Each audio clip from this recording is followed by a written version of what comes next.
Government Bill. This Council resumes the second reading debate on the Road Traffic Amendment Ride-Hailing Service Bill 2025.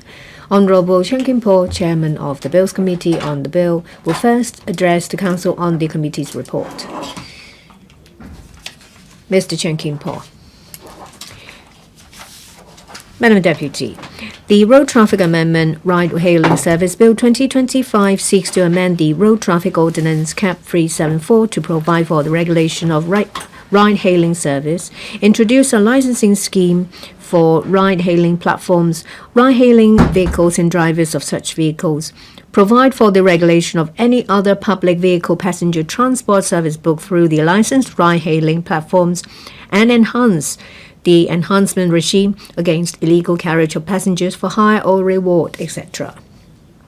The Bills Committee has held 4 meetings with the administration and invited written views from the public on the bill.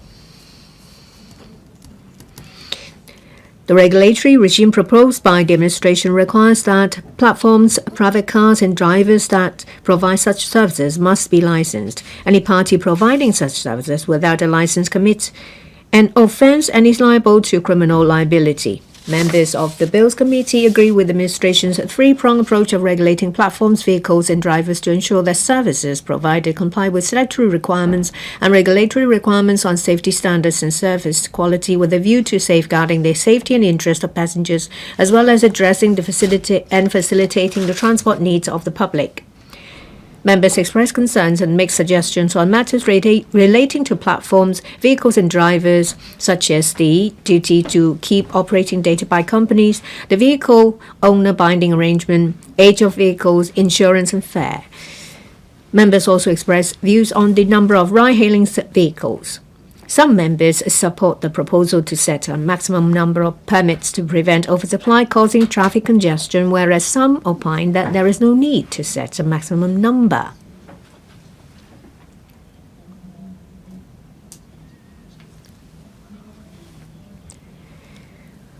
The number of orders can be controlled via platforms to avoid any impact on traffic while ensuring a sufficient supply at any time.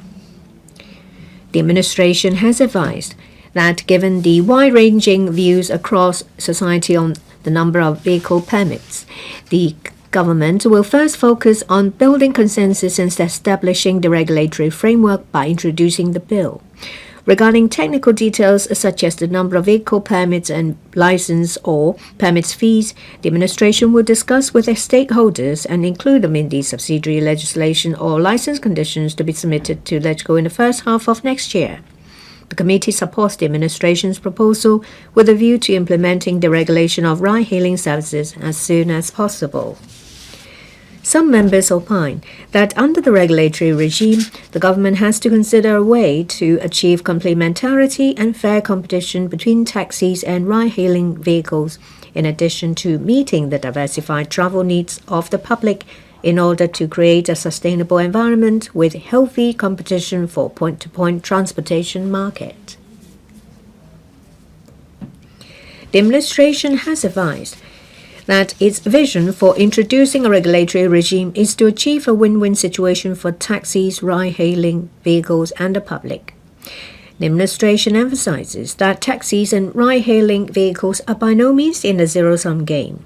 On one hand, the unique and inherent operational advantages of taxis will be maintained. These include picking up passengers who hail directly on the street and take orders through online hailing channels using taxi stands, and picking up and setting passengers in all designated restricted zones. On the other hand, ride-hailing vehicles can provide the public with more diverse travel options by using the spare capacity through the share economy model. The administration undertakes to treat promoting the coexistence and complementarity between the two parties as a key consideration when taking into account the practical challenges faced by the taxi trade when ironing the technical details. The administration said that while introducing a regulatory regime will significantly enhance the protection for passengers, there may still be a handful of lawbreakers who use private cars to engage in illegal carry of passengers.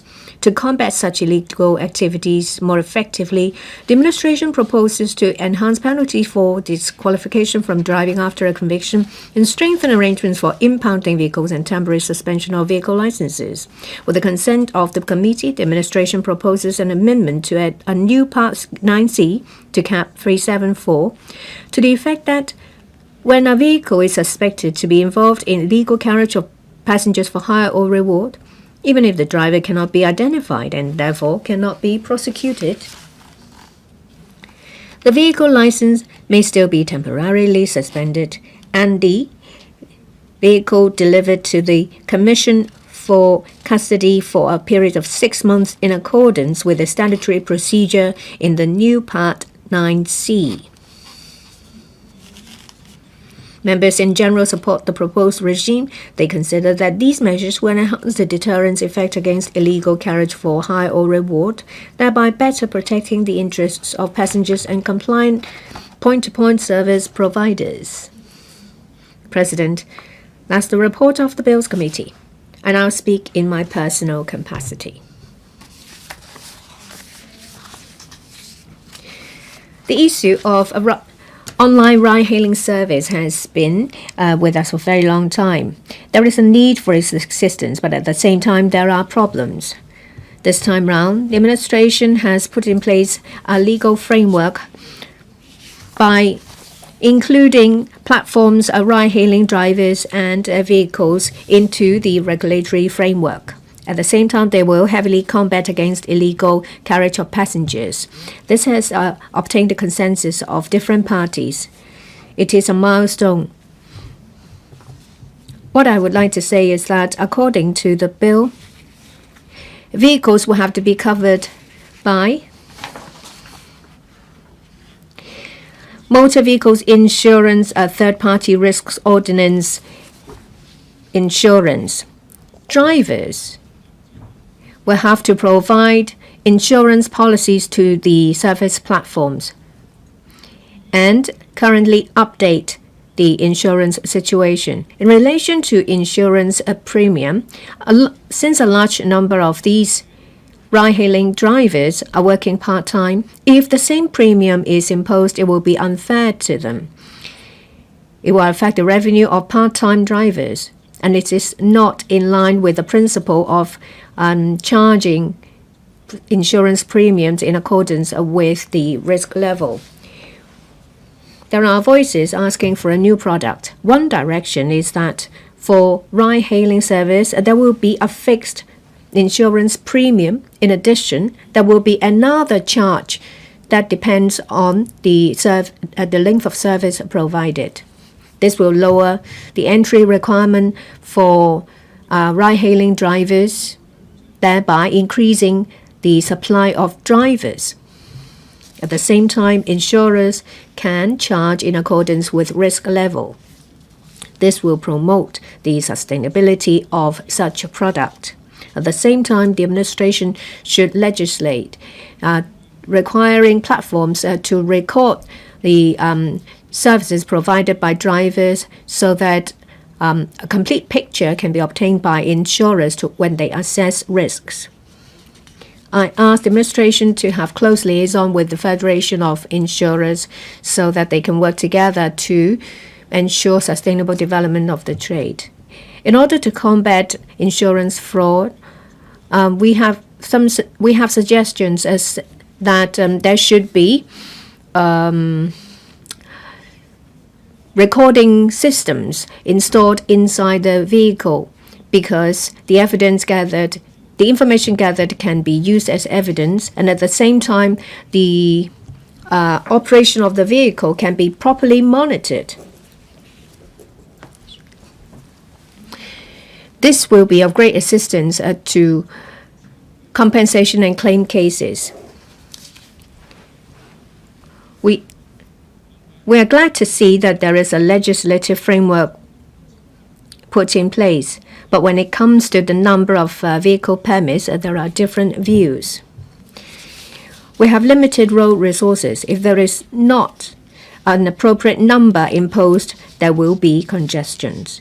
However, at the same time, some people are of the view that there is no need to impose a maximum number. They can control the number of vehicles circulating in the road by a controlling order. I asked the administration to take into account the travel needs of the public, the capacity of our road, and at the same time ensuring that there are sufficient platforms in place. The administration said that the age of the vehicles is subject to a maximum of 12 years. There are some people who suggest that it should be 10 years. Some people suggest that a more vigorous regime should be put in place. We can draw reference from Shanghai, Shenzhen, which is 8 years. In London, is 10 years. A more reasonable option should be proposed. Taxi associations have some suggestions in relation to identification plates, as well as fare difference. In addition to vehicle examination, should there be a dedicated examination center? What about setting up a taxi operation fund? The administration is asked to look into these issues. The administration has shown determination and resolve in overcoming this difficulty. The bill sets down a major framework. The difficult parts will soon start. There are a lot of actual operational details to be ironed out. We need wisdom. We need to ensure that the welfare of different parties are protected so that the vision of complementarity and healthy competition can be created. We also need to ensure the sustainable development of personalized point-to-point transport service. Mr. Martin Liao. Deputy President, personalized point-to-point transport service in Hong Kong is mainly provided by taxi drivers. However, the service quality of the taxi industry has always been a subject of criticism.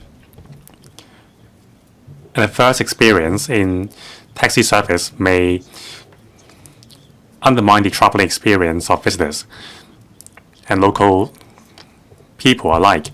So we need to enhance the service of the service quality of the industry to enhance the traveling experience. Now, in the mainland, Singapore, Australia, and the UK, and other developed economies, online ride-hailing service is already trending. Now, last year, Japan, a traditionally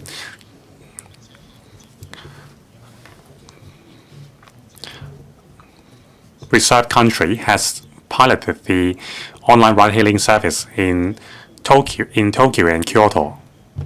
Now, Hong Kong is a metropolitan, and we should not lag behind the global trend. With the online ride-hailing service, we can unleash the unused capacity of private car and attract more young people to join the industry and enhance the quality of service. Now, these are all aligned with the public's aspiration. So I support the Road Traffic Amendment Ride-Hailing Service Bill 2025. This means an important step taken towards resolving this issue, which has been troubling us for more than a decade. Now, the bill will introduce a clear framework for regulating the ride-hailing service. Online ride-hailing platforms, vehicles, and drivers will all need to be licensed. Now, for platforms, the government proposed that the platform must be a company registered in Hong Kong, and they must meet the requirement in terms of quality of directors and also operating capacity and experience to ensure that the service they provide will be up to standard. The platforms have the duty of due diligence. They need to ensure that the vehicles and drivers working for them are up to standard. Otherwise, it would be an offense. I support all these requirements. I hope that after the passage of this bill, the government can formulate clear guidelines as soon as possible so that interested online rail-hailing companies will apply for a license in Hong Kong. Now, the government proposed the owner vehicle binding arrangement. That is, the drivers must be the vehicle owners themselves in order to provide ride-hailing service. It would be an offense to provide ride-hailing service by using another person's car, even though the vehicle itself is licensed. The maximum penalty is $10,000. Now, this binding arrangement will not only prevent the occurrence of speculation of the permit, it will also prevent illegal employment or illegal provision of service and other insurance issues. Now, concerning the third-party risk insurance as well as renewal requirements and driver examination, the bill has set out requirements as well. It will help ensure the safety of passengers.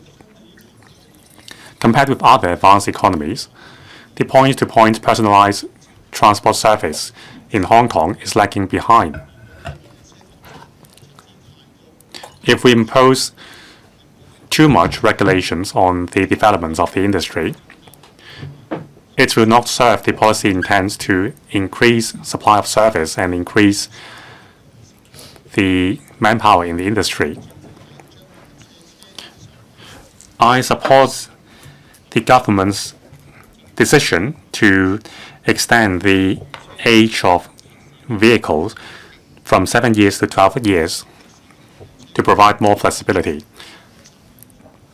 And also, the government proposed that the drivers for ride-hailing service and also taxi service will be subject to the same examination.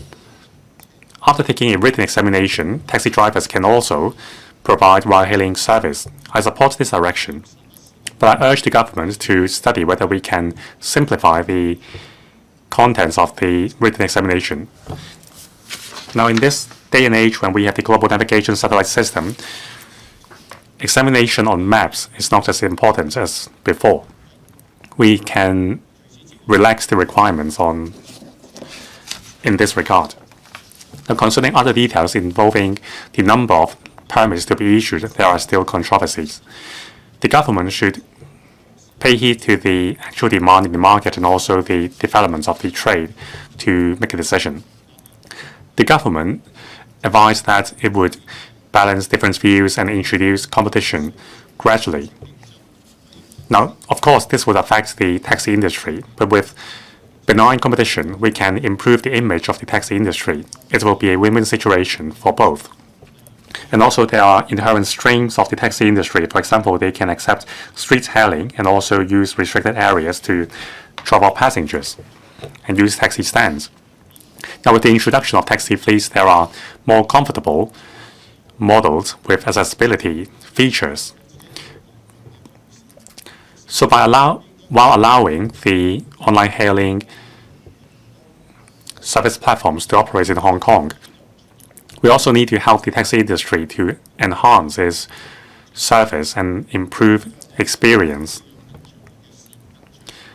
Now, finally, I hope the governments would take a macro perspective to include ride-hailing service and taxi under the same regulatory framework.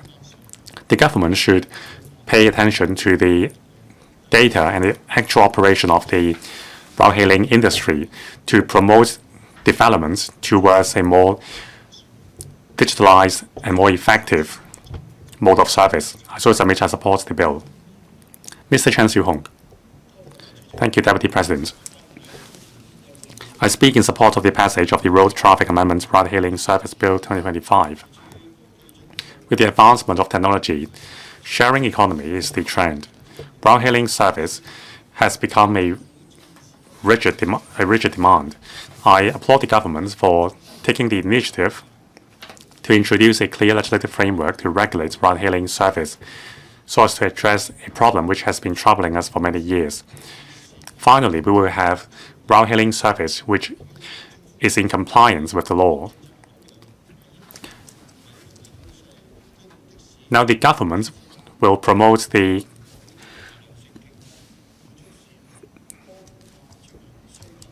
healthy competition and coexistence of strengths between the taxi industry and the ride-hailing service industry to achieve a win-win situation for all. Now, this is a bill with determination to enhance the regulation on point-to-point personalized transport service. But there are lots of disputes in society in terms of insurance premium, the age of vehicles, and also the restriction on fare level. I support the government to address issues with consensus first. After establishing a legal framework, we can move on to deal with the other specific details. I urge the government to continue to listen to views widely to prepare for the introduction of subsidiary legislation. Now, the number of permits to be issued is a point of dispute. Now, point-to-point personalized transportation service accounts for some 6% of daily passengers. Oversupply of online ride-hailing service vehicles will cause congestion on our roads. We need to take into account the road carrying capacity as well as the ecosystem to ensure that after the introduction of the bill, we can still enjoy efficient utilization of our roads. Now, I support the government's amendments to certain parts of the bill. Now, at first, the age of vehicles was set as 7.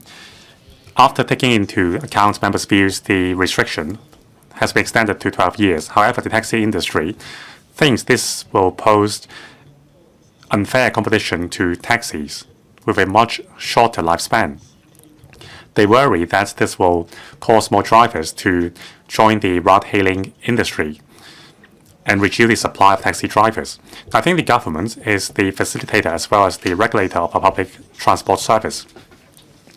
The government should use policy measures to ensure the healthy competition and coexistence of streams between taxis, online ride-hailing service vehicles, as well as other public transport modes. Now, we should learn from the Australian model to introduce a fund to support taxis for enhancing the service quality of the taxi trade and enhance the developments of the trade for the benefits of passengers. Now, fare is another point of discussion. Now, at present, ride-hailing platforms can set the fare according to their own mode of operation. However, the fare must be agreed upon in advance. Now, compared with the taxi industry, the fare level for taxi service is mandated by law. It would be an offense to lower the fare to attract passengers. Now, the taxi industry is worried that some online ride-hailing platform would introduce cutthroat price reduction to outcompete the taxi industry. That would be against the government's policy intent. Now, in the future, the government must also consider the impact on the taxi industry of the fare charged by ride-hailing companies. Now, I support the requirements that ride-hailing platforms should procure third-party risk insurance for their services. However, if the premium is too high, it would turn away a lot of drivers, and that would not help to tap the surplus capacity of our private vehicles. Now, we should introduce the concept of insurance premium sharing between passengers and drivers to lower the threshold of entrance to embrace the spirit of sharing economy. Deputy President, as a member of the Bills Committee, during the scrutiny of the bill, I urge the government to set a clear framework on the rights to use the data held by platforms. Requiring the data to be stored within Hong Kong will be conducive to data protection and enhance our data economy. I support the decision.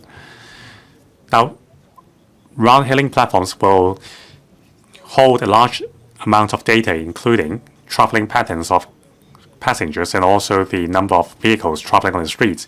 These data will become invaluable for policy setting and also the development of a smart economy and smart mobility. So the government should clearly stipulate the ownership, usage, as well as the rights to generate profits with the data to avoid gray areas. Now, many jurisdictions have extended the regulatory regime for ride-hailing service to automated vehicles. Now, I'm worried whether the bill is sufficient to cater for the development of automated vehicles. I'm pleased to hear that there are sufficient flexibility to deal with automated vehicles with administrative measures.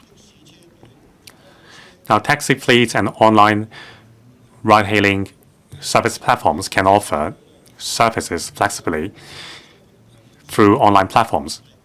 Now, I ask the question, if an online platform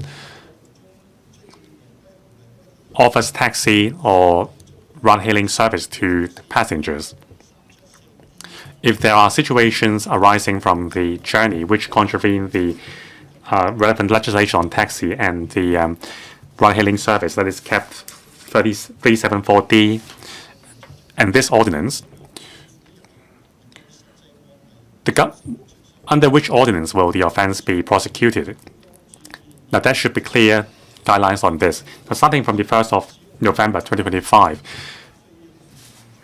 children under the age of 8, unless they are 1.35 meters tall, they will not be allowed to use restrictive or child safety devices. Now, I wonder whether this requirement would be extended to ride-hailing vehicles as well. The government should clarify how this bill will complement the existing legislations to ensure that they can align with each other. Now, about tunnel fees charged, taxis and private cars are charged differently for tunnel usage.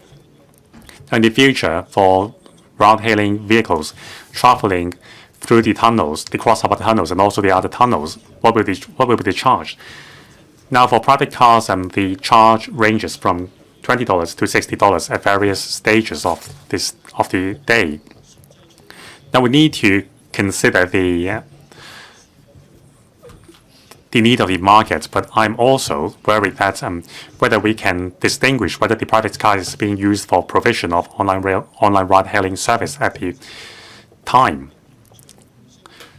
So I think the government should conduct a study at this stage and take into account more views from society and create a fair and transparent competitive environment so that compliant service providers can offer service in accordance with the law.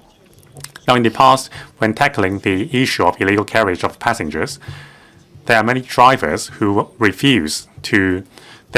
owners who refuse to provide the identity of drivers so that prosecution cannot be initiated. In the future, even though the platforms are law compliant, drivers may not be compliant with the law. Now, if the passengers or platforms refuse to provide details of the drivers, it may undermine prosecution. Now, I think the government CSA committee stage amendments will help tackle that situation. I support the passage of the bill and the amendments. Mr. Michael Tian. Madam Deputy, back in 2016, I proposed to legislate to regulate ride-hailing service because I realized it was the trend that is irresistible. Now we have the second and third reading of the bill. Of course, as a whole, I support the bill. But there is something that I'm strongly against. That is the owner-vehicle binding arrangement. My take is this: maximize the use of the vehicle, but the binding arrangement limits that. This arrangement is not cost-effectiveness. A major online hailing platform told me that the binding arrangement is too stringent. It denies the flexible and maximum use of vehicle resources. You talk about prevention of speculation on licenses. I cited an example in the Bills Committee. A single family shared the use of a vehicle. If one of them can use the car to earn some money on the side, that would be good. But under the binding arrangement, that cannot happen because the family members won't be able to have shared use of the car for this service. If there is a binding arrangement, I believe that you won't have many drivers working late at night.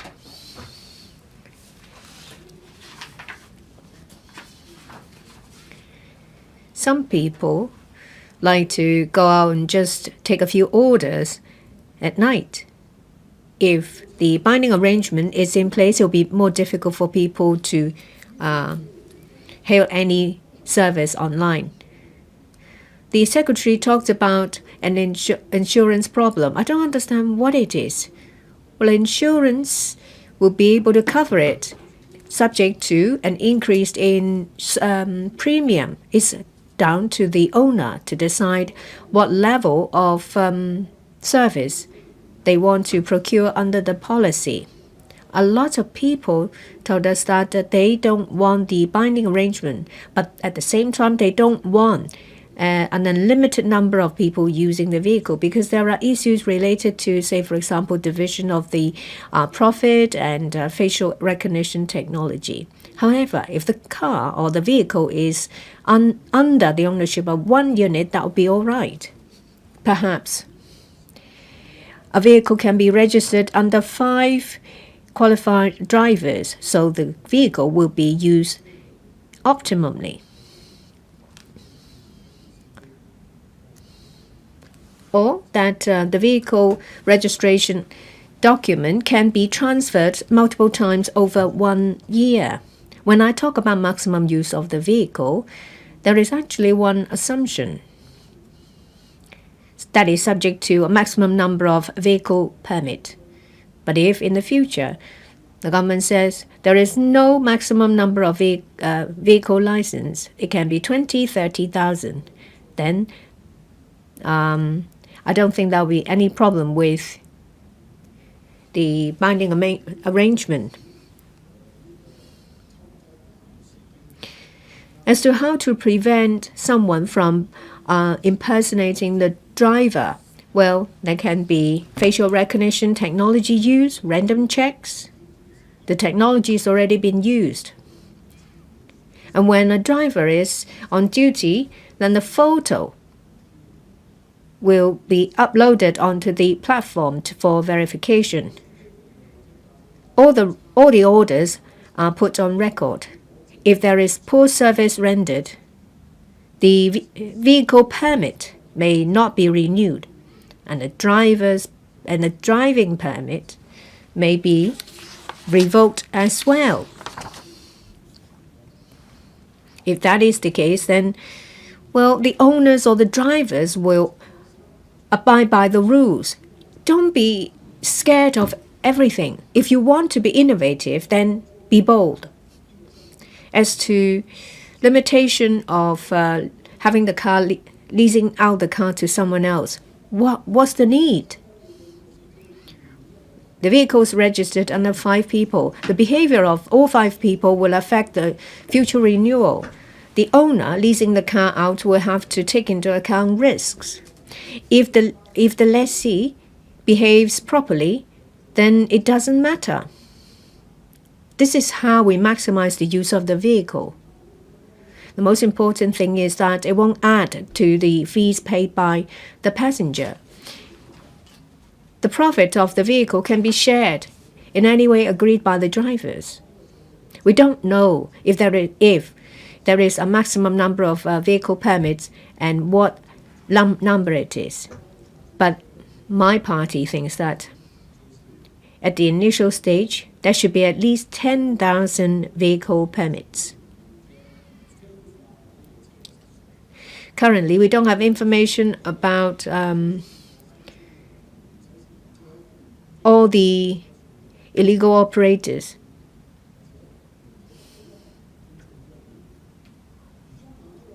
We start with 10,000 because they don't know how many people will make the application. In Singapore, there are 13,000 taxis as well as about 60,000 ride-hailing service, about 70,000.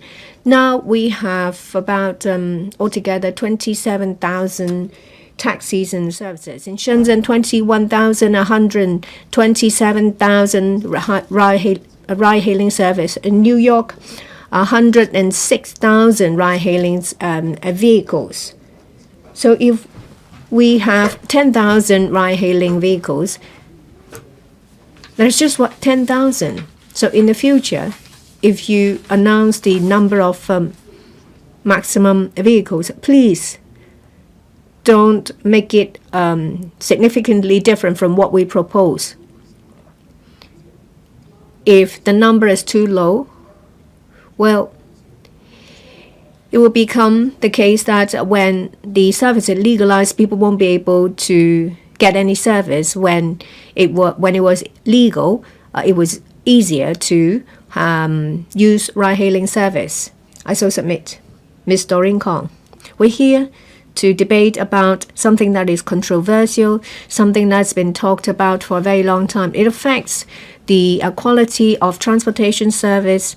It also affects the future of transportation service in Hong Kong.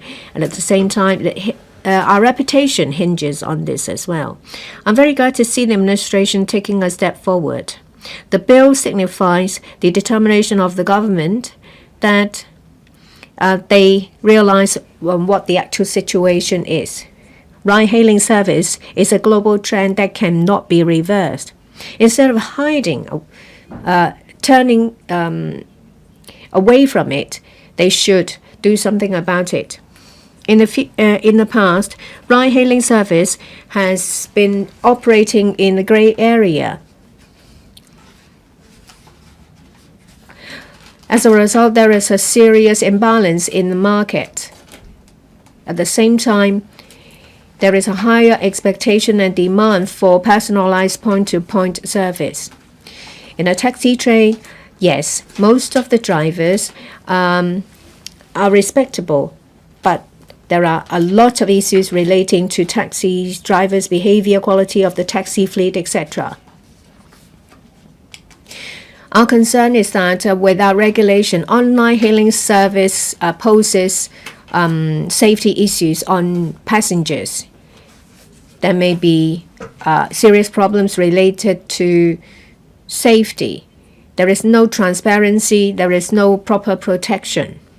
So our focus is not whether we need ride-hailing service, but what kind of regulatory regime we need. We need to share this vision. That is, we need a highly efficient, safe, and reliable transportation ecosystem so that taxis and ride-hailing vehicles can coexist, complementing one another.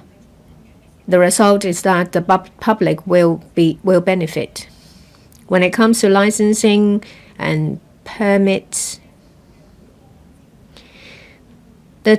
all the different parties are regulated.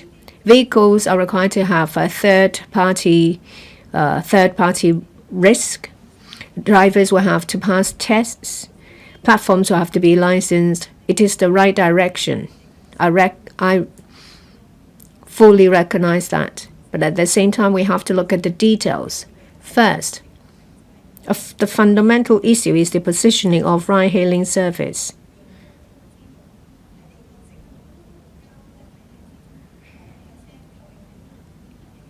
In the transportation landscape, what is the positioning of ride-hailing service? We need to have a clear positioning so that we can put in place a fair framework for taxis and online hail service to coexist. There is another issue, fair competition. We need to first start with regulating the number of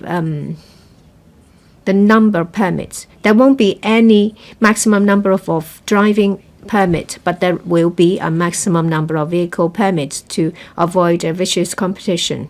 There is limited road resources. We have a high population density. I suggest a dynamic model to take into consideration number of taxis, population density, road circulation.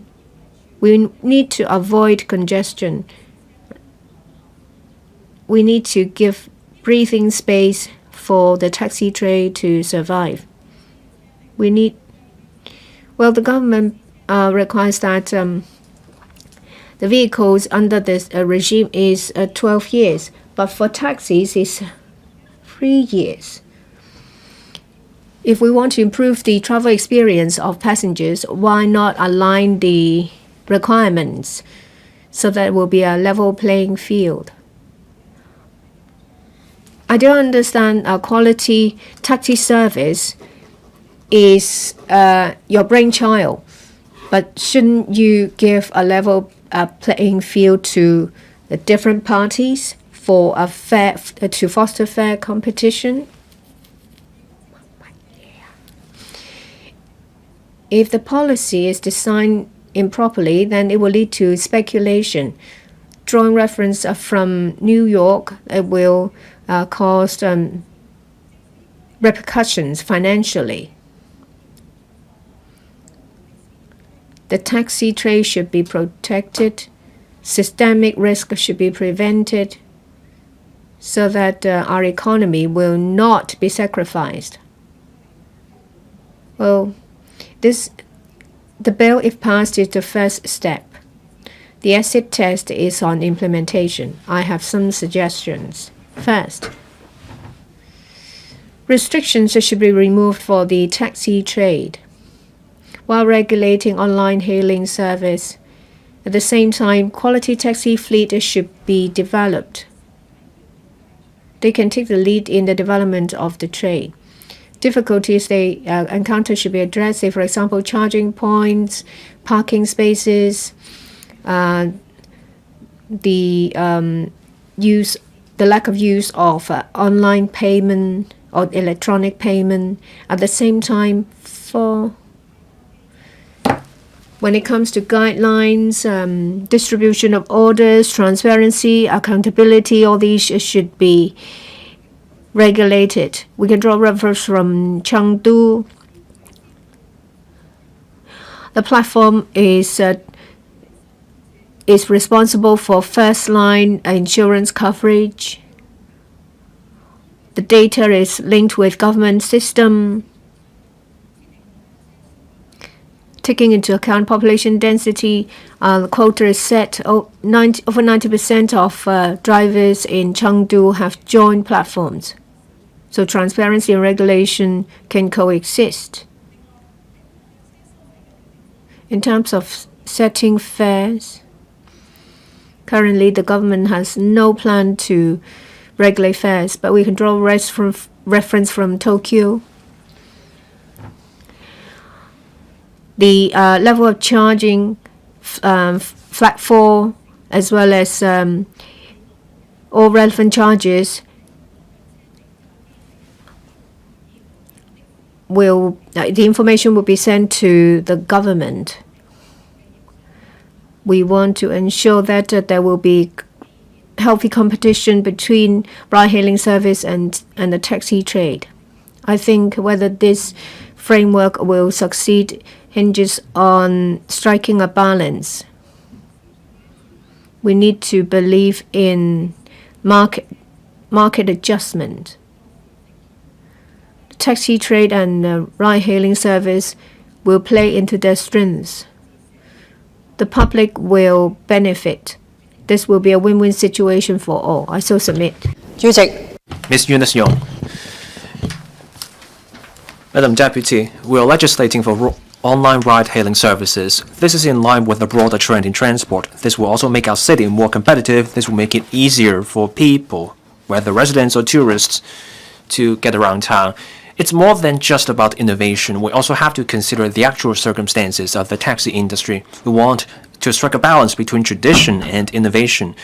so that we can drive the development of personalized point-to-point transport services. The focus of this bill is on a regulatory regime. It covers platforms, drivers. We cover the entry thresholds, among other aspects. Those ride-hailing vehicles platforms need to be companies registered in Hong Kong. Those companies have to do due diligence on their drivers. They have to do quality control. They have to submit data. Vehicles need to come with permits, and there will be third-party risk insurance, and there will be a pairing arrangement for drivers or owners and their vehicles. Licenses cannot be speculative assets, and there are also experience requirements. Drivers have to take tests, and there's also reciprocal arrangement of qualifications between taxi drivers and ride-hailing vehicle drivers. We're legislating to fill a gap in our laws. That's because some private cars without insurance provided unlicensed services, and that posed safety risks to passengers and other road users. This proposal will keep passengers safe. It will also ensure a level playing field with transparency so that taxis and ride-hailing vehicles can compete and complement each other, and that will meet the commuting needs of people.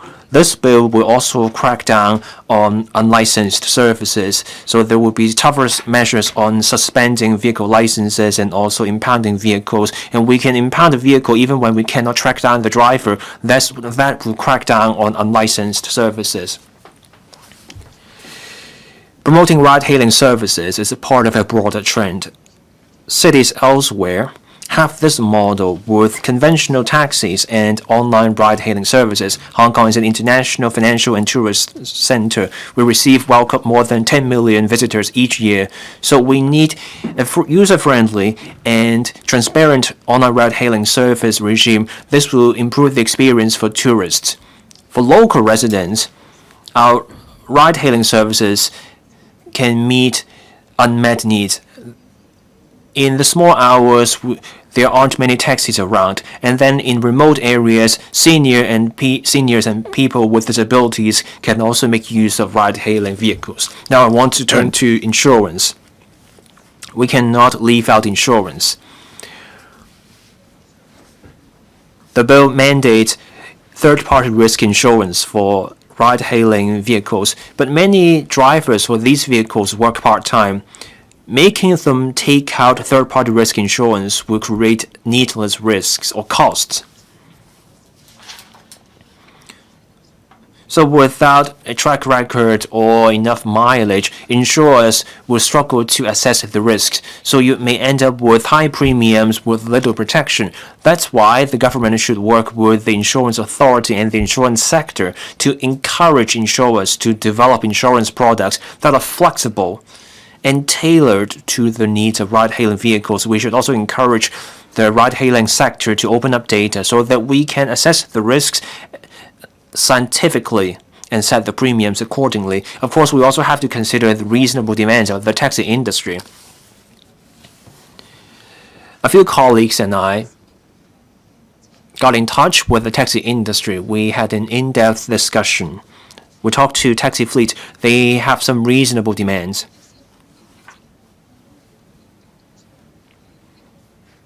For a long time, taxis have been the backbone of our personalized point-to-point transport service. Taxi fleets are now providing service. They also have to deal with higher overheads each month.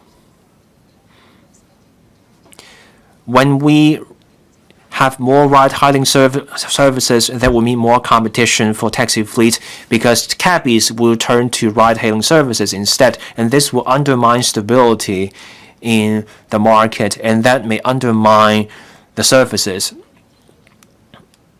So if we do not have a floor on the fares for ride-hailing services, those services may undercut taxis.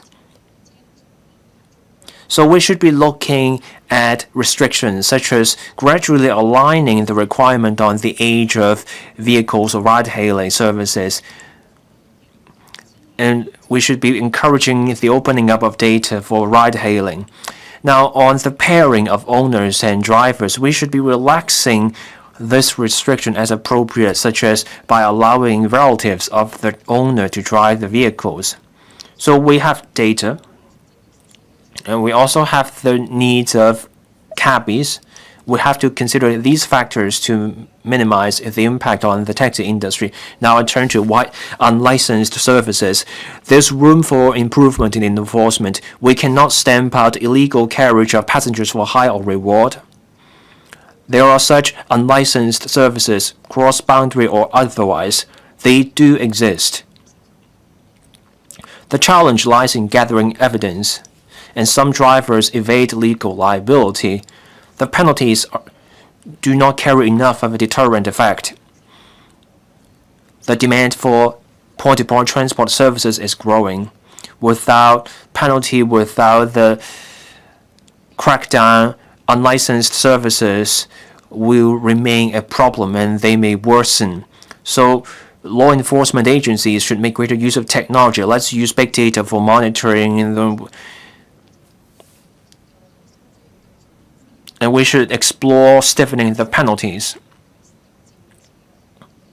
We have fines, we can suspend vehicle licenses. For repeat offenders, we need tougher penalties for them. That will plug the loophole in enforcement and achieve a strong deterrent effect. Transport is about people. People have different commuting needs. We should also safeguard the reasonable rights of the industry practitioners. This bill is about regulating ride-hailing services. We should be looking for enhancements over the details that covers the platforms for taxis, ride-hailing services, and also insurers. They should talk to each other.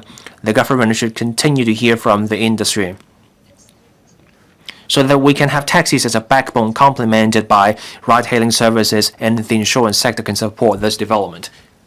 I so submit, Madam Deputy. Mr. Kenneth Leung. Thank you, Madam Deputy. As technology advances, ride-hailing services are booming. And ride-hailing services become a way for people to get around. 70% of people use ride-hailing services. That's because of the flexibility in booking and also the fares. Ride-hailing vehicle drivers can also work flexible hours. That's why young people choose to become these drivers, and they become a part of the gig economy. Some platforms say 60% of their drivers work for less than 20 hours a week. 40% of them are not active over the long term. So the key advantage of ride-hailing services lies in flexibility, and there's extra capacity from these services, and that will meet the needs of people. These services have been around for a long time, but on the vehicles, drivers, and platforms, our law has yet to regulate them. So you get a gray area with ride-hailing services and their intention with other forms of transport. A few problems remain. First, safety and interest of passengers. Ride-hailing vehicles do not have hire car permits.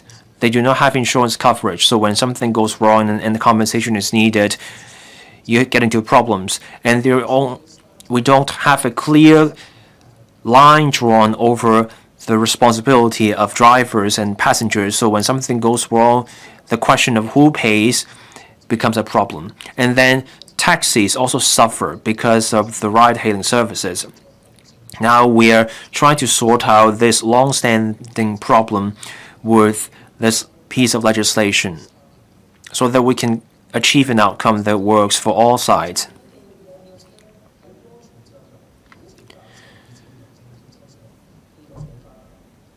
This bill covers safety and competition for ride-hailing services, so I support the bill. This bill requires platforms, drivers, and vehicles to obtain licenses or permits. This is to regulate ride-hailing vehicles and their requirements on safety. Now, for ride-hailing platforms, they will need a license. This will ensure enough capacity in their operation. Licensing also means that those platforms will adopt more reasonable algorithms, and this will ensure the income for drivers. The vehicles cannot be more than 12 years old for these platforms. And there's also a pairing arrangement for owners and their vehicles, so they cannot lease out their vehicles. This can ensure safety, and we can prevent these vehicles from becoming speculative assets.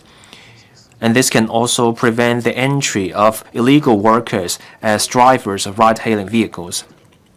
On this requirement of driving permits and the absence of major traffic conviction over the past 5 years and the requirements of the tests, these requirements will ensure passenger safety. These requirements are based on what's in place for taxis. Ride-hailing services boomed because of their flexibility. So we should keep that. And we should be just as flexible in granting the licenses for the platforms to give people choice. And also call on the government to seek consensus with different stakeholders.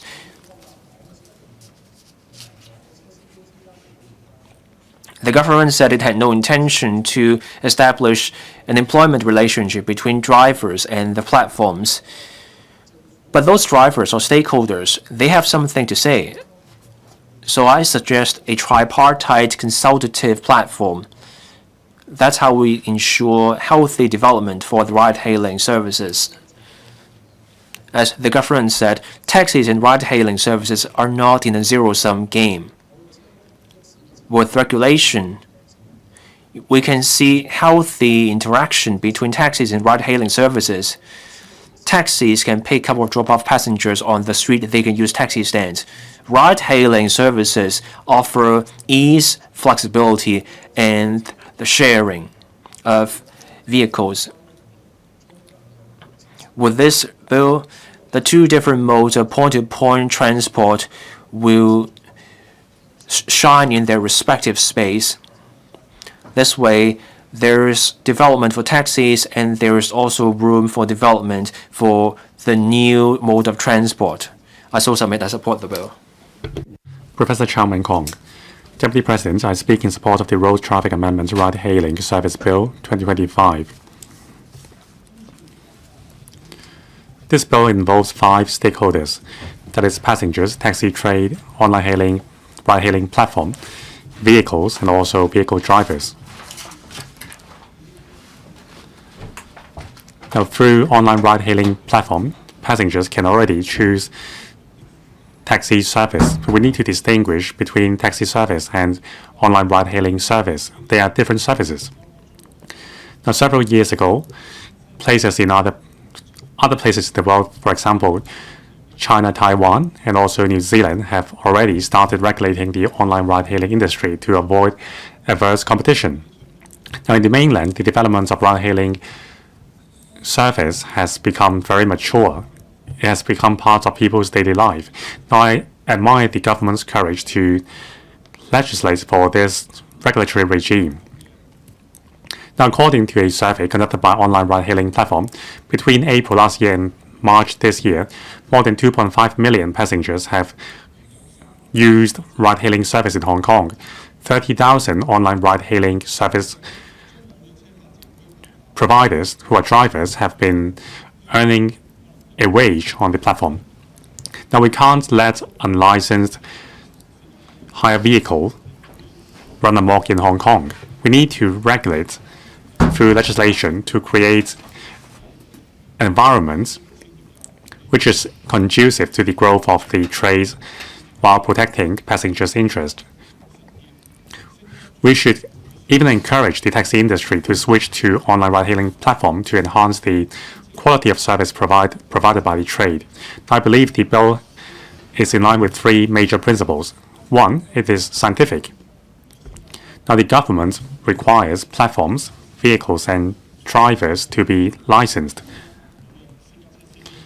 Now, among them, for online ride-hailing vehicle drivers, they need to have a good driving record, passed examination and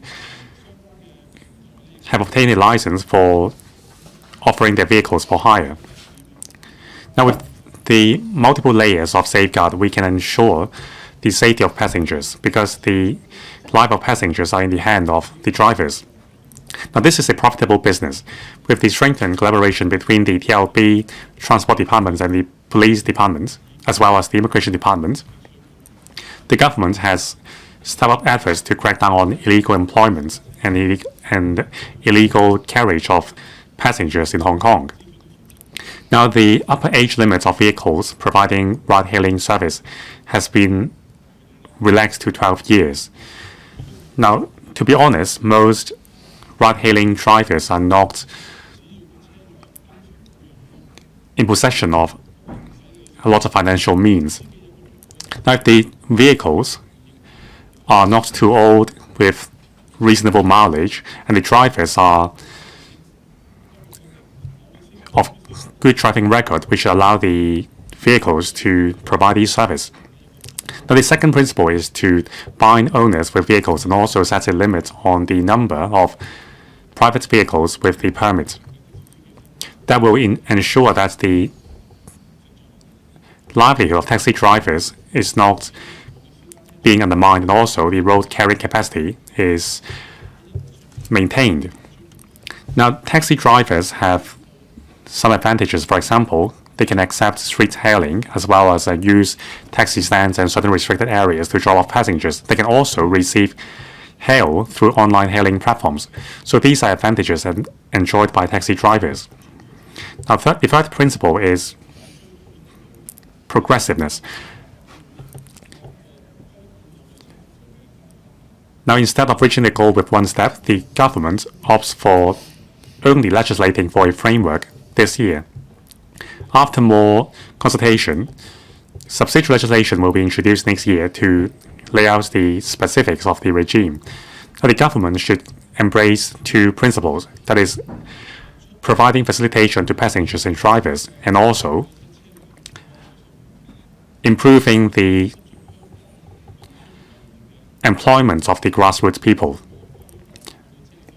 Now, through regulating the fare charged by ride-hailing service, we can protect the other industry, and also we have to mandate electronic payments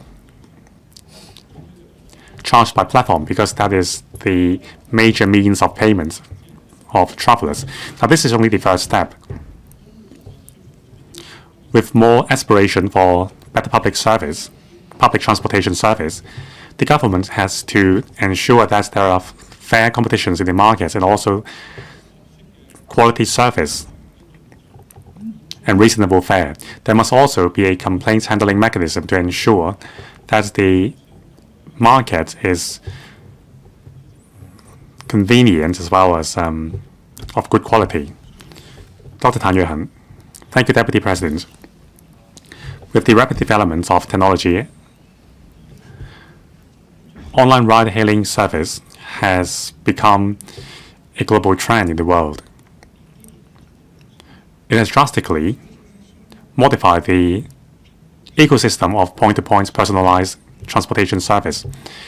Now, 10 years on, Hong Kong has not legalized the provision of online ride-hailing service. There is a lack of protection for both passengers and drivers. Legislating for this regulatory framework will highlight Hong Kong's transformation into a city of smart mobility. It is an important step forward.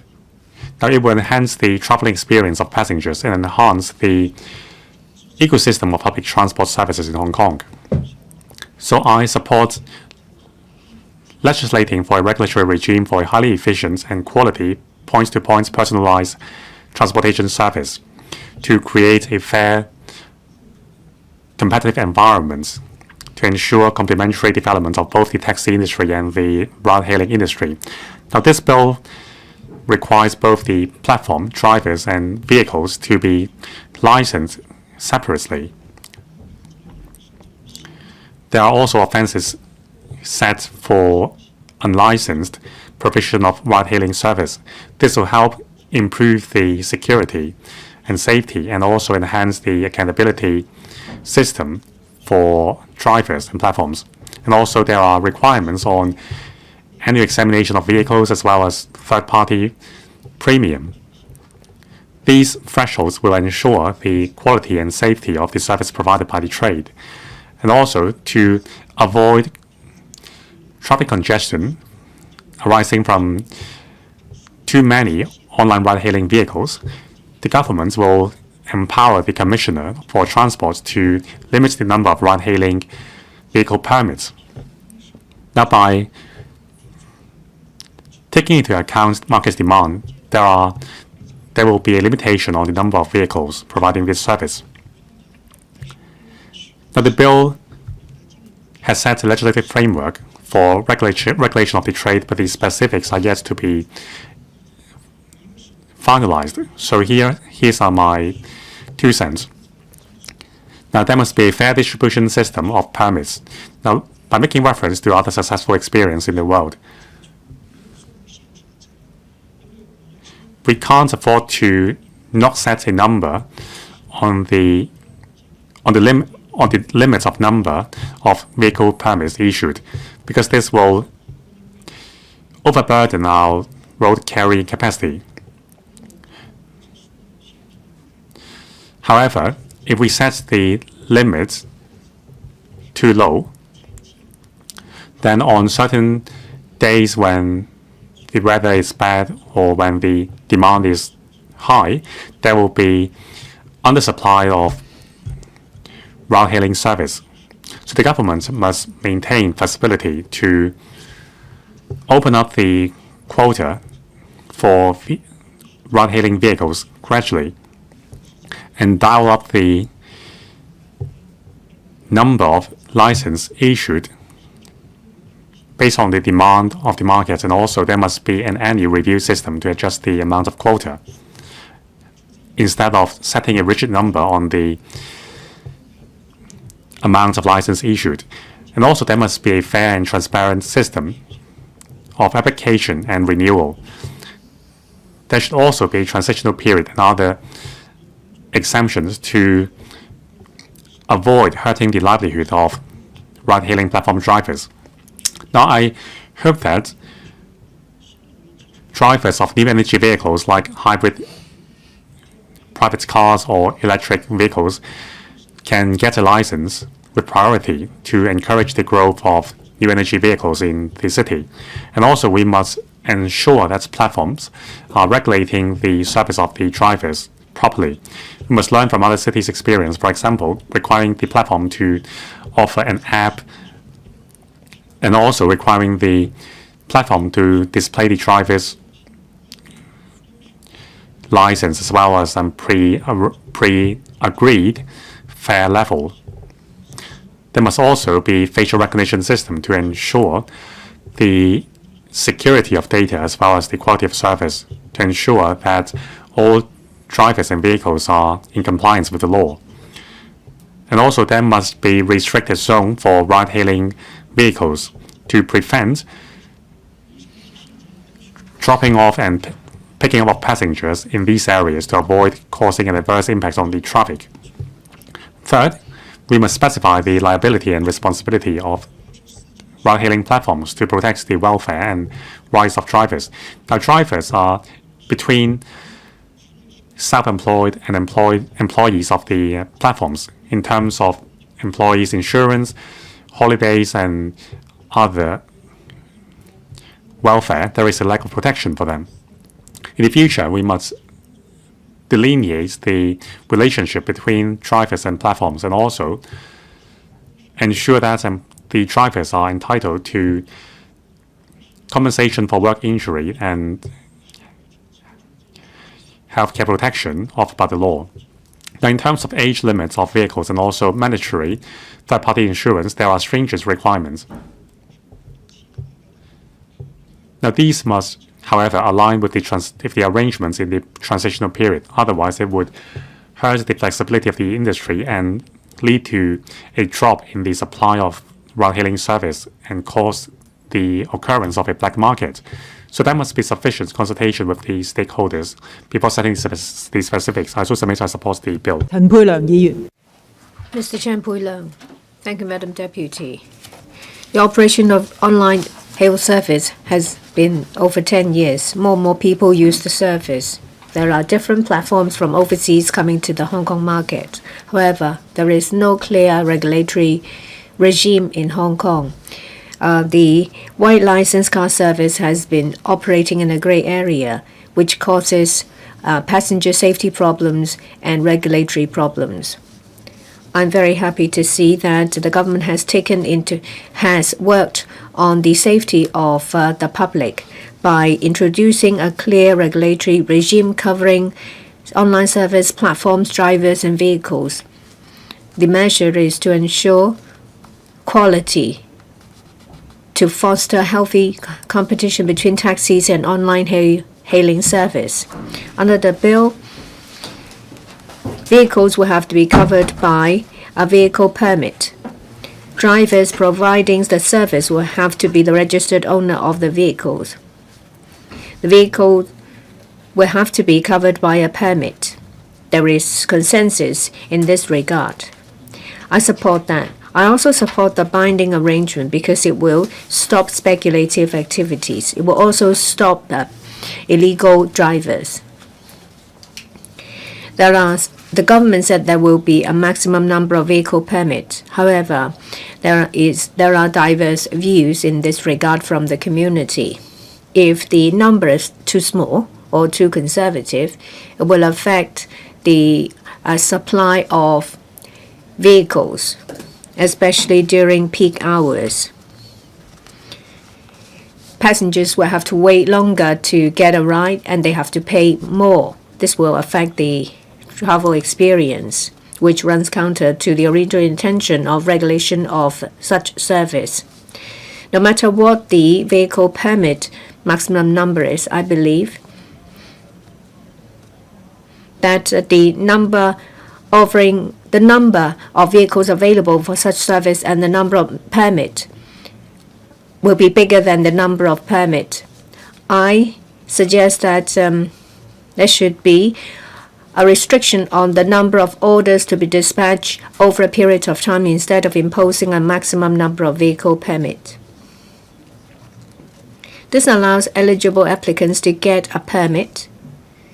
At the same time, we can make use of the platforms to make adjustments to distribute orders taking into account the number of vehicles available. The administration's intention is to first set a framework and then introduce subsidiary legislation on specific details such as maximum number of vehicle permits that will be introduced in the first half of next year. I ask the administration to seriously consider my suggestion. There should be a standard set for service, and there should be a notification mechanism put in place. We don't want substandard drivers to continue to provide service using another platform. Under the bill, it is required that a third-party risk insurance should be taken out. This will add to the operating cost of online hail drivers. When one considers whether to work as an online hail driver, taxi insurance premium is part of the consideration. For taxis, they pay about $30,000 to $40,000 in insurance. In relation to insurance premiums for private cars, it's just one-tenth of that level. For these vehicles, most of the time, they're used for private use. If insurance premium is charged on the same level as taxis, it will be excessively high.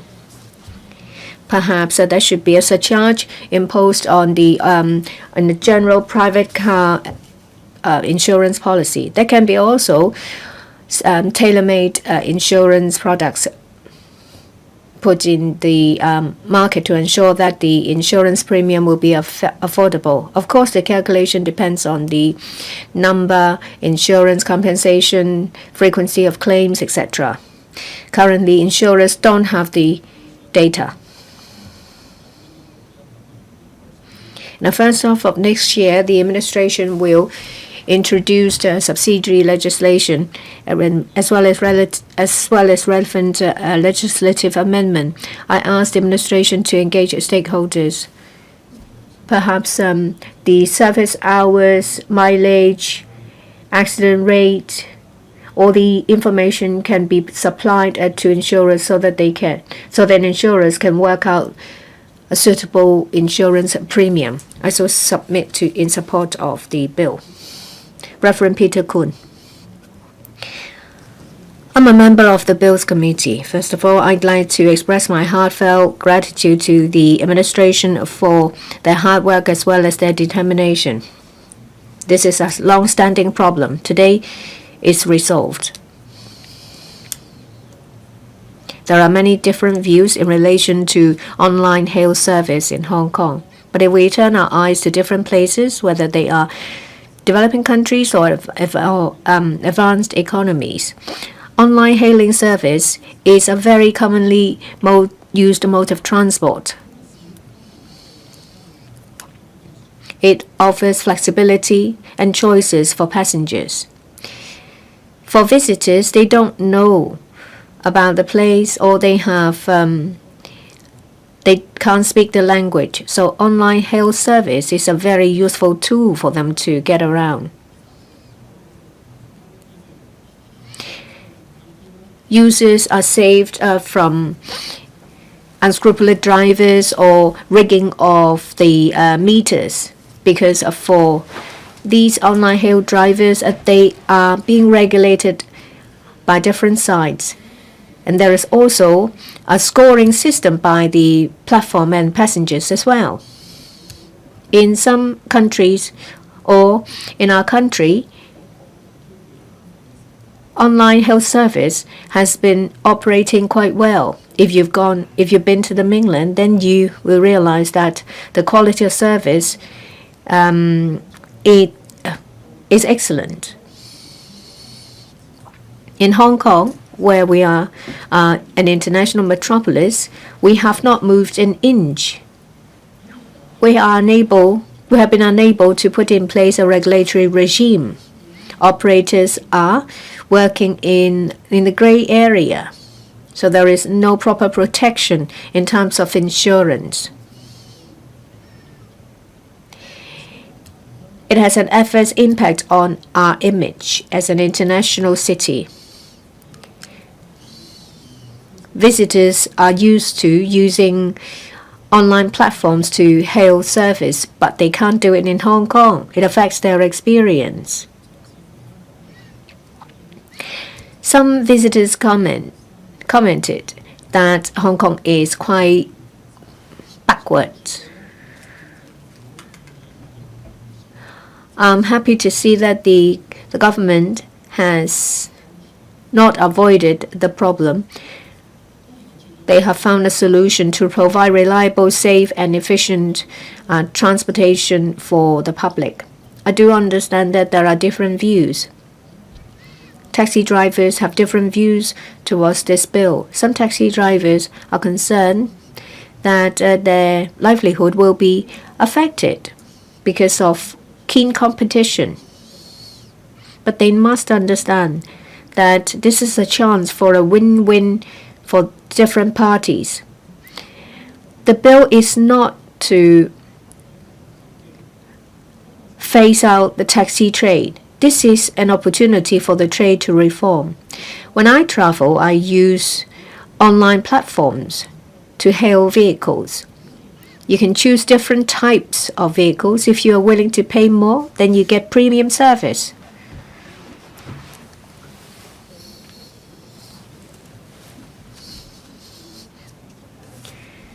There are taxis everywhere. During peak hours, orders are given to taxis very quickly. Taxi drivers should not think that they are protected by the license.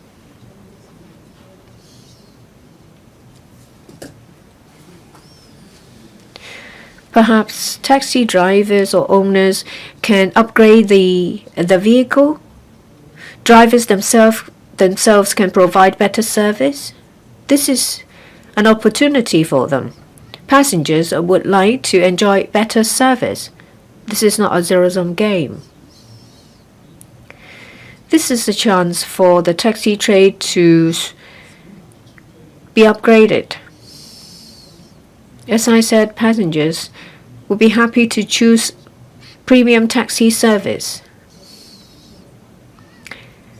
As a number of members have said, taxis can take on-street hailing. I believe that under the bill there will be a fair competition for different parties to operate in a healthy way. Taxis and online service are not mutually exclusive. They can work together. They are complementary. The bill has resolved a long-standing problem. It lays a good foundation for the use of technology. I asked the administration to talk to the trade to see if there is any need for fine-tuning. We want to provide better protection for the public, visitors, passengers, and to ensure the sustainable development of this trade. I so speak. Mr. Jesse Shang. Thank you, Madam Deputy. I support the Road Traffic Amendment Ride-Hailing Service Bill 2025 as it received its second reading. There have been calls for regulating or legalizing online ride-hailing for years, and this is also a key step towards modernizing our transport landscape. I want to thank Ms. Mabel Chen, the Secretary for Transport Logistics, as well as Mr. Kevin Choi, who is now the Permanent Secretary for Innovation, Technology and Industry. They have risen to the challenge. They have been willing to talk to stakeholders. An official told me they visited the chargers for bus companies and they wondered if that could be extended to ride-hailing vehicles. And I can see a lot of thought went into this bill. Many people choose ride-hailing services. 190,000 passenger trips happen with ride-hailing services. That's 22% of all point-to-point transport services. So 1 in every 4 point-to-point trip goes to ride-hailing. We have to face up to this phenomenon. Legislation is necessary. But this bill is just the start. Much work remains ahead. In our future transport planning, we have to think with foresight. I put in an oral question, and this was also covered by the policy address this year, which says that autonomous driving will be a key part of our future plans. That's foresight. We should bring in ride-hailing services. We also need room for the commercial application of autonomous driving. And this bill will also cover that. I hope we can see results. Technology moves at breakneck pace. Laws should not hold back technology. Instead, our legislation should foster development. People are familiar with conventional taxis, but taxi services fall short of meeting people's needs. Ride-hailing services offer flexibility. There's transparency with fees that can better meet the transport needs of people these days. And there are people such as tourists who are used to ride-hailing. The government should face up to this situation. We should review all aspects of our policy. We should put people's needs first in ride-hailing. We need a flexible regime, and this bill merits our full support. So this bill takes a dual-track approach. We regulate ride-hailing services. We keep the room for taxis to operate. So in this complicated landscape, the government is performing this balancing act. There were more than 10,000 taxi drivers and many taxi license holders. They are our key tech stakeholders. So we have to bear them in mind. We cannot just exclude them because social stability is at stake. Ride-hailing services are not there to replace taxis. Taxis are stepping up their game. In recent years, we have seen the rollout of taxi fleets. That's about improving service quality. I'm looking at the survey done by a transport think tank. For myself, I've also downloaded ride-hailing apps. I tried things out. I think the challenge is the shortage of cabbies and the shortage of vehicles. So we still have a lot of work to do for taxi services. We now have taxi fleet, we have ordinary taxis, and then we will also have ride-hailing services. We will also have autonomous driving commercial vehicles. We can have all these different kinds of transport options going hand in hand. So we can have this differentiation and there can be competition. Taxis and ride-hailing vehicles can also complement each other. Taxis can pick up passengers around the street and they are available around the clock, whereas ride-hailing services offer flexibility. Having both taxis and ride-hailing services means more options for tourists. And this can also spur the taxi industry to reform the sector, and that can speed up transformation. With more options, young people are happy to discuss this industry, and people are willing to join the ride-hailing industry. With better service, local residents and tourists are happier. And taxi drivers will earn more. That will get more people to sign up as cabbies.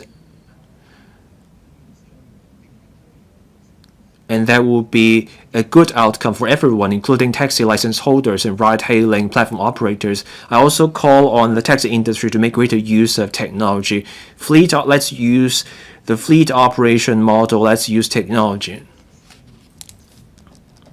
I came to Hong Kong 14 years ago.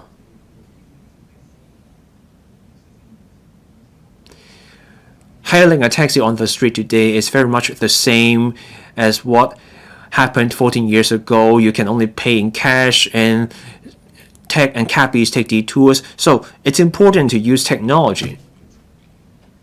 Taxis have been around for a long time. It's important that they make themselves more competitive. So as we legislate for ride-hailing services, the government should also help the taxi sector. Even cabbies who are not part of fleets need to upgrade themselves. They need to make greater use of technology. They should make greater use of e-payment, and they should provide the data for us to develop or pursue a smart government. And we also need more training for professional drivers. We want the taxi trade to also take this as a moment to transform themselves. Now, for this regime, the platform operators will need to perform due diligence, and that will keep passengers safe, safeguard passenger rights, and so that we can crack down on illegal carriage of passengers for hire and reward. There are measures on the age of vehicles, due diligence and insurance. All that will protect passengers. Every accident is one too many. Now, we don't have a cap on vehicles for ride-hailing yet. The experience from other cities is that they leave it up to the market. So the government should also leave it up to the market.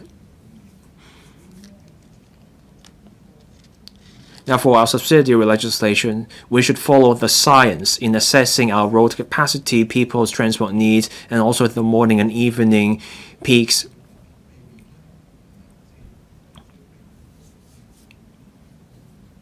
We don't want a glut, but we want to avoid a shortage just as much. Otherwise, public confidence is hurt. Legislating for ride-hailing services is a key milestone. It's overdue. This bill responds to people's need for a safe point-to-point transport model, and this can also provide a legal basis for the coexistence of taxis and ride-hailing services. I call this an overdue milestone for a reason. Other major cities such as Shanghai, Guangzhou, Beijing, or parts of Beijing have started commercial applications for autonomous vehicles. We are late, but better late than never. Once we have the law in place, we can go ahead with the subsidiary legislation, and then we proceed with the following steps. So let's take on board industry and public feedback so that we have flexibility, we have foresight, and we make point-to-point transport safer and more efficient and smarter. I so submit. I support the Road Traffic Amendment Ride-Hailing Service Bill 2025. Mr. Warnick Chen.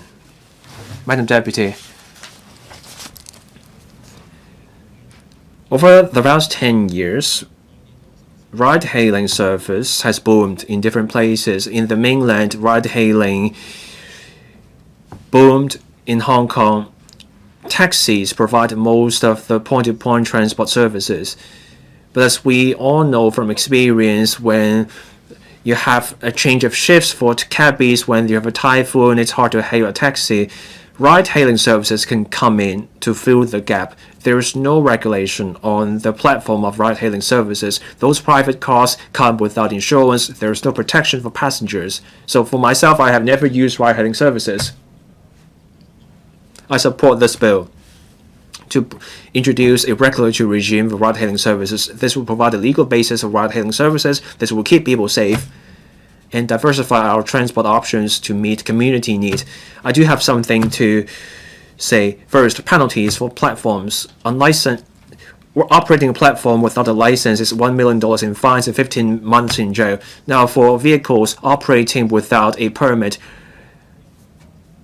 different penalties in terms of jail terms and fines apply for the first offense or subsequent offenses. But who should be liable?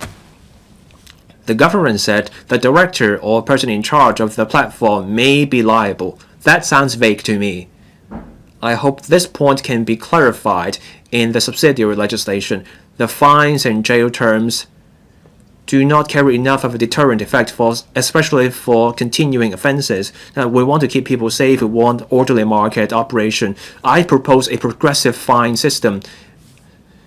So we adjust the penalty based on the number of breaches or violations, and we should come up with a penalty point system, or we should suspend operations. So for the first offense, we should jail people, we should fine the operator, and we should suspend the platform from operating. And that's how we can hold those platforms to account. Now, for vehicles, let's bear in mind demand and supply.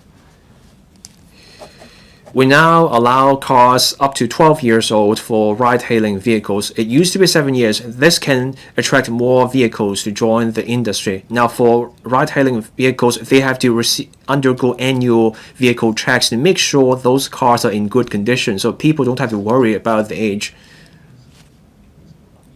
There's market supply and demand. There will be market adjustment. Now, let's look at the mainland's experience. People can consider their own budget and preferences. They can choose new cars or older ones depending on the price. We have limited road space when compared with other cities. I support regulating the number of ride-hailing vehicles. We have to tread with care when it comes to the number. Ride-hailing services are different from taxis. Taxis are always around on the street. But for ride-hailing vehicles, they use the roads at different times. Some ride-hailing vehicles take orders throughout the day. Others take orders only at specific times or on specific days.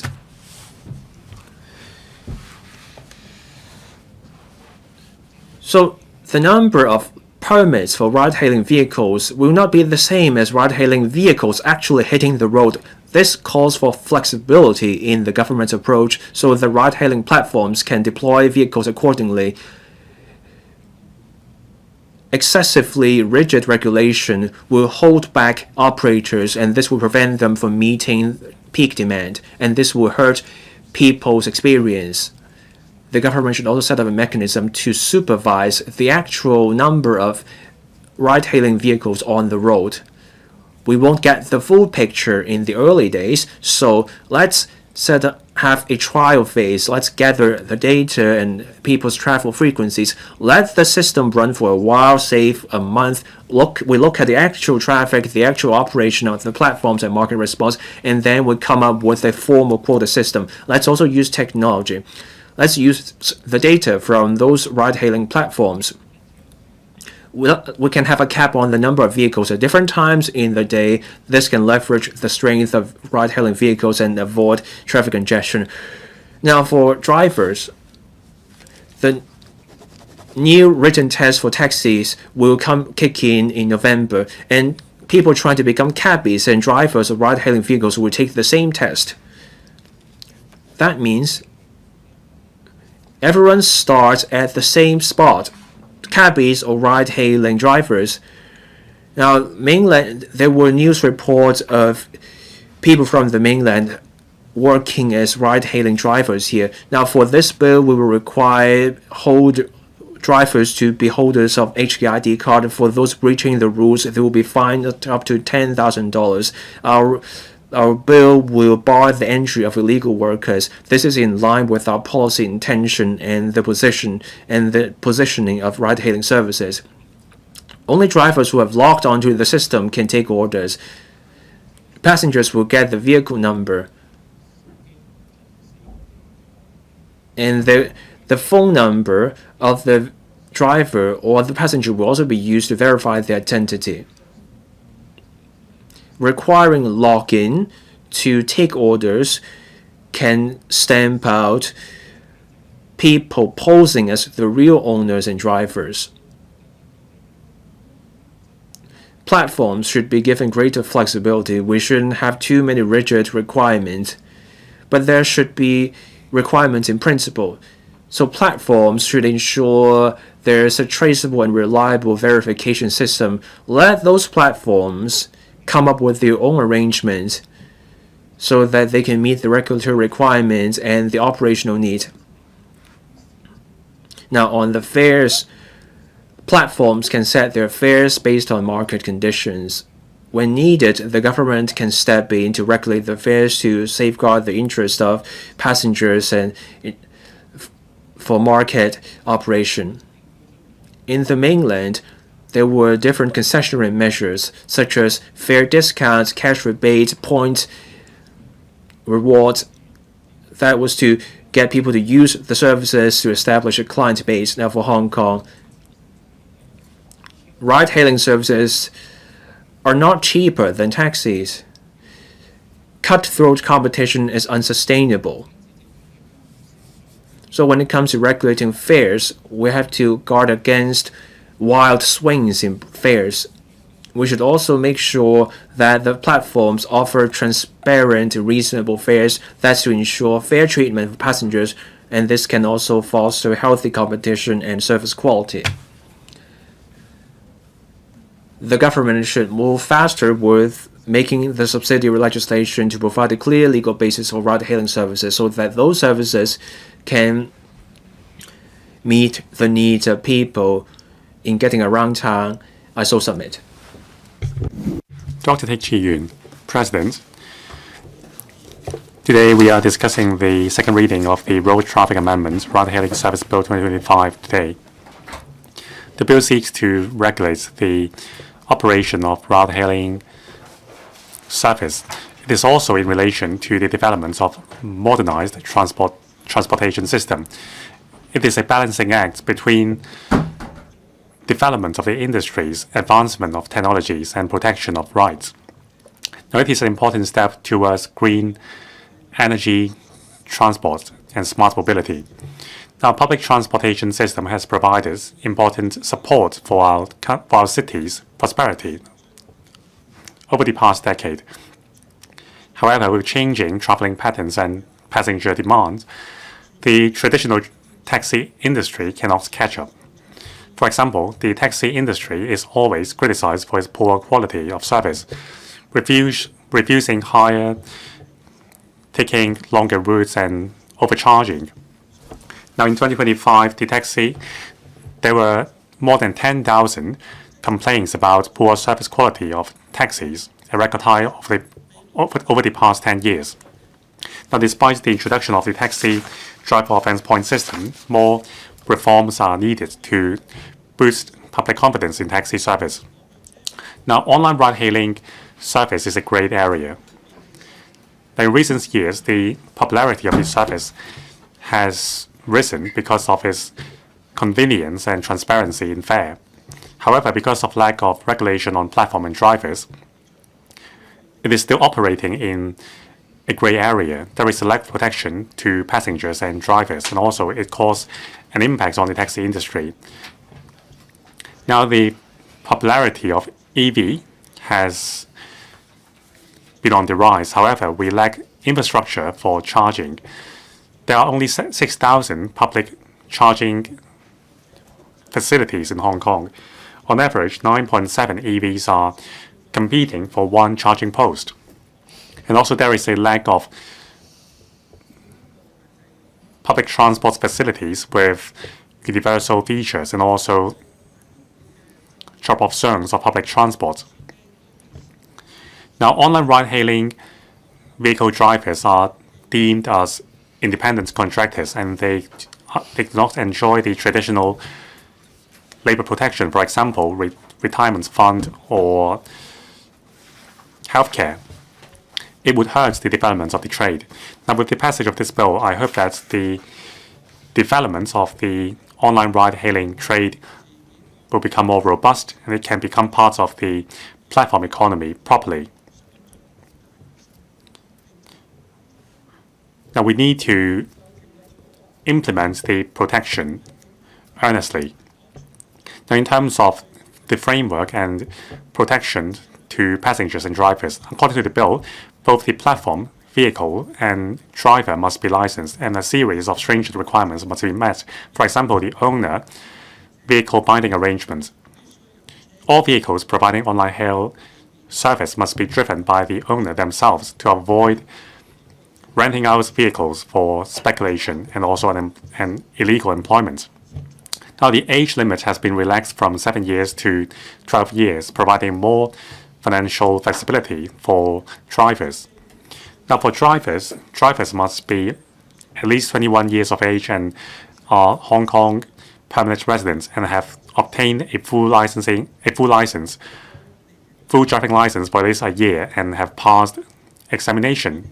They must not have serious traffic offense record in the past. Now, these requirements will protect the safety of passengers. Second, balancing the interests of the taxi industry and the ride-hailing industry. Now, the legalization of ride-hailing industry will cause an impact on the conventional taxi industry. Now, according to overseas example, after the introduction of the bill, the taxi license price will drop significantly. For example, since the introduction of the bill in 2014, the price of taxi license in New York has dropped by more than 90%. Some taxi drivers even committed suicide. Now, this phenomenon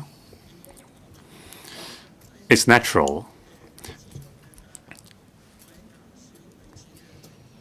Now, to prevent these tragedies from happening, I suggest establishing a transitional subsidy scheme. Learning the experience from Canada and Australia, we need to introduce a tax on online ride-hailing service and use the revenue to establish a fund to support taxi drivers to migrate into the ride-hailing industry and support professional management of taxi fleets. For example, the taxi fleet regime boasting 3,500 taxis should enhance its quality of service and engage in beneficial competition with the ride-hailing service. Now, there will be a limit to the number of licenses issued on ride-hailing vehicle. Now, this is an important measure to avoid inundating the market. Now, judging by the current market's demand, I suggest starting with 10,000 ride-hailing vehicles. This can meet passengers' demand while avoiding causing a huge impact on the taxi industry. Now, based on the market demand and road carrying capacity, we can adjust the scale further in the future. Fourth, we need to promote smart mobility and green transport. Now, the bill should progress together with the development of green transport, especially infrastructure for charging EVs. More charging posts should be built. At public transport interchange and also residential areas, there should be dedicated fast charging posts to support the growth of EV numbers. There should be dedicated drop-off zones at the airport, cruiser terminal, and also major shopping mall for ride-hailing vehicles.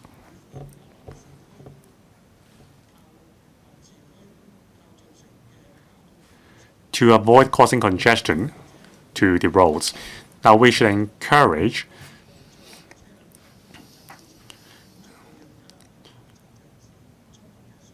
accessible services for passengers with disabilities and elderly passengers, and also support the pet economy by giving license to vehicles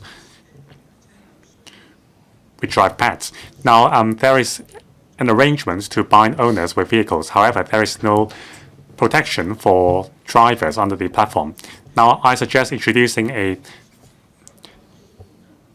third type employment relationship for drivers and platforms, and mandate MPF contribution by platforms. Platforms should be mandated to bear more responsibility. For example, obtaining insurance for drivers and ensuring a fixed income for drivers. Now, the bill is an important step to developing our public transportation system. It regulates the legal operation of ride-hailing platforms and ride-hailing service. It also provides a new boost to our migration towards green transport and smart mobility. Through fair allocation of licenses and improvement of infrastructure, we will also provide more support to the conventional taxi industry. It is a balancing act between protecting the conventional industry and innovation. In the future, I look forward to creating a more sustainable and green public transportation system. I support the bill. Mr. Jiming. Thank you, President. All over the world, ride-hailing service is the trend. Many people told me before they travel, they would first download an online ride-hailing app to order transport from airports. Now, because they are unfamiliar with their destinations, with the ride-hailing platform, they can make complaints easily, and the drivers would be deterred from detouring. It is a very safe method of traveling. Now, the business of online ride-hailing service has grown despite criticism. Nowadays, many people call a ride every time they go out. So we need to regulate the service. Now, before thinking about the regulatory measures, let's look at the data. Now, according to a survey, the daily patronage of personalized point-to-point service is 880,000. Now, online ride-hailing service accounts for 190,000 patronage. So the ratio is some 8:2 between taxi and online ride-hailing. So how do taxi passengers hail a ride? Now, according to data, 70% of taxi drivers receive hail through online platforms. That accounts for 1/3 of the total number of patronage of taxis. Now, 2/3 of passengers hailed a cab on the street. Now, the data shows that there are more and more people who prefer to use online ride-hailing platforms. Besides private cars, they also hail taxis through online platforms. So taxi is still the major mode of personalized point-to-point transport. Now, back in July this year, the administration told us that there are 190,000 people hailing rides on the platform, but there is insufficient regulation on the service. Some private car drivers provide unlicensed service, undermining the safety of passengers. This shows that there is an imminent need to regulate for ride-hailing service. Now, there are 4 considerations behind the bill. First, passenger first and safe travel. 2, allowing drivers to take more orders through more flexibility. 3, beneficial competition between taxi industry and ride-hailing service. 4, ensuring that the road carrying capacity is not affected. Now, I think the government has taken very serious and comprehensive thoughts behind the bill. Now, concerning the upper limits of age of vehicles, the government's initial proposal was 7 years. Now, to passengers, the newer the vehicle, the better. However, vehicle owners in Hong Kong treasure their vehicles, and many vehicles are still running fine when they are 10 years old. So by relaxing the age limit to 12 years, a lot more private vehicles can join the trade. The number has been increased to 300,000. That is a very pragmatic move. And the government has taken a two-step approach. First, the framework is set and the technical details will be legislated later. Now, this progressive approach will prevent the process being bogged down by technical details, and I support it. Now, a warm reminder, online ride-hailing relies on technology. Technology is rapidly advancing, so we need to keep abreast with time. Even with the legislative framework, we need to review the effectiveness of our framework from time to time and enhance it based on the passengers' need with a view to facilitate transport. I also submit to support the bill. Mr. Rock Chen. President, I speak in support of the Road Traffic Amendment Ride-Hailing Service Bill 2025. It's a practical and a forward-looking bill. It takes into account the need for point-to-point transportation service and the operating environment of Hong Kong before putting in place a new ecosystem that advocates complementarity and healthy competition for a win-win result. Currently, there is a serious imbalance between supply and demand for personalized point-to-point transportation service. Every day, about 880,000 people use such service. 690,000 people use taxis, and 190,000 people use online hailing service. But we have only 18,000 taxis in Hong Kong, so the utilization rate is quite high, and is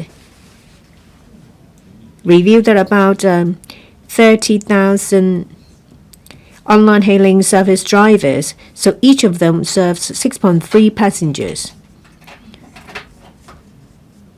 As a result, we see that there are about 6.4 vehicles for every 1,000 people. In New York, it's 14.2 vehicles. In London, it's 11.7, while as in Tokyo, it's 12. So during peak hours, in remote areas or under inclement weather, it's more difficult to hail taxis. And for some taxi fleets, there is a shortage of driver. And a direction under the bill is to legislate to regulate online hailing service so that spare capacities are allowed to get into the point-to-point transportation market.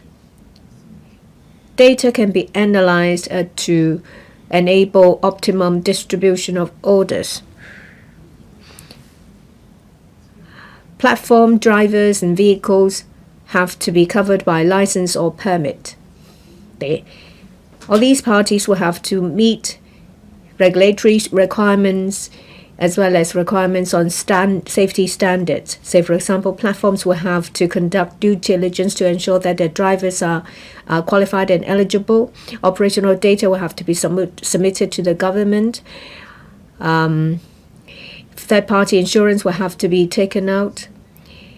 Drivers should be at least 21 years old, and they don't have any record of traffic offenses in the past 5 years, in addition to passing tests.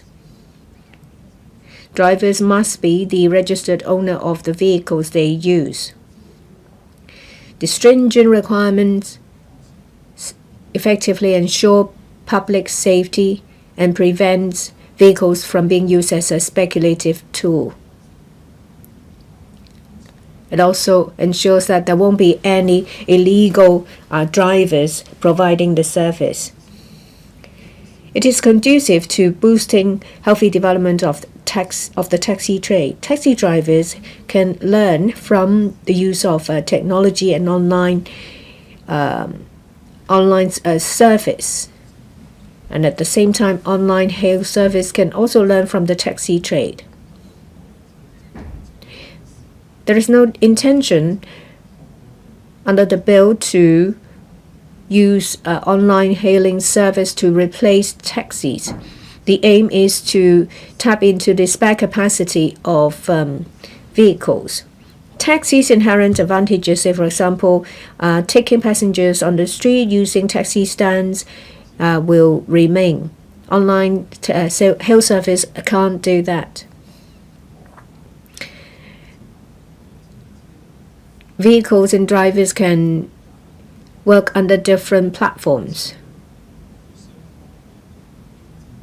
The requirements for drivers and vehicles under online service is more stringent. This is to ensure that there is a fair competition between taxis and online hail service.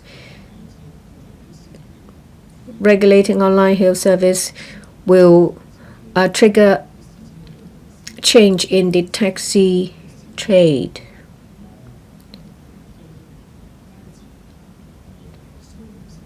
Taxi drivers can operate both on an online platform as well as from street hailing service.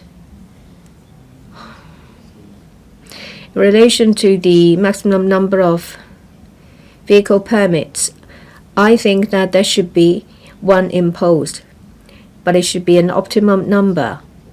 If it's too low, then there is undersupply. If the number is too high, it will cause congestion. The administration should draw reference from London and New York. A framework should be put in place, taking into account demand, carrying capacity of roads as well as the public transportation landscape. Details will be ironed out in the future. This is in line with using public transport as the backbone and at the same time meet diversified needs of transport by the public.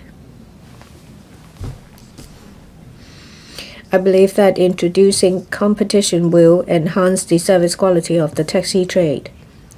With the emergence of online hail service 2 years ago,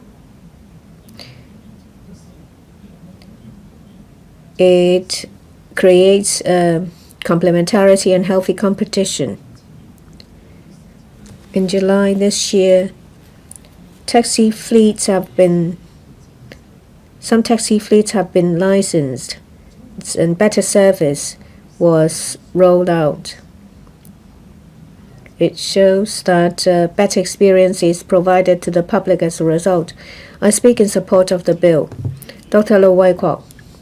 I myself and members of the BPL support the Road Traffic Amendment Ride-Hailing Service Bill 2025. First of all, I compliment the administration for tackling a difficult problem. They worked on regulating online hailing service, which is a long-standing problem in Hong Kong. Starting from 2014, we saw the first online hail service platform. But that was not subject to any regulation. It causes liability, safety, insurance, quality of drivers, safety issues for passengers, all issues that have emerged as a result. No one knew how to resolve these issues. I don't use online hail service for a very simple reason. Yes, I do have demand for point-to-point service, but there is no way for me to tell whether the driver in the private car coming to pick me up is operating legally, whether there is insurance coverage. I am a legislator. I can't take that risk.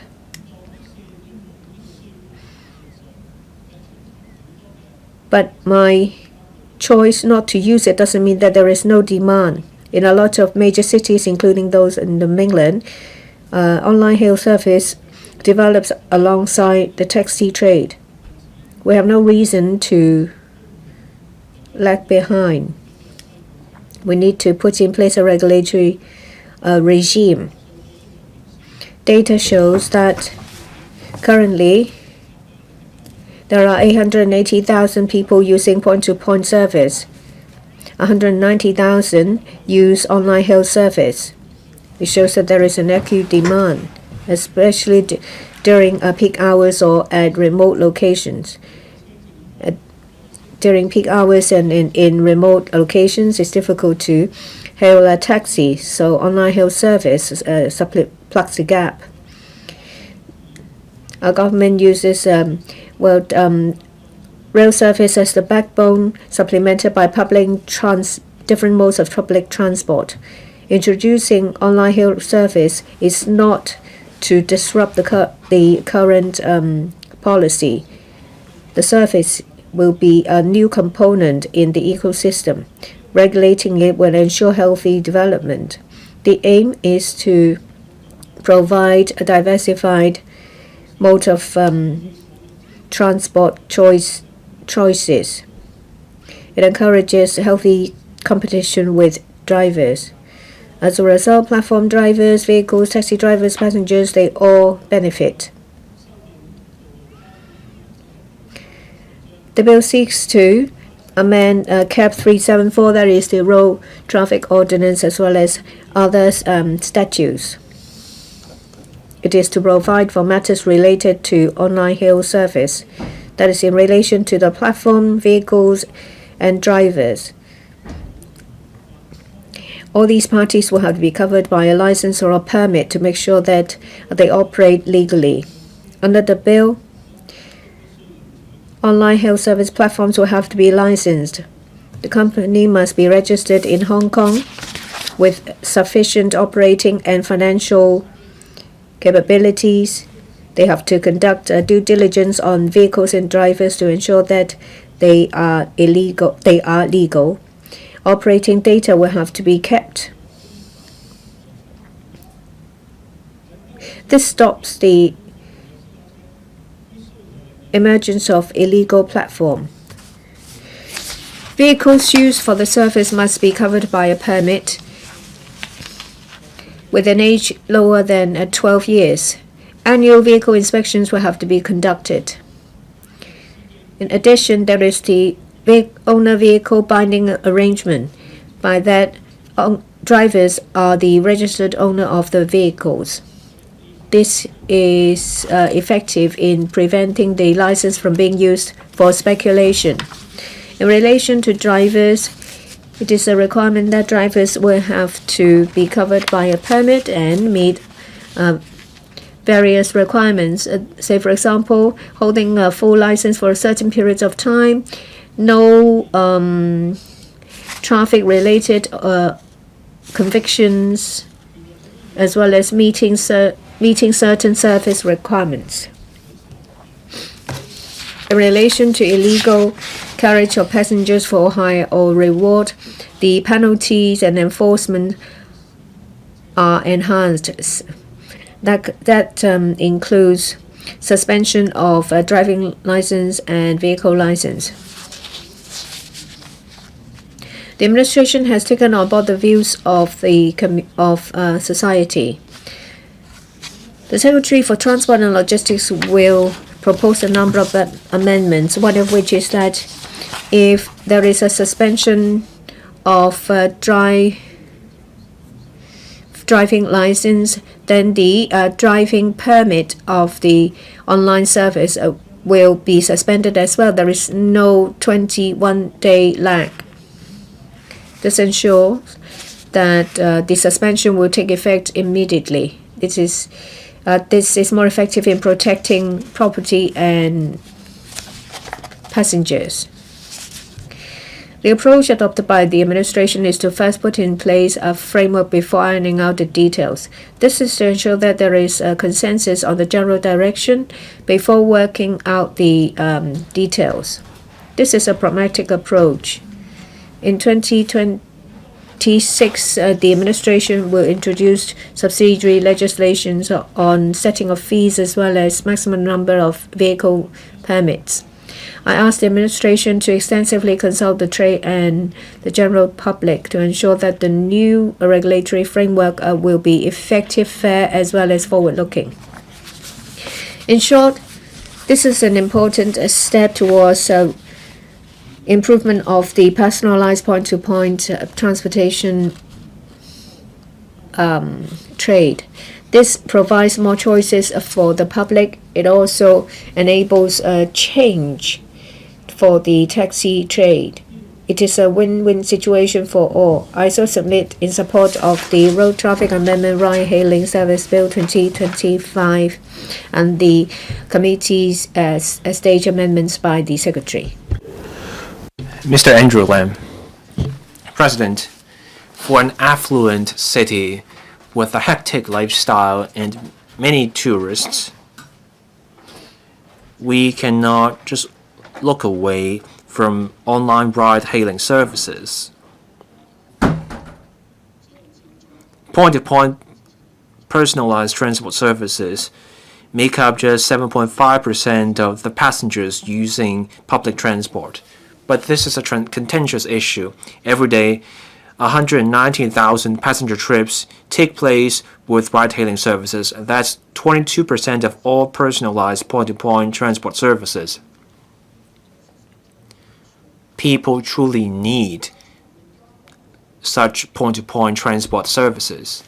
For users, it's best to have vehicles ready all the time. They want drivers with good manners. They want a safe trip, clean vehicles, and also cheap fares. But with ride-hailing services, illegal carriage for hire and reward has been around for a long time, and then there's the tension between taxis and ride-hailing services. We cannot bury our head in the sand. So now the government is taking a key step in addressing this long-standing problem. This responds to what people want, and this is in line with broader trends. In regulation, we have to take into account details. We have to take an incremental approach. We want protection for passengers. We also want drivers to sign up for the ride-hailing platforms. We want a viable regime such that the regime does not deter drivers. We also have to consider the livelihood of people. There are taxi fleet. After all, they have invested in setting up the fleet. On the face of it, this policy is about legalizing ride-hailing services. The deeper issue is how we reshape the ecosystem of point-to-point transport. Public transport is a sensitive issue. Any single change may have wider implications, so we first set out a framework and then we sort out the number of licenses later. This is the right approach. Regulating ride-hailing services is about creating a healthy, competitive landscape so that we have a win-win outcome. We're not favoring any particular side. We simply want a healthy landscape in which taxis and ride-hailing services can each shine in their own field. We want passengers to be the winners. Measures have been taken to improve taxi services. We now have the taxi driver offense point system, taxi fleet system, mandatory cameras in taxis.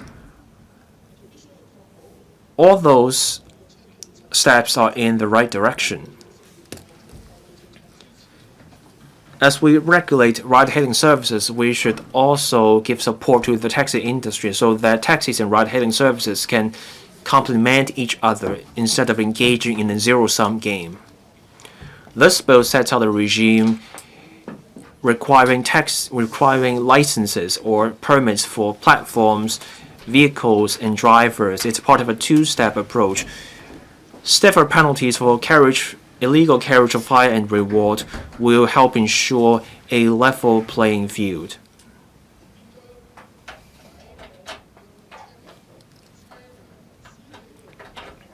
on the specifics of regulating platforms and drivers, as well as the support for point-to-point transport. Many details need to be threshed out at the next step. After the passage of the principal legislation, I hope the government can allow more room while working on the details for discussions with the industry and the public so that we can find common ground that works for most people. The regulatory regime for ride-hailing services is a necessary step towards our vision as a smart city. We want an efficient, smart, and fair landscape of point-to-point transport. I want to see systematic regulation so that we can create a new professional landscape where people provide the service as professionals and passengers are happy to pay more for better services, and we can maintain this healthy landscape and people can invest and provide services with peace of mind. So submit. I support the passage of the bill. Mr. Tongite. Thank you, President. For point-to-point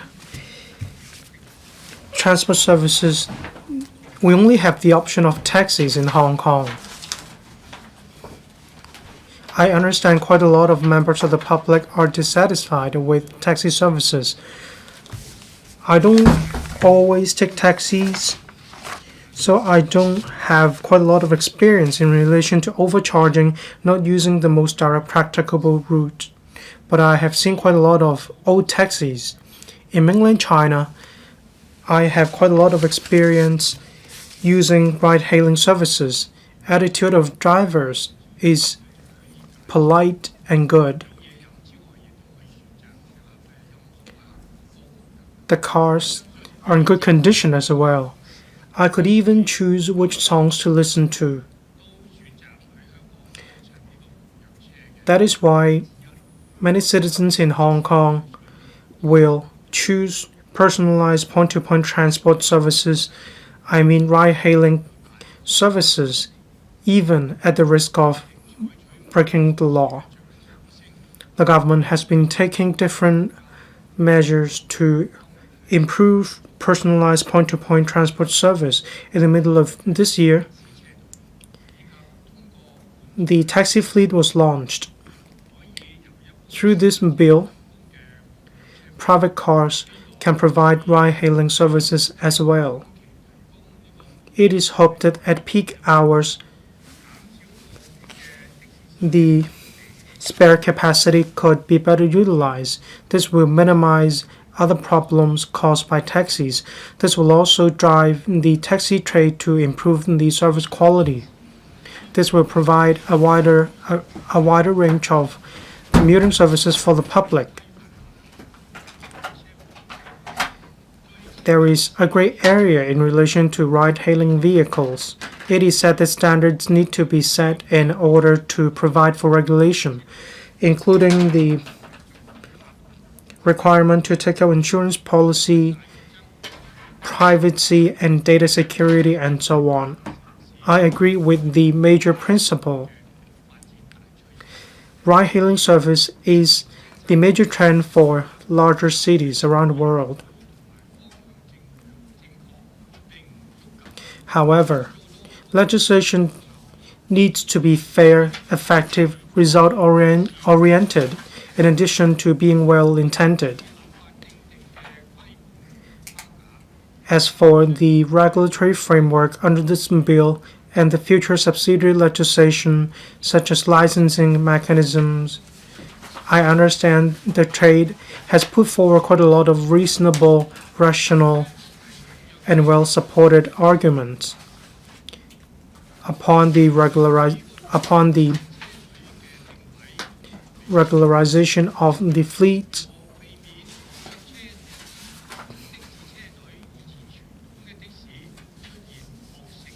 how can we prevent factious competition between ride-hailing vehicles and taxis?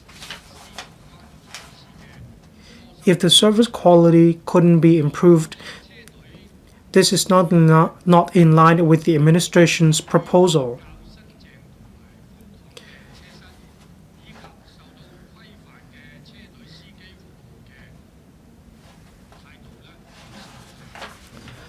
Some members of the public said that they are satisfied with the good attitude and the better vehicle environment of ride-hailing services or vehicle fleet, but there is a lack of such vehicles in the market. Some people think that this is the very reason why the administration proposed this bill. But according to operators, they don't lack cars, they actually lack drivers. There is an aging working force of taxi drivers. Operators don't want to be subject to the regulation of the administration if they join the taxi fleet.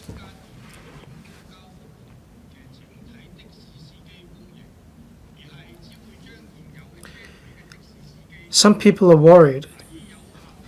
Some people don't want taxi drivers to leave the taxi trade and go to join the ride-hailing trade. Are there any plans to be put in place by the administration to increase the supply of taxi drivers? Do we need to pin our hopes on automated driving so that we don't need to train more drivers? Are you going to leave it to the market? I hope the administration will provide more explanations. At the initial stage, the proposed age of ride-hailing vehicles was 7 years old. It was then amended to be 12 years. But then for the fleet, the requirement is not more than 3 years old. However, an older vehicle doesn't mean that the vehicle itself is not as good. We should instead focus on the kilometers driven in a vehicle. I am also concerned about the year of experience of drivers.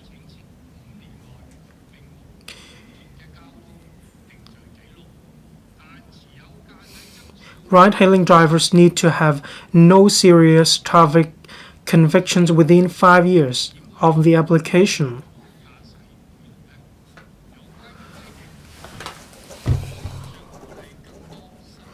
Well, I think the requirement would encourage more new license holders to provide ride-hailing services. They will buy new cars, and this will aggravate the already serious traffic congestion problem in Hong Kong.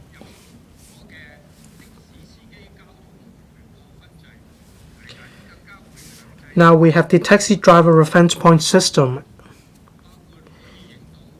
There will be requirements in relation to camcorders, which can record the situation both inside and outside the vehicles.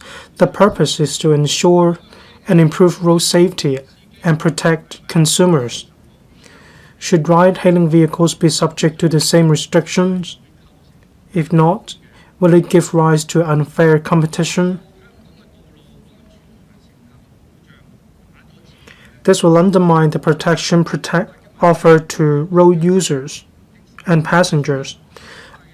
On law enforcement actions, ride-hailing vehicles are different from taxis. It is not easy to tell that one car is a ride-hailing vehicle, even if there is a marking. It is difficult to tell whether a vehicle is providing ride-hailing service.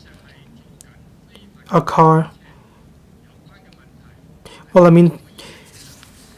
driver may only be carrying the family members instead of a customer.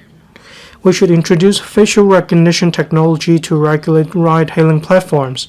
Real-time data should be connected to the transport department or the police force. In the mainland, Macau, Singapore, there are similar practices. I hope that the administration will look into the situation and seriously consider my proposal. I put forward my views. I raised these questions. I expressed my worries. It doesn't mean that I'm against the introduction of ride-hailing vehicles. The age of vehicles and the year of experience of drivers, these have been detailed in the bill. As for other details, the administration will have to confirm in the coming half a year.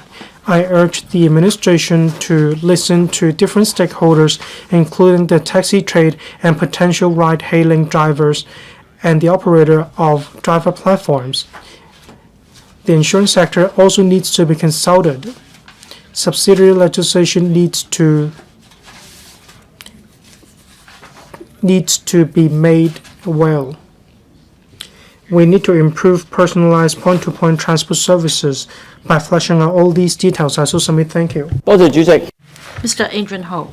Thank you, President. I speak in support of the Road Traffic Amendment Ride-Hailing Service Bill 2025. Hong Kong is an international tourist city. We receive tourists from around the world, and we have also recorded a record high number of visitors coming to Hong Kong. Upon arrival, visitors would of course base their first impression about Hong Kong on the public transport services. If our services are convenient, if the rides are comfortable, of course this will enhance tourist experience. And ride-hailing service is a global trend. It can effectively solve the problems mentioned by members, such as language barrier, and multiple ways of payment are available, including electronic means, and that advanced bookings can be made. This can enhance the efficiency of personalized point-to-point transport service in Hong Kong. Now, I believe that when it comes to point-to-point transport service, taxi should form the core. This is followed by ride-hailing service. This is another good option. Passengers can make a booking online as to when they would like to take transport. They can also pay electronically. This enhances the efficiency of commuting, not to mention the user experience. Now, if we want to make Hong Kong the capital of tourism in Asia, or if we want to make sure that at the end of concerts or major events, passengers will be able to use the transport service, then ride-hailing can provide a very good option for them. However, we do not have the system set up for ride-hailing service. Now, there are also different concerns raised in the community. I see that the government has actively responded to calls for the formulation of a regulatory framework, and the framework will seek to strike a balance between taxi services and ride-hailing services so as to promote long-term development of the market. I think the legislative proposal is a win-win for all, because taxi drivers and also platforms find the proposal palatable. At the same time, we look after the jobs for taxi drivers, and more importantly, we provide proper safeguards for passengers. We also help enhance the experience. In the past few months, I have been meeting with the sector in order to collect the views. We had some meaningful exchanges. Now, according to the sector, they are concerned about a number of things, such as the binding of drivers with the cars, as well as the quotas available capacity. According to Clause 55, the no subletting or hiring is allowed. Only the person registered as driver could drive the car registered under the ride-hailing vehicle permits. This can help reduce complex issues, and I also agree that both the vehicle should be and the driver should be licensed in the form of permits so as to address the issue of possible speculation and illegal employment of drivers. This seeks to plug loopholes. However, in reality, we need to be mindful of the fact that some of the ride-hailing drivers are now working only on part-time, and they only provide service in their spare time. So it is common scene for multiple drivers to share the same vehicle in providing ride-hailing service. So there may be morning, afternoon, and evening shifts. Different time slots may be assigned to different drivers, and the family members may also share the use of the same car.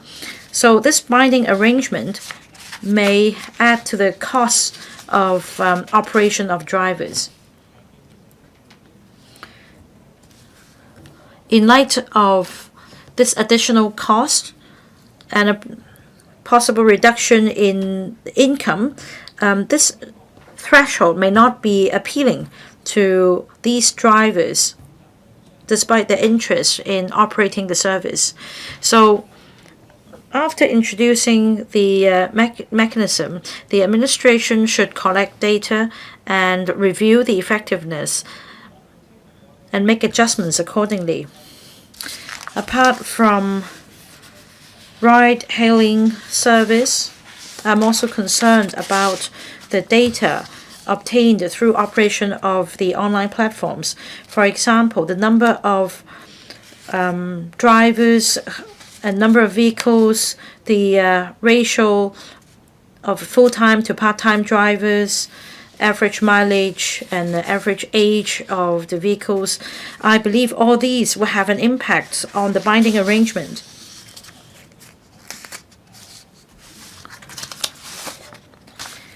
Now, the administration should review the effectiveness of this policy based on the data collected.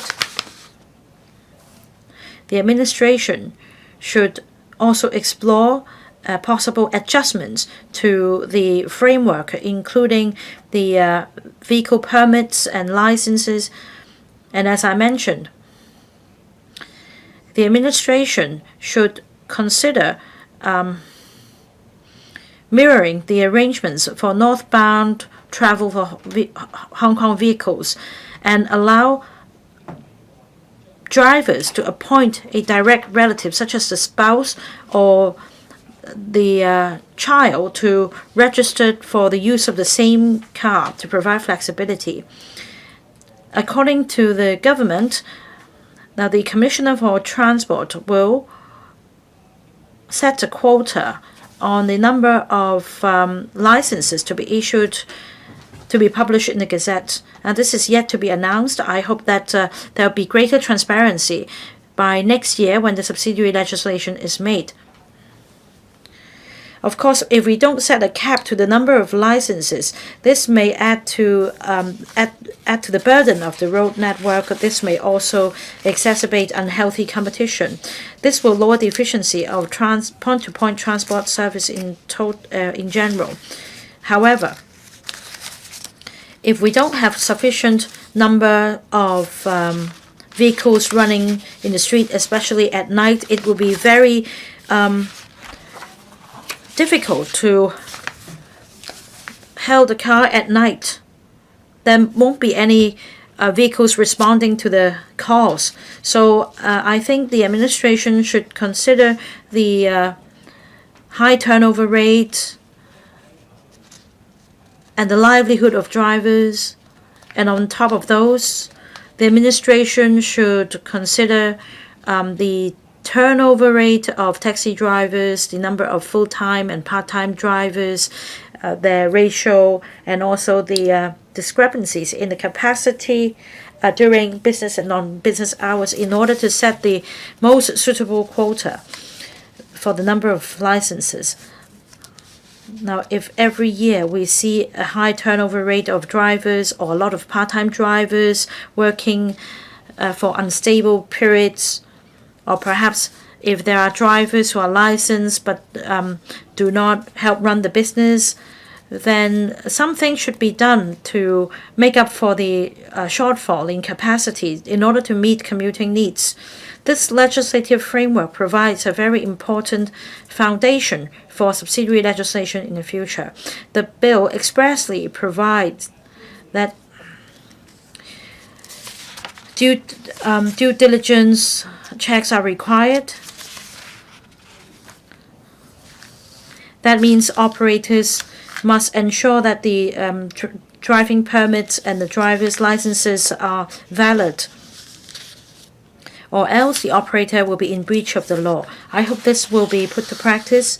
There are also other details such as third-party insurance, commercial vehicles, and also the quota system.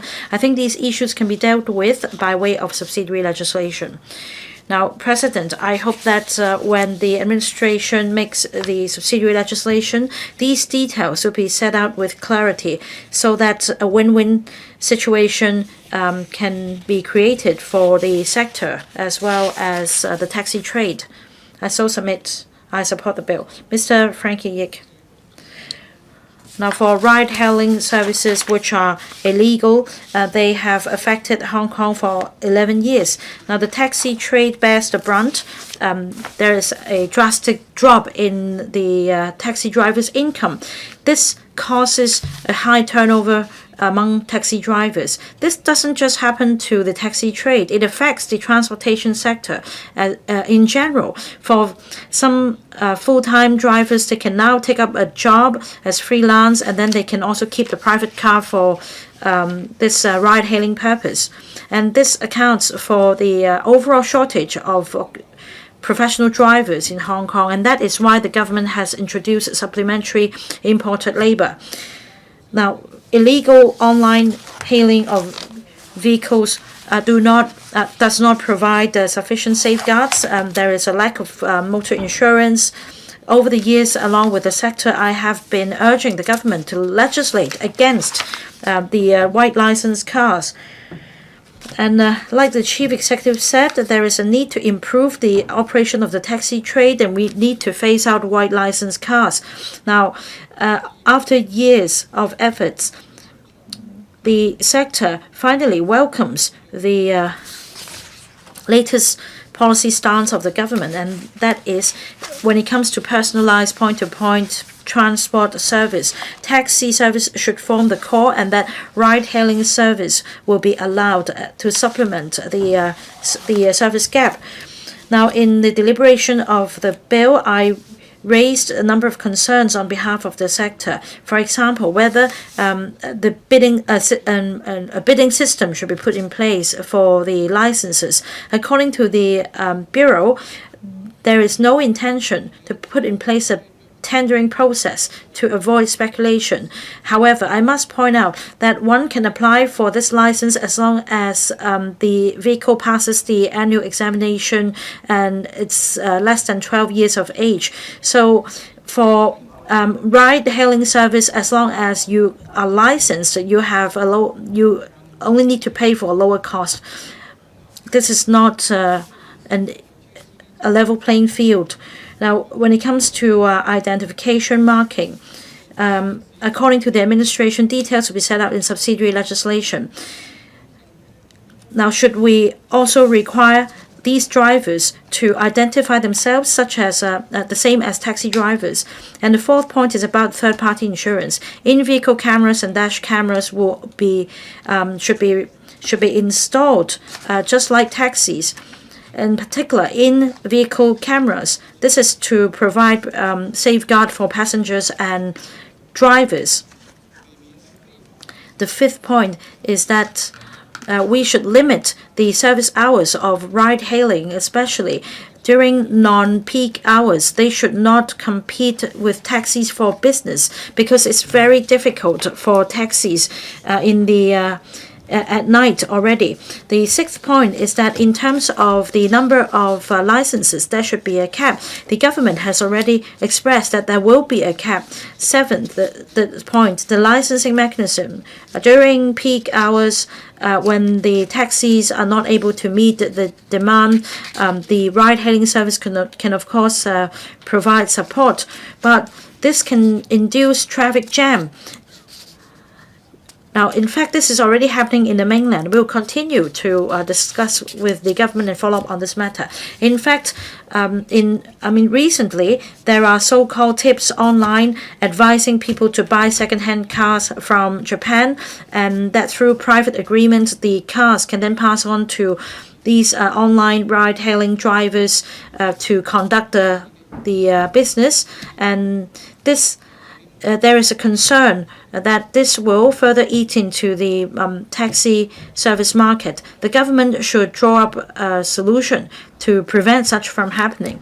Now, the taxi trade are concerned in three aspects. The first one is no identification of taxi drivers. This is also the cause of white licensed cars. The second point is about the statutory age limit of taxis. Now, as you know, the statutory fares for taxis, there is a fare schedule set by the subsidiary legislation, and there is no bargaining. We go by the meter. However, for ride-hailing services, there is a concern that there may be a cutthroat reductions in fare. For example, about half a year ago, a new platform was set up in Hong Kong in order to tap our market for an $80 ride. Only $20 were charged. The sector is concerned that the government will just stay put because of opposition from the community. Now, it is foreseeable that the members of the public will not object to this review because they do not want to pay more for the fares. The third concern is further relaxation of the age of vehicles.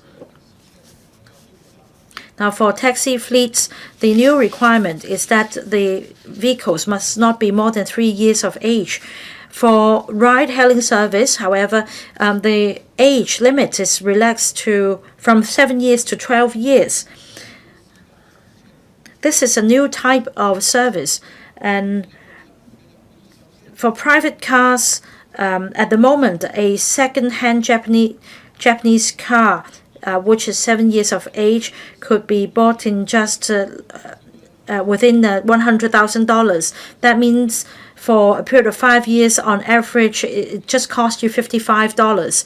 And for taxis, the monthly repayment amounts to $18,000. So if we compare the costs, everybody will go for ride-hailing instead of driving taxis. This can cause a brain drain from the taxi trade.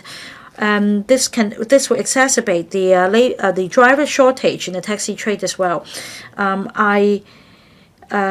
I proposed moving an amendment, but I did not have the support of my fellow members, so I decided to give up on the idea. I think this bill will be passed today.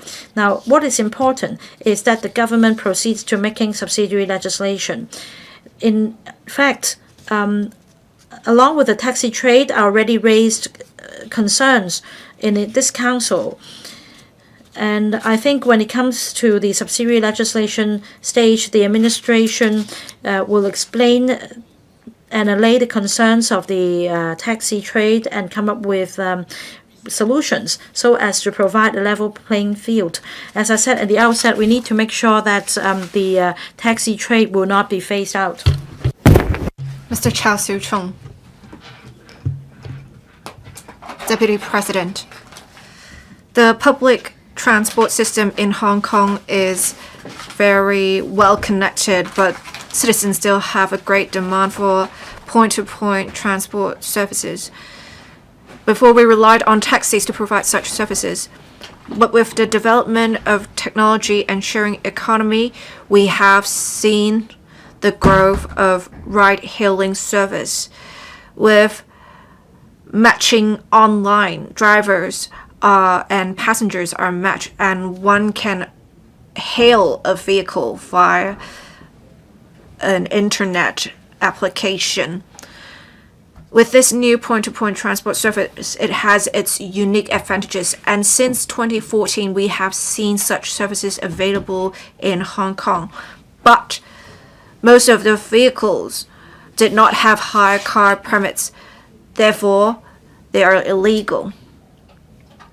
There was much dispute arising from such. It is also said to be unfair to the taxi trade, and it does not provide comprehensive protection to passengers. Many citizens know that ride-hailing vehicles are illegal or even risky, but they are still making use of such service, showing that there is demand for such services. According to a government consultant survey, we have in 880,000 point-to-point transport passengers, 22% of them are of ride-hailing services. So right now, with the government regulating ride-hailing services, it will meet the demand of citizens for commute. It can also enhance protection for passengers. We are lagging behind. As early as 2016, the mainland has legalized ride-hailing services. The scale of ride-hailing services is quite large. Last year, the number of users reached 540 million people, and there we can see that ride-hailing vehicles and taxis could coexist. With what the government said, it seems that they agree. They think that taxis and ride-hailing vehicles are complementary.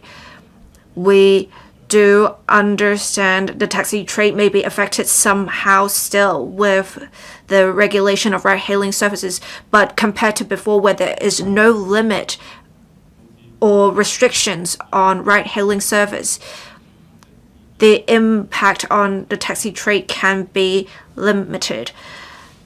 In future, I hope that the government will have more support for the taxi trade to maintain their competitive advantage so that taxi drivers can earn a reasonable income and attract more new blood to join the taxi trade. The bill is just to provide for a regulatory framework. In principle, I agree with the framework promulgated, including bundling of the driver and the vehicle, preventing speculation, and setting an age limit for vehicles to be 12 years old. But we need to flesh out the implementation details, especially in relation to the number of ride-hailing vehicles that will receive licenses. We need to make sure the licenses are granted to individuals who will actually use them, to make sure there is adequate capacity for ride-hailing service. I believe in future, with the issuance of licenses, the administration will err on the safe side. They may not issue a lot of licenses. In this case, it is important to make sure we have a certain level of quality of driver services, and they will maintain their operations. I think we should have a special licensing arrangement. If a driver can meet the basic requirements and have high customer ratings, they should be awarded with licenses. They have been providing stable services and they provide good services so far. So if they can be directly migrated to the new regulatory regime, I believe it is beneficial to maintaining ride-hailing services. It is also important to protect the interests of drivers. In future, the government has plans to have a work injury compensation mechanism for digital platform workers. We should not cover only delivery workers, but also ride-hailing vehicle drivers. Looking at Singapore, they have a bill for platform workers that comes into operation this year that protects platform workers, including ride-hailing vehicle drivers. So I hope that there will be comprehensive coverage of digital platform workers, including ride-hailing vehicle drivers. Many drivers told me before that they want more transparency on the part of ride-hailing vehicle platforms on adjustments of fare and profit-sharing ratio. There should be more communication with drivers, and platforms should listen to the views of drivers. Since we are regulating the platforms with this regulatory framework, I hope that government will set up a communication mechanism between platforms and drivers so that the government can help resolve disputes through this effective communication mechanism. I so submit. Mr. Lo Chung-hong. President, I speak in support of the bill on behalf of the FTU. Last July, the FTU has published our suggestions and submitted it to the government to suggest the government set up a regulatory regime for ride-hailing vehicles and make clear the responsibilities of platforms in labor relations, and to have a taxi trade development fund so that we have a win-win situation for the taxi trade, the ride-hailing service trade, and passengers. The government has incorporated many of our suggestions in the bill, including having referred to the mainland practices of having licenses issued to ride-hailing vehicles, platforms, as well as drivers. And we have the bundling of the driver and vehicle to prevent speculation and exploitation of taxi drivers. There will be a cap set on the number of licenses issued to ride-hailing vehicles to prevent vicious competition. We have an imbalance in the point-to-point transport services in Hong Kong. We have a lose-lose situation right now. The taxi trade is affected by white license cars. Taxi drivers are worse off. White license cars are illegal. They are not recognized by law. There is therefore inadequate protection for drivers. Passengers are dissatisfied with taxi services due to poor experiences, but they are also scared to take white license cars because there may not be insurance, and when something happens, it can be bad for them. So I think with the government's approach now, we are tackling the root cause of the issue with regulation of ride-hailing service. Ride-hailing service is a new thing that is arising from the gig economy. We have ride-hailing service drivers that are essentially controlled by the algorithms of platforms, and they are punished for different reasons. They will receive less of an income due to these reasons. It's just like with delivery platforms in recent years. We have seen many disputes between platforms and platform workers.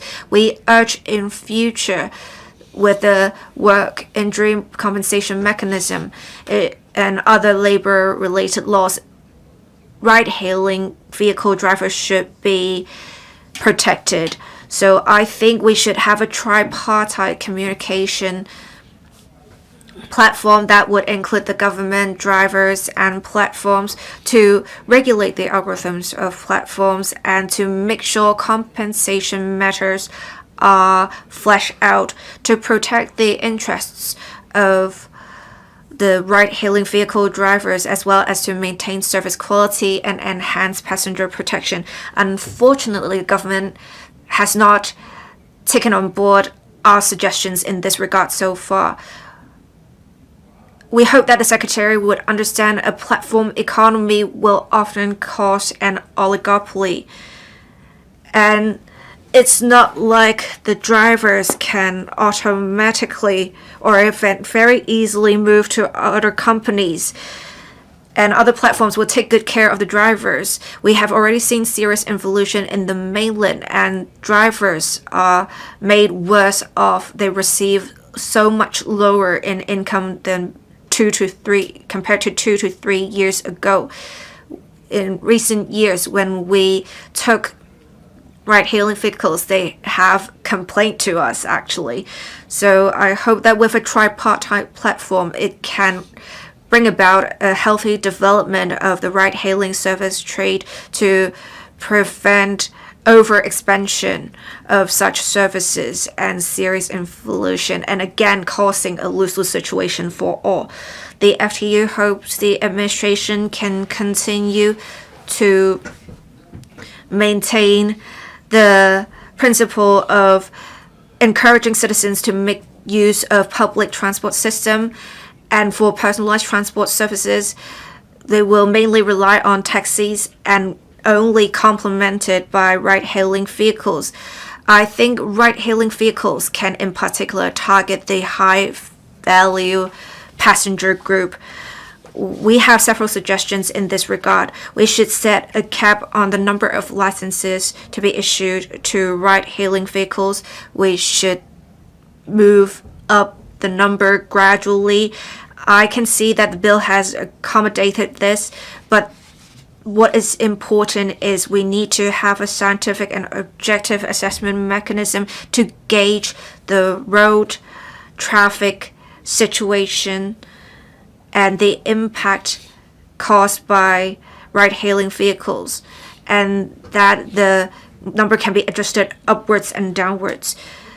In subsidiary legislation, there should be details on ride-hailing vehicle services to make clear its positioning for the high-value passenger group. You need to have specific technical specifications for vehicles. Vehicles should not be too small.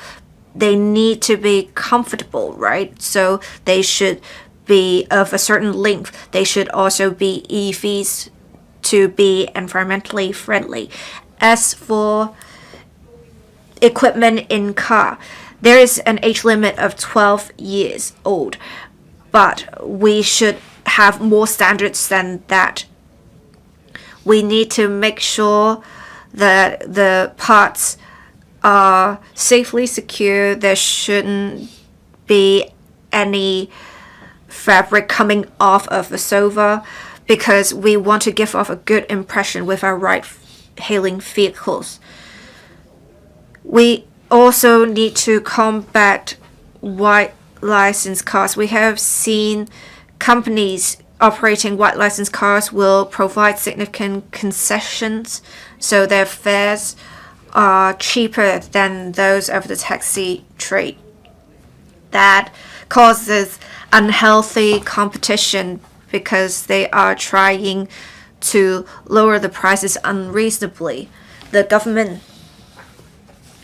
should carefully deal with this.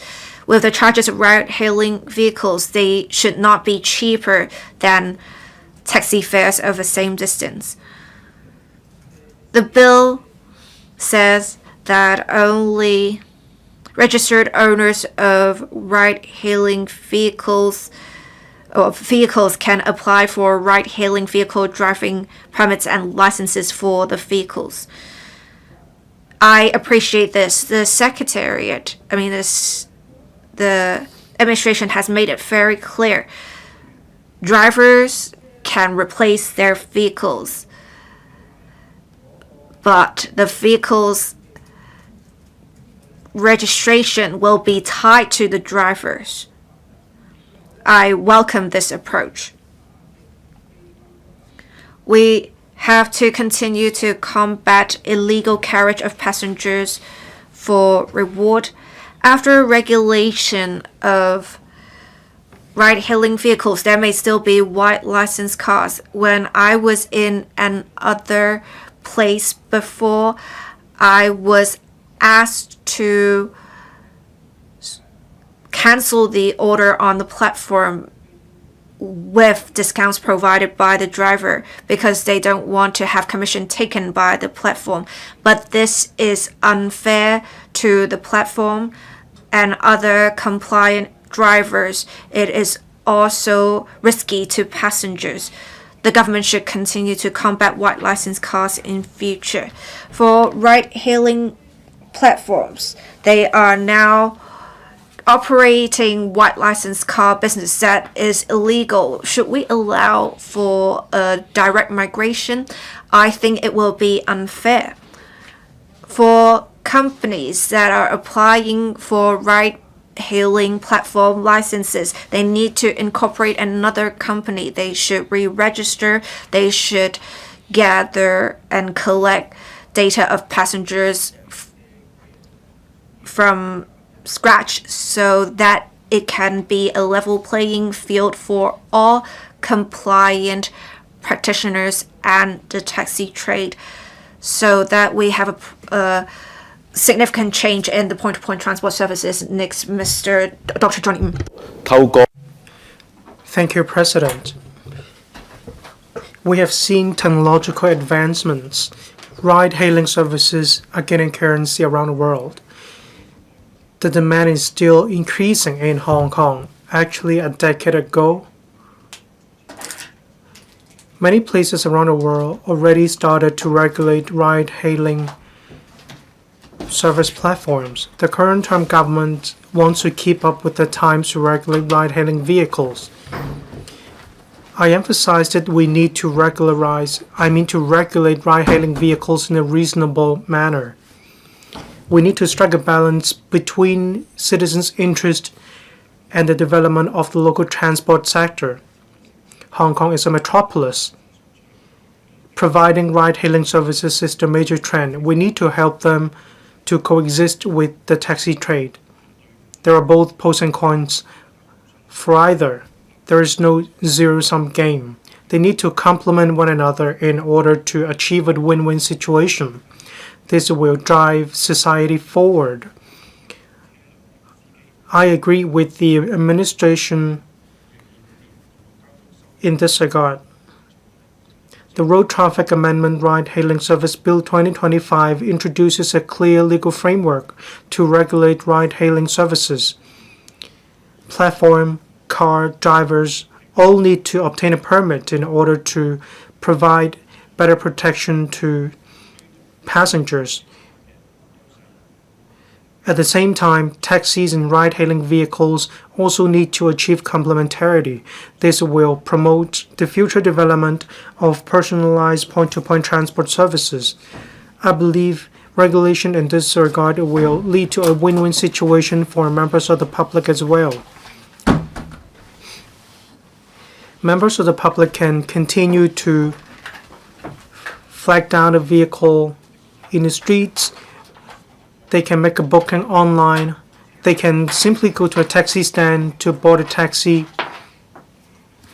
This way, we can unleash the spare capacity in the local transport sector. Vicious price competition isn't going to do the industry any good. If we're going to have regulation in this regard, the administration will have to focus on fees, pricing, and so on.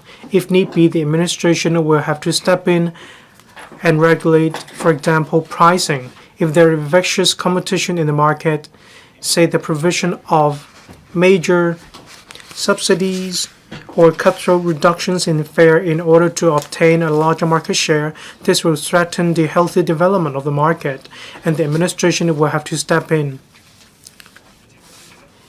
In addition to fares, the administration will also have to monitor the service quality of ride-hailing services. Despite bookings in advance, in theory, the likelihood of overcharging and not using the most direct practicable route should be minimal. But attitude of drivers, quality of the cars still matter. If there are such situations, the administration should urge service providers to make improvements. For example, vehicles should be urged to install camcorders. There should also be a rating system for drivers. With technological advancements, there should also be requirements in relation to the introduction of technology, say for EVs and the promotion of zero carbon in Hong Kong. I hope that ride-hailing companies need to provide a certain proportion of EVs. I expect personalized point-to-point transport service standard will be enhanced. Taxis should coexist with ride-hailing vehicles. They should achieve complementarity, and this will not just benefit the taxi trade but also members of the public in Hong Kong. Then this will be a win-win situation for all parties. Thank you. I also submit Mr. Michael Lee. Since 2014, some ride-hailing platforms entered Hong Kong using the sharing economy model. Members of the public started to call or to make a booking for vehicles online. These vehicles don't have any vehicle permit, but the government hasn't regulated the provision of such services. This doesn't just threaten the safety of road users. This will also aggravate the situation of illegal white license vehicles. In the market, there are tens of thousands of ride-hailing vehicles. Illegal workers are found to operate these cars. This poses a great risk to the safety of road users.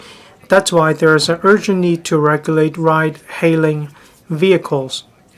Some taxi drivers have left the taxi trade and have become ride-hailing drivers or vehicle drivers. Drivers of other professions have also switched to the ride-hailing trade. The cost is low because of a lack of regulation.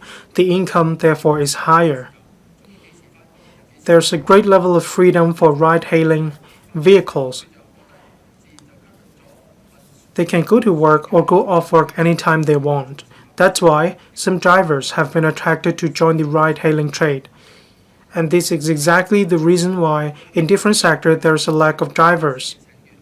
In the past decade or so, there have been petitions. They request ride-hailing service be regulated, but the government has just been dragging its feet. This is a hot potato. The chief executive, Mr. John Lee, emphasized that we need to clamp down on white licensed vehicles or ride-hailing vehicles. This year, 95 law enforcement actions have been taken. I hope that the police will continue to clamp down on illegal ride-hailing vehicles. There should also be appeals when the punishment isn't harsh enough. The Liberal Party supports regulating illegal white licensed vehicles. I hope that a fair environment will be forged in order not to stifle the development of the taxi trade. Members of the public should be allowed to choose. The Liberal Party welcomes the administration's proposal for owner vehicle binding arrangement. This will keep in check speculation of licenses in the operation of ride-hailing vehicles. Markings should be provided in order to let members of the public identify ride-hailing vehicles easily. Taxis are commercial vehicles. They need to be subject to annual checks. Insurance premiums are also on the high side. In contrast, for white licensing vehicles, there is no such requirement or regulation. The cost disparity is very large.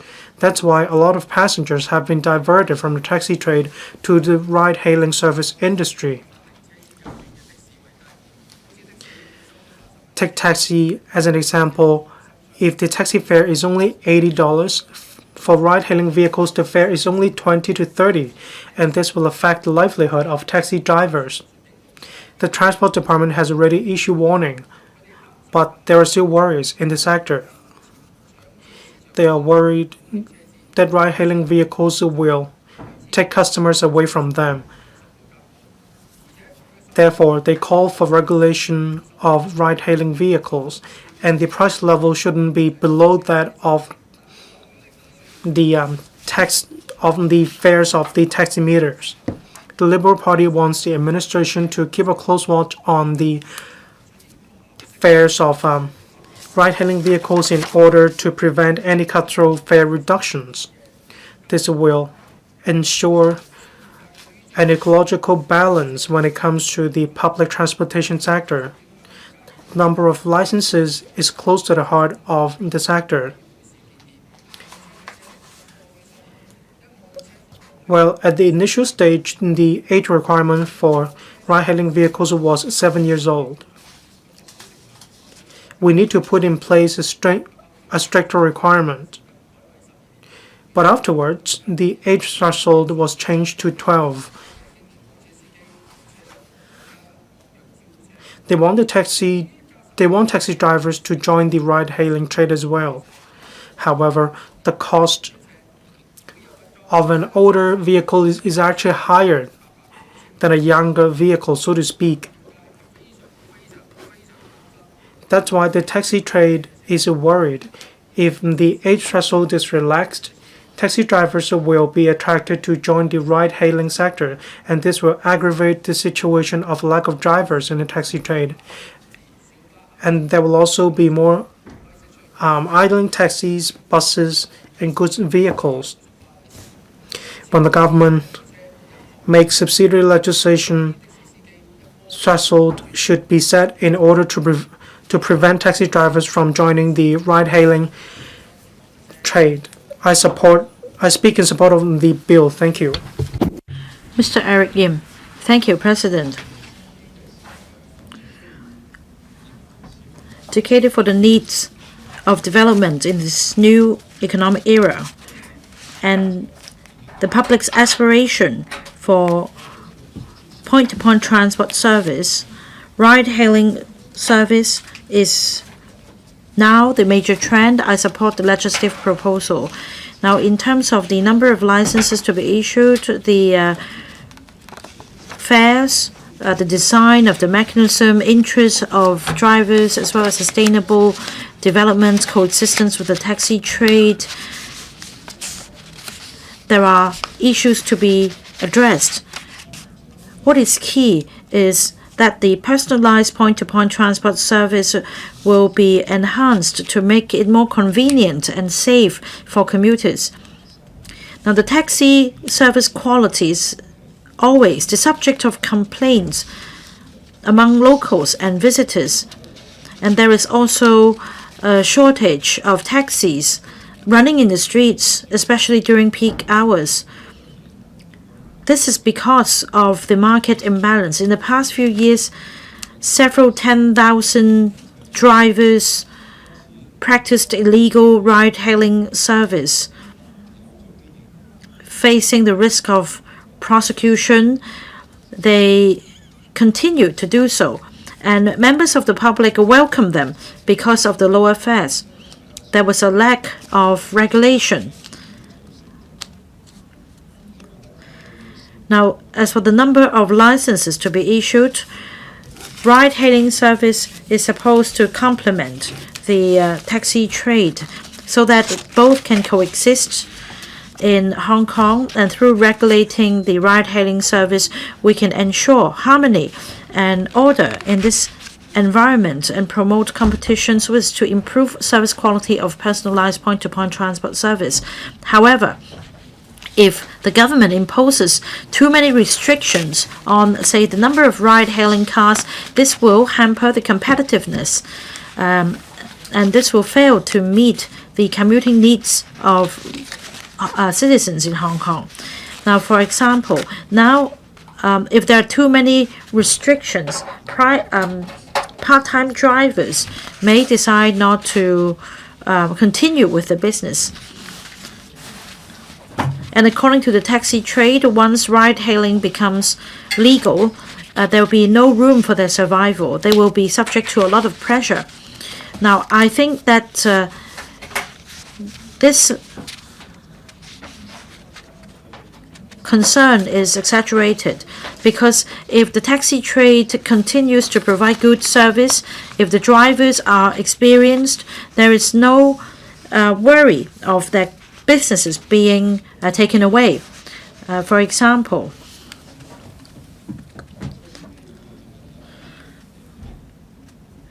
in terms of the age of vehicles, there is a difference between ride-hailing service and taxi service.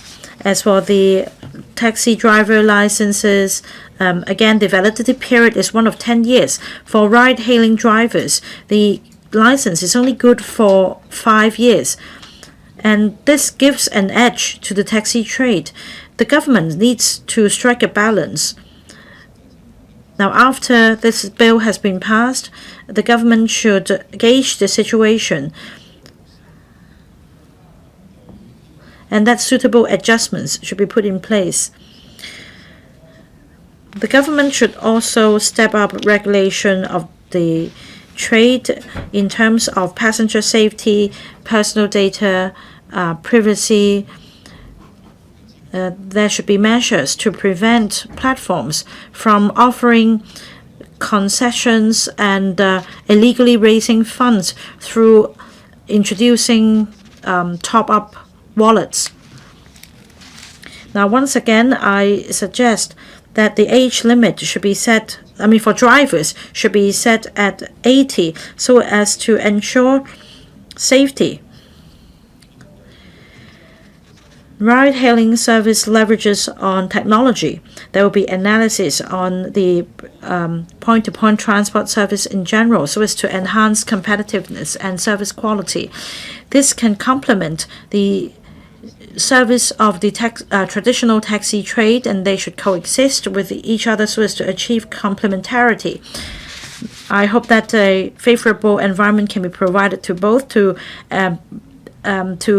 benefit locals as well as visitors. I support the bill. Mr. Chan Hock-Fong. Deputy President, we are discussing the Road Traffic Amendment Ride-Hailing Service Bill 2025 here, but we should also bear in mind that instead of just talking about the bill, we are actually discussing a regulatory regime for the service. In particular, platform economy. This has existed in Hong Kong for quite some time. For a long time, they have hampered the development of traditional industries. I think taking the opportunity of the introduction of ride-hailing service, we are now discussing how platform economy will impact on our day-to-day living and the economy in general. Now, I think we need to be forward-looking, and that is why a framework will be put in place and the details will be ironed out later in order to provide flexibility for the matter. And I really appreciate the Hong Kong SAR government for taking this forward-looking approach, in particular the Transport and Logistics Bureau for the good work. Now, when it comes to the nitty-gritty, there are divergent views. As I heard just now in this chamber, there are members speaking for taxi drivers,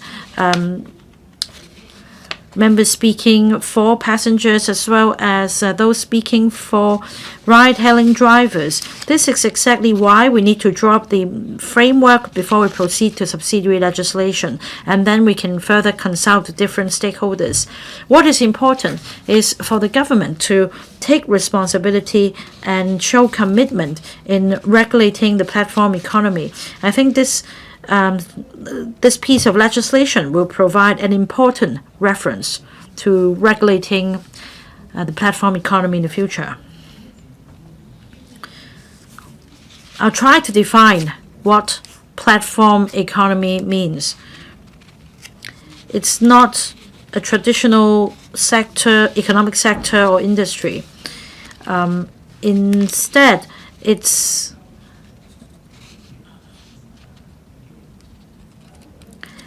a platform that allows idle resources to be put to productive use. Say, for ride-hailing service, people may make use of their private cars to run a business. However, there are various issues at stake, such as road safety, etc. And that is why we need to draw up a legal framework. And for this regulatory regime, ride-hailing drivers will first need to apply for a license or a permit. Same as taxi drivers, they must be licensed. Other commercial drivers, likewise, they need specific licenses. Whereas for ride-hailing service, it is unregulated at the moment. There is no safeguard for passengers. So through this piece of legislation, we will introduce certain licensing requirements for ride-hailing drivers. These requirements are on a par with those for taxi drivers. So we're narrowing the gap, and this is to ensure passenger safety. This will also help attract newcomers to the platform to serve the public. Now, I think This is a very important balancing exercise. The second point is about the age limit of vehicles. I thank the Bureau for heeding our views. The age limit will be extended from 7 years to 12 years. Now, some say that the vehicles will be, in effect, not subject to any restriction, but there is a rating system on the platform. If the service quality or the attitude of the driver is very poor, then you can rate the driver or the vehicle, and this will affect the business prospect. The orders will be snapped up by other drivers. So this is an incentive for the service quality to be improved. So through market forces, we'll be able to regulate the service quality of ride-hailing, and by relaxing the age threshold to 12 years, I believe that the service quality will just continue to improve because consumers can make their choices. The next point is that I support the driver vehicle binding or owner vehicle binding arrangement. The purpose of regulating ride-hailing service is not to allow vested interest to be formed. In fact, this has always been the criticism for the taxi trade because there are different stakeholders such as owners, agents, cabbies. They represent different interests. So there is a lack of unity in the trade.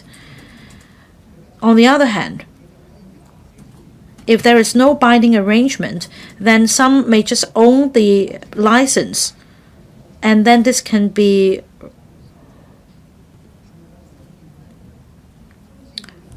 rented by others. This will become a tool of speculation. This is not what we want.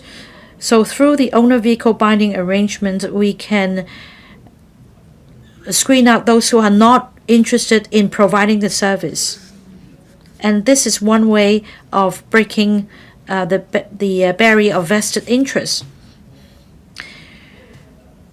Now let me turn to the subsidiary legislation. I have the following advice for the administration. The focus of this regulatory regime is that it comes with 3 tiers. We require drivers to obtain a permit and vehicles to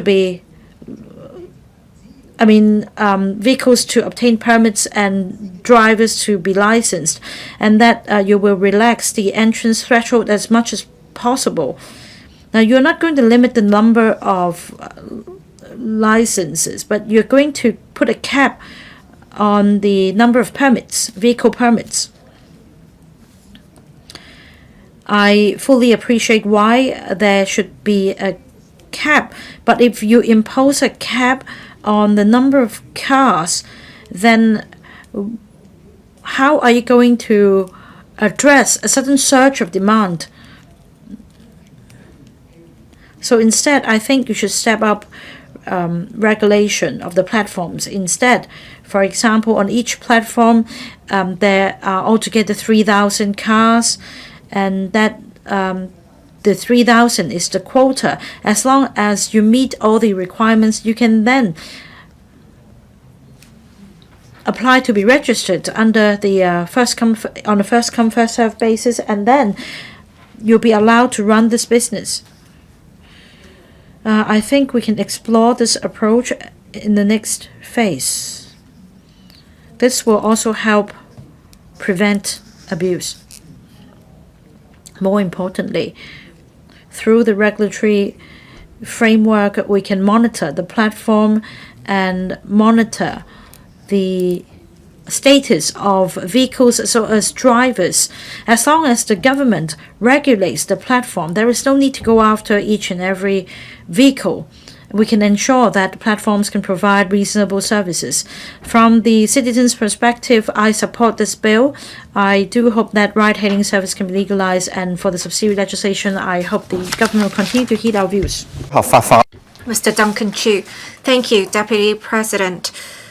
With the regulation of ride-hailing vehicles, the INT sector has been calling for that for many years. And once I became the LegCo member, I have also been urging the government to legislate for ride-hailing service as soon as possible to have a point-to-point transport system that actually caters to citizens' needs.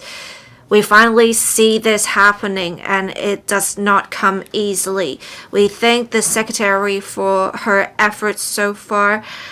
We are lagging behind many jurisdictions, but it's always good to at least catch up. Like Mr. Chen Hockfong, I'm glad to see that this being a more flexible approach being taken by the government, with more adjustments to come later to make sure we can provide efficient and high quality point-to-point services to locals and visitors to enhance the experience of passengers. I was not a member of the Bills Committee, but I have been actively following up on the progress. I also have many of those in the INT sector and the ride-hailing service platforms keeping in touch with me, asking about the latest situation. I will now relay their views. Some are concerned whether we will see something that happened with the taxi trade happen in the ride-hailing service trade as well. During peak hours, we do not have enough taxis, and we often just see taxis refusing service. We need to make sure there are enough ride-hailing vehicles during peak hours to meet the unmet demand for taxis. Many ride-hailing vehicle drivers work part-time. They only work certain periods, I'm guessing especially during peak hours. But there are concerns that the ride-hailing service trade will become what the taxi trade is doing. They would refuse hire, they would ask for higher fees. And we can see platforms increasing fees during peak hours. Of course, there is an algorithm, but then it can cause unfairness. Can we have a screening? We have a screening mechanism here because we're setting a cap. Will many part-time drivers be screened out if they don't drive for a set number of hours? It may not be favorable for the platforms to engage them. So in the end, we will have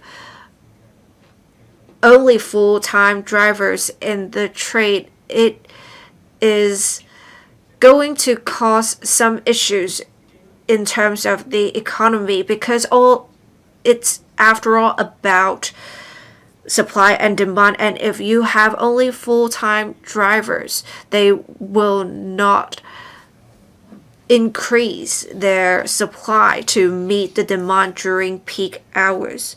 I hope the administration will keep in close view of the situation in future. Also, with adjustments being made to the mechanism in future, will a scientific approach be taken? Right now, the government's estimates are that taxis and ride-hailing vehicles will have an 8:2 ratio in future. But will this still stand in future? Is this a figure derived scientifically? I hope in future the administration will consider the hours of drivers of the two trades. It may be different, so in future there should be timely reviews to see the capacities of the two different trades and adjust the cap on vehicles when necessary. We want to make sure we have indeed a sharing economy. Many members raised some suggestions about the requirement of age limit. At first, it was said to be 7 years, and having heard feedback from many stakeholders, the government moved the age limit up to 12 years. Some Bills Committee members said many ride-hailing vehicles are second-hand vehicles and the operational costs are much less than those of taxis. They think that the limit of 12 years is too lax, so they want the age limit lowered to 5 to 7 years. But some ride-hailing vehicle platform operators actually told me that the inspection requirement is too strict. The government should have the limit relaxed to 12 to 15 years. I believe the government has struck a balance setting the age limit to 12 years. Having considered different opinions, I agree with the age limit set. For age of drivers, it is set to be 21 years old or above. So for the threshold for submitting health checks, it has also decreased from 70 years old to 65 years old. It's going to apply to ride-hailing vehicle drivers as well. I have communicated with the trade. People think this is reasonable. But people are asking for the age threshold to be lowered to 19 from 21. I have asked many in the trade, however, they think 21 is an appropriate age, so they have no comment on this. So I support the age set by the government. Right now, there is no withdrawal mechanism. If we have people colluding and after getting licenses, they are not driving the vehicles, in the end, we will not have an adequate number of vehicles during peak hours. It does not help alleviate the problem of insufficient supply of transport services during peak hours. I hope the government will keep in close view of the situation in future. The Bills Committee also discussed various issues including data management and security of ride-hailing service platforms. I agree that the government should have comprehensive and effective measures to ensure data security. There should be licensing conditions set for providing and maintaining records on the part of platforms. The Transport Department can also impose requirements on personal data privacy. As for whether data collected by the platforms need to be stored and used in Hong Kong, the government said they would not ask for data to be stored solely on servers in Hong Kong. I support the government's approach because make compelling platforms to store data in Hong Kong is not exactly feasible. And I believe with the different requirements on personal data usage, we should be able to cover this area of data governance. I hope that in future we will have the licensing conditions perhaps tied to requirements of other data-related legislation. I so submit speaking in support of the bill. Dr. Chen Han-Pan. Deputy President, with illegal carriage of passengers for reward, passengers do not receive adequate protection. There's also vicious competition between the taxi trade and ride-hailing vehicles. The government's approach shows their determination to tackle a persistent issue, and they are taking a pragmatic approach of first putting in place a framework and then fleshing out the relevant arrangements. making this a soft landing, so to speak. So I support the government's proposals. The platforms, vehicles, and the drivers will have to be licensed under the regulatory framework, and there are clear delineation of responsibilities. Platforms have to have the ability to operate relevant services. They have to be responsible. They have to be experienced. They have to be financially sound. There are various obligations imposed on them. It instills in the platforms a sense of mission with the imposition of requirements. It also brings about the healthy development of the trade. I think there shouldn't be too many platforms because it will cause unhealthy competition. If we have too many platforms, there will be less vehicles with each platform. It will make it difficult for citizens to hail vehicles via a particular service. I hope that there will be different types of platforms. There should be direct operation platforms. There should also be a platform or two that consists of different services, so as to promote diversity. There should not be involution with the platforms. We need to prevent disputes. It's the same with the taxi trade as well. In fact, platforms may work with the taxi trade to collect data, and it will be good for us to gauge the demand.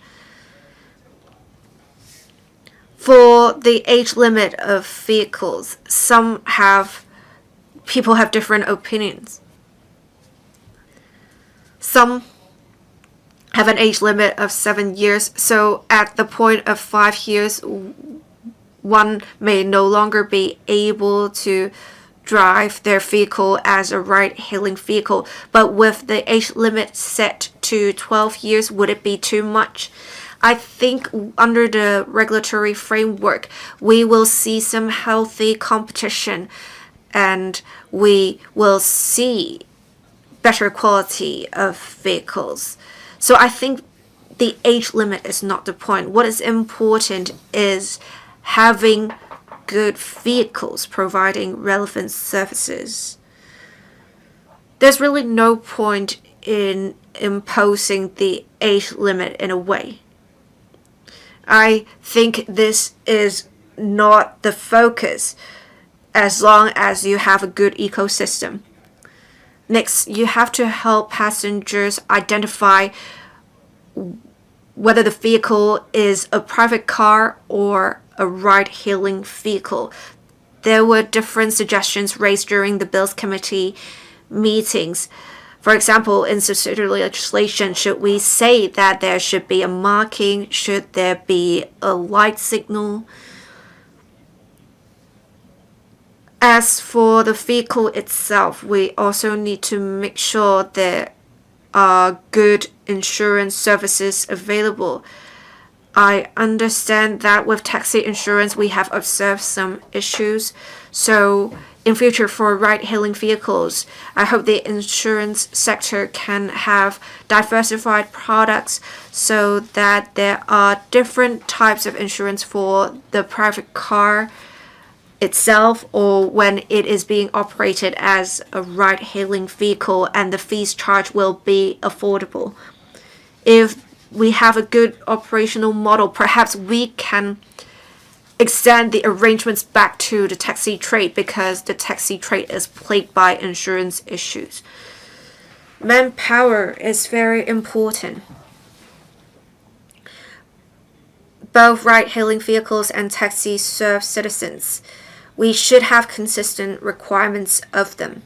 So some think that with people driving taxis or ride-hailing vehicles having to obtain a license, this is reasonable.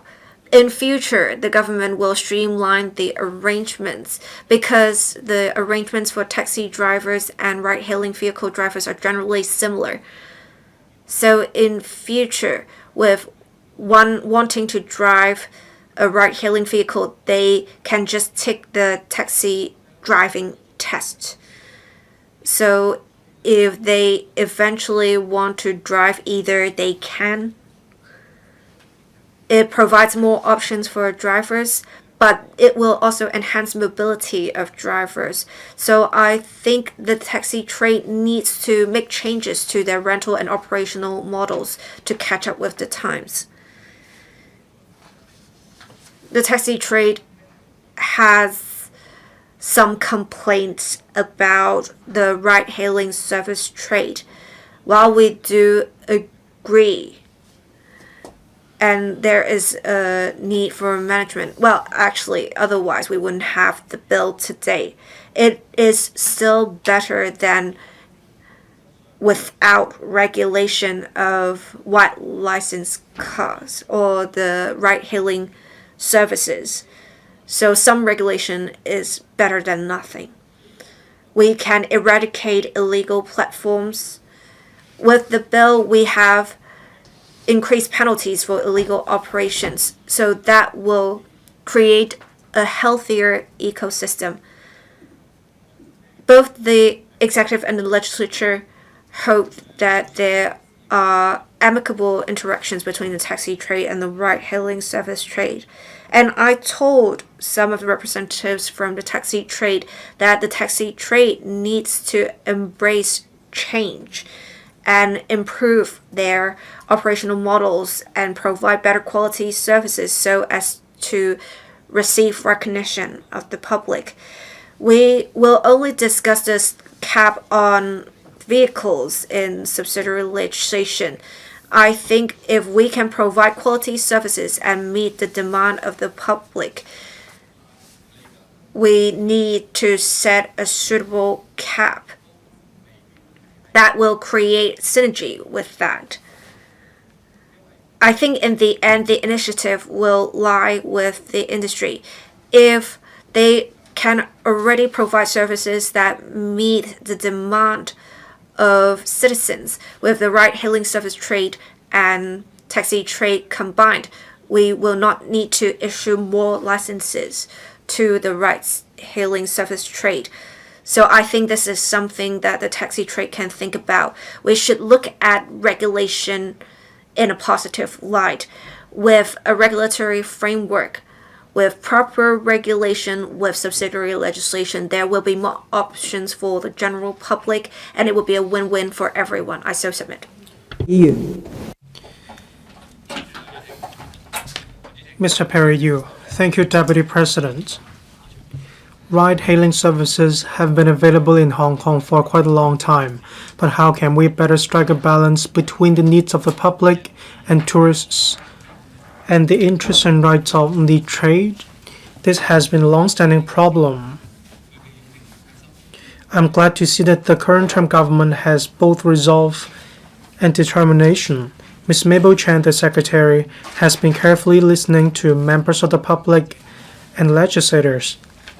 We have a regulatory framework for ride-hailing services. High-quality, personalized point-to-point transport services can meet the needs of the public, and they can also enhance the image of the city. We can advance towards a global destination attracting tourists. When tourists come to Hong Kong, they don't only use taxi, they also use ride-hailing services as well. As many as 40% of the tourists, for ride-hailing services, as many as 40% of the customers are tourists. I hope that taxis and ride-hailing vehicles can achieve complementarity and meet the needs of both locals and tourists in Hong Kong. Then we can provide high-quality point-to-point transport services. The government has a very clear policy position on this issue. One, we need to improve taxi services. We also need to regulate ride-hailing platforms, and we need to clamp down on white licensed vehicles as well. I'm glad to see that the administration has been taking a proactive approach. At the end of 2023, there was a legislative amendment to introduce the taxi fleet mechanism. Systematic management was introduced as well. This July, legislative amendments were introduced to mandate that taxis need to be equipped with camcorders, CCTVs, as well as GPS system. E-payment options also need to be available to improve the experience of passengers. In recent years, the TLB has implemented a range of measures, including the TDOP system, as well as other penalties. I have been a member of a committee ensuring the quality of taxi services. I put forward my views on the issues, on initiatives to the government. We also make good use of a commendation scheme to commend those who have good service standard. We need to focus on enhancing the service quality of taxi services. We also need to safeguard the safety of the public. That's why it is necessary to provide a legal framework and a regulatory framework for ride-hailing services. It's not a zero-sum game. Taxis and ride-hailing vehicles can achieve complementarity. Now, every day, personalized point-to-point transport services are serving as many as 880,000 people, and taxis and ride-hailing vehicles ratio is 8:2. We need to let ride-hailing vehicles serve more members of the public with its characteristic of flexibility. At peak periods, we need to make good use of ride-hailing vehicles in order to prevent vicious competition between them and taxis. We need to base our policies on science and data. Many people are concerned about the number of licenses to be issued, but I do think better management and regulation of the supply of ride-hailing vehicles in different time periods also matters. For example, the ratio of active drivers to inactive drivers. There should be different indicators to assess the market demand in different time periods. The purpose is to ensure sufficient carrying capacity to meet the needs of the public. At the same time, we need to assess the needs of drivers in peak periods and non-peak periods in order to achieve a balance in the supply and demand of drivers and passengers. During the scrutiny of the bill, members of the Bills Committee were concerned about three main points. One, vehicle age threshold of ride-hailing vehicles, pricing, as well as efforts to clamp down on the white licensed vehicles. First of all, in relation to the vehicle age requirements, vehicles need to be under 12 years old. As I understand, the government needs to know that the cost of buying a car has dropped significantly. Will that cause more taxi drivers to leave the taxi trade? In accordance with the ordinance, there is no plan to regulate the fares of ride-hailing vehicles, but taxi fares are subject to rigorous regulation of the administration. We need to keep a close watch on the situation. Is there any vicious competition in non-peak periods? The government needs to prevent any vicious competition in the trade in order not to destroy the ecosystem of the trade. The government also needs to continue its efforts to clamp down on white licensed vehicles. Cross-boundary white license vehicles are still rampant in Hong Kong. I'm glad to see that the administration has amendments to suspend the license of the relevant vehicles as well as vehicle impoundment arrangements. White license vehicle drivers will also be disqualified when it comes to their driving qualifications after conviction. I believe these measures will enhance the deterrent effect. This will enhance the interest and benefits of, the interest and rights of the public. I speak in support of the Road Traffic Amendment Ride-Hailing Service Bill 2025. In the next stage of work, I hope that the administration will continue to listen to different stakeholders. Thank you. Dr. So Chang-Weng. Deputy President, the government moved with the times and response to society by having the Road Traffic Amendment Ride-Hailing Service Bill 2025.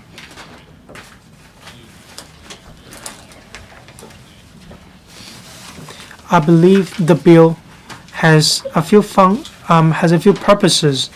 It is worth our support.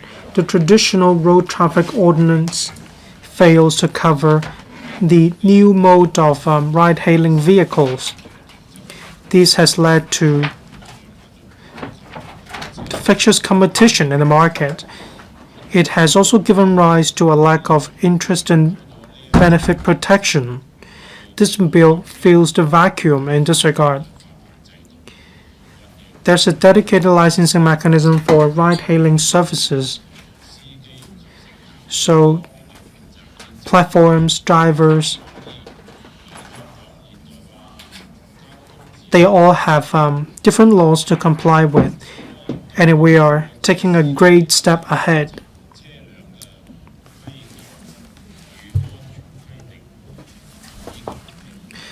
On safety and the responsibility of platforms, there are clear thresholds.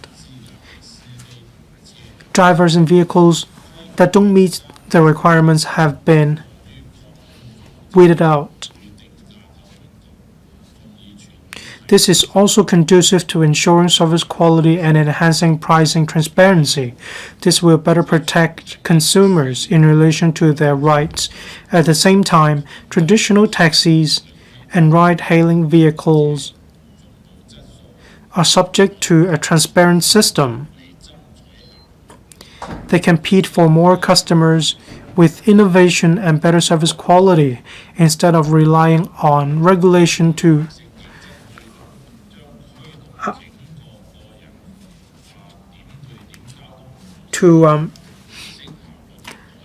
compete for more passengers. Positive competition will be conducive to improving quality of service. High-quality enterprises will continue to enhance its efforts in innovation. Ride-hailing platforms have an abundance of commuting data.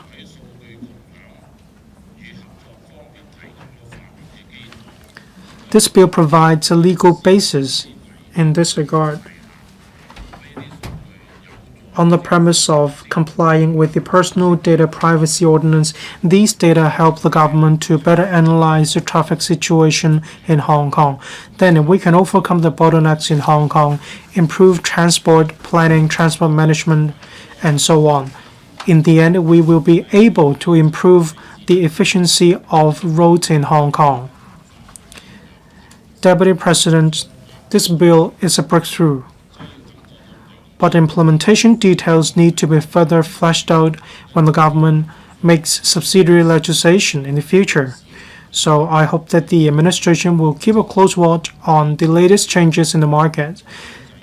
It needs to maintain close liaison with stakeholders in order to meet the needs of local operations. Ride-hailing vehicle issues have to do with different parties' interests. There have been conflicting views in Hong Kong. First of all, in relation to the owner vehicle binding arrangement, we have the requirement of the vehicle owner. The purpose is to keep in check speculation. This is reasonable. But there is a criticism that if we are going to implement it across the board, it is not flexible enough. The sharing economy is all about flexible use of resources. Many ride-hailing drivers work part-time and they rent vehicles to operate such services. But if we put in place this requirement, some part-time drivers will be turned away. Then this will stifle the development of ride-hailing services. Reviews need to be conducted. If need be, the administration needs to consider allowing more than one driver to use the same vehicle. Next, on fair competition between taxis and ride-hailing vehicles, the administration has said that it's not a zero-sum game. However, ride-hailing vehicles may enjoy unfair competitive edge, which poses pressure on taxis. Implementation details need to be fleshed out in the future. But ride-hailing vehicles adopt a market-oriented approach. When the demand is high, fares could increase. When the demand is low, by contrast, fares could decrease. Ride-hailing vehicles may also choose to adopt cutthroat fare reductions. However, taxis are quite passive in relation to vehicle age requirements from 7 years to 12 years. Some taxi drivers may be attracted to join the ride-hailing trade, and this will further exacerbate the situation of a lack of taxi drivers. This will prevent any enhancement in the quality. The government should dynamically assess the situation and make adjustments. This will enable complementarity and coexistence between taxis and ride-hailing vehicles. On implementation details, I suggest, first of all, for the fares of ride-hailing vehicles, they should be market-oriented, but it doesn't mean that the administration doesn't regulate such. If need be, the administration needs to step in.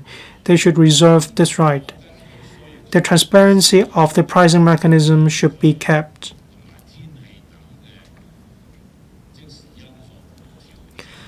Platforms can adjust the fares having regard to different districts and weather. However, when there are fluctuating fares, the administration should step in and investigate such a situation. Next, ride-hailing vehicles don't have the requirements that are applicable to taxi to install camcorders and CCTVs. The administration explained that this will be handled by platforms, but owing to a lack of legislation, ride-hailing vehicles may not necessarily install camcorders or CCTVs, and there is no protection for the privacy of passengers. This is far from ideal. The administration should introduce legal requirements. Third, the administration should consider members of the public's views. If there are too many ride-hailing vehicles, this will affect the taxi trade. A balance needs to be struck. I'm glad to see that the issue of white licensed vehicles, which has been plaguing Hong Kong for a long time, could be resolved. I hope the implementation details could be fleshed out in order to plug the loopholes, so that passengers will enjoy ride-hailing services. Thank you. I so submit. Dr. Sunny Tan. Thank you, Deputy President. Ride-hailing business has developed very rapidly in Hong Kong. That shows there is a demand. And the first such platform was established in Hong Kong about 10 years ago. Still, there is no regulation so far, and it is not reasonable not to offer passengers and drivers reasonable protection. I support the government's bill in drawing up this regulatory regime for ride-hailing services. Now, I also took part in the committee meetings. As other members mentioned, ride-hailing online is now the major trend. What is problematic is that taxi licenses as a tool of investment and speculation. There is a lack of incentive for licensees to enhance service quality. Drivers work hard, they don't get high income, and it's a dilemma and a cause of this vicious circle that causes a deterioration of service quality. It doesn't meet the public's expectation. Nowadays, the ride-hailing service can plug this service gap. It's a form of transport. Through healthy competition, we can promote better service quality. But we need to make it clear that professional drivers offer their service as drivers. According to the electrical paper dated July 2023, as of the 14th of April that year, there were about 8,000 taxi licensees or companies holding the licenses. Only 46,000 people worked as taxi drivers on a regular basis. So 80% of cabbies are not licensees. They only work as professional drivers in order to make ends meet. And in fact, according to media interviews, many taxi drivers might turn to work as part-time ride-hailing drivers because of the more attractive income. If the government can draw up a reasonable regime for or fair schedules for ride-hailing, I believe this will offer more options for professional drivers. In fact, in terms of the age limit of taxis, the Secretary responded to a question in March 2023 about taxi traffic accidents. There were many taxis over 20 years of age running in the streets. Many taxis were dilapidated and worn out. That's also the crux of public complaints.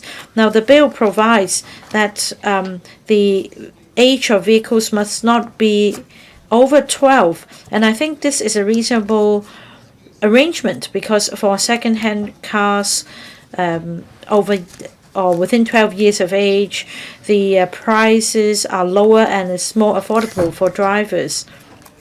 And more idle cars can join the business. And according to the electrical paper, at the moment there are only 31% of drivers working for platforms who are full-time drivers. On the whole, during busy hours, these full-time drivers would also take up part-time or work as part-time. That provides a prerequisite for an ecosystem. Now, usually when we request service online, it takes about 5 to 10 minutes in order to be accepted. In the mainland, it only takes 1 or 2 minutes because of the supply of cars. I think the administration has proposed a cap for the number of vehicles in ride-hailing platforms. We should make sure that there will be sufficient capacity to take orders. Now, the objective of this regulatory regime is to provide a legitimate choice of transport service that is of good quality and also employment opportunities for drivers. It's not for low-end competition. In the past, taxi drivers relied on the console and the call centers. Nowadays, we all have mobile apps and we don't rely on paper-based maps anymore. With technology, we can enhance our capacity. Apart from highly transparent fare schedules and fare information, as well as a service rating system, the administration should also deploy technology to collect and analyze the data collected by various platforms to gauge the needs of the market so that flexibility can be put in place to adjust the capacity in a swift manner.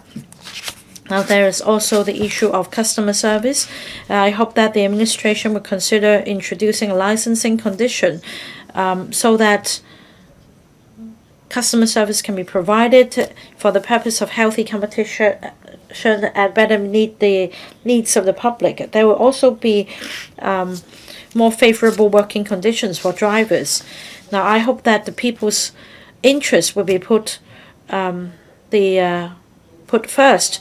There should be a reasonable balance between the needs and interests of different groups, and that there will be a room for development for drivers so that everybody will get adequate protection under the regulatory regime for the healthy development of the business. I so submit. Mr. Kenneth Lau. Deputy President. With prevalence of technology, people's commuting patterns have changed. In recent years, ride-hailing on the internet has developed rapidly. It disrupts the traditional pattern of personalized point-to-point transport service. According to statistics, since 2014, over 5 million passengers in Hong Kong had used ride-hailing service, and that shows the keen demand for online ride-hailing in the local market. And yet, there is no law in Hong Kong regulating these platforms and the drivers. This has led to the problem of white license cars taking passengers illegally for hire or reward. There is no safeguard for passengers either. Now, according to a government survey, over 60% of respondents and 80% of responding drivers support the establishment of a regulatory regime to regulate ride-hailing platforms and promote the legalization of this business. So there is a consensus. I'm happy to see that the bill being tabled into the council so as to introduce a regulatory regime for ride-hailing service. The vehicles and drivers will need to be licensed. Permits will have to be issued. This shows the government's commitment in undertaking reform, and the government puts people first in improving personalized point-to-point transport service. So on behalf of Heung Yee-kok in the New Territories, I'd like to give my support. Now, on the regulatory regime, I understand that there is widespread concern about the service quality and fair arrangements of these platforms, as well as the eligibility criteria. Now, according to the administration at the Bills Committee's meetings, the administration will consider a number of factors before granting the licenses, such as the experience of the operator, financial capability, service level. As for the fares, the administration will rely on market forces as well as technology. A transparent pricing mechanism will be put in place instead of stipulating the statutory fares so as to allow flexibility.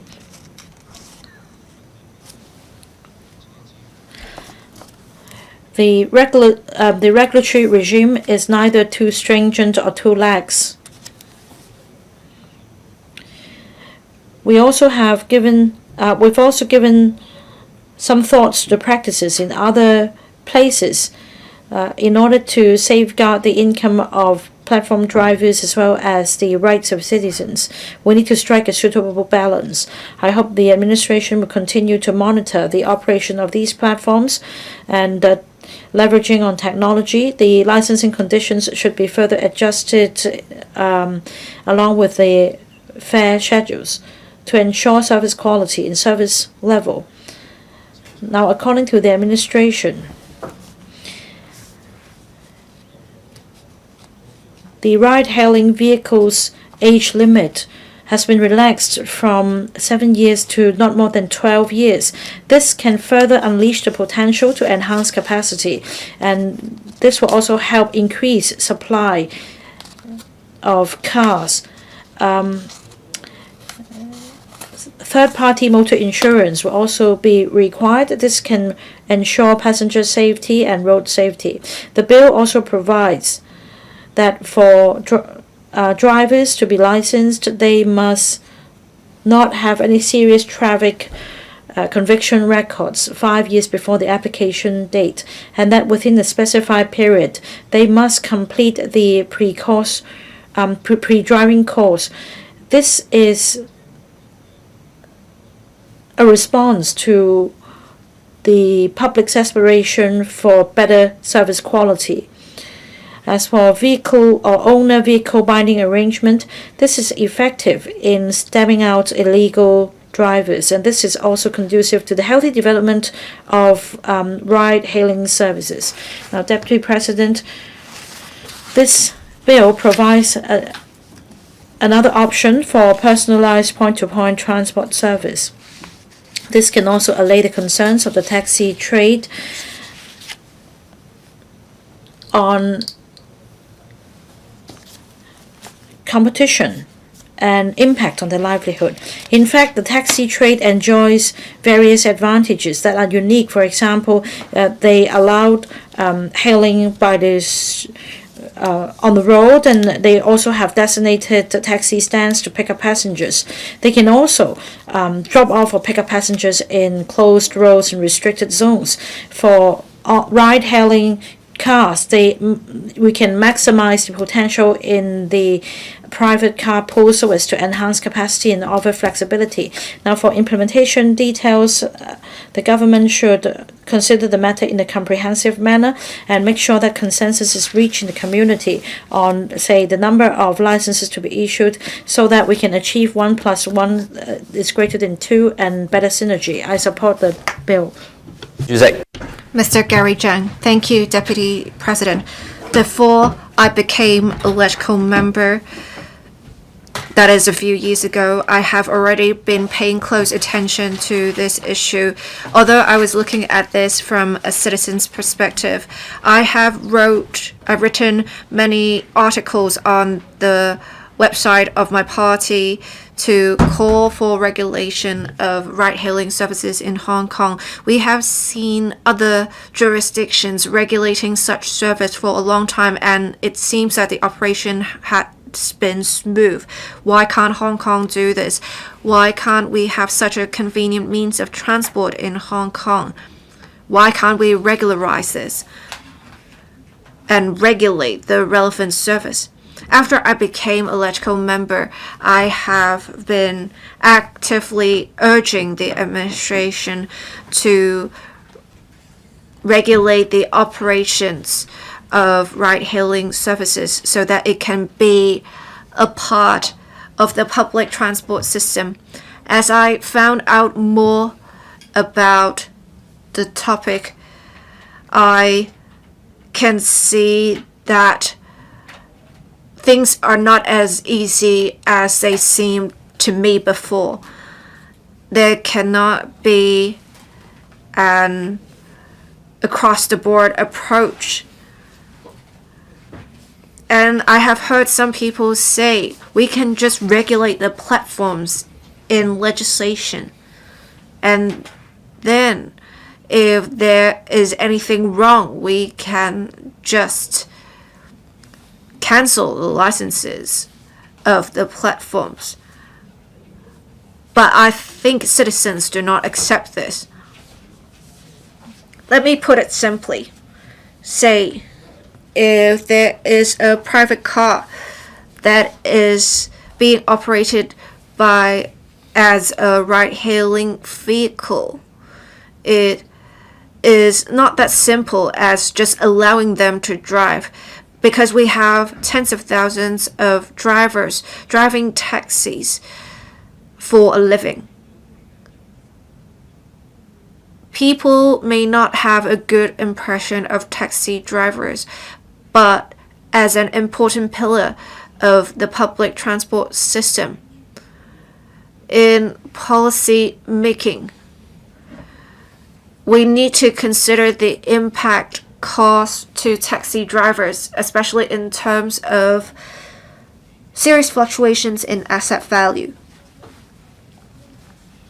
Even though I want there to be ride-hailing services available legally in Hong Kong, I now understand there are different angles. I can understand the difficulties faced by some stakeholders. So we have to really assess the different options. Last year, I thought the exercise could not be completed within the current term government. We needed research, we needed further analyses. This is going to be the last bill that will be passed by the LegCo this year, by the current term LegCo. I feel very honored, yet I'm also quite emotional because I'm part of this very important initiative. I would like to thank the secretary and her team for making this happen. As for the technical details about the principal ordinance, there have been detailed discussions during Bills Committee meetings, and many members have raised some very good points just now. I will not go into the details here as a result, but I think with principal legislation, we will be laying solid foundations. But the issue remains challenging. It is something that we need to handle well, and it will have to be handled by the next term. I have some observations to share also. Before we take a macro perspective on setting a cap, you need to think about what you want to achieve. It's not simple negotiations with the cap. You need a vision in mind. So we don't want to see, for example, once we have set a cap, it is just a theoretical figure. Because we already have ride-hailing vehicles right now, we don't want to see a significant change in the supply of ride-hailing vehicles. With regulation of ride-hailing vehicles, if it causes a decline in the supply of the ride-hailing vehicles, causing inconvenience to the public, that is not what we want, because that is not what the public wants. We don't want to see either, once a cap has been set, those in the taxi trade worries realize, in the sense that there is a great supply of ride-hailing vehicles causing significant difficulties to taxi drivers, lowering their income significantly. This is irresponsible. So with the setting of the cap, we don't want to see these two extreme scenarios happen. So when we actually set the cap, we need to communicate with the public and stakeholders so that we have a more or less consensual figure.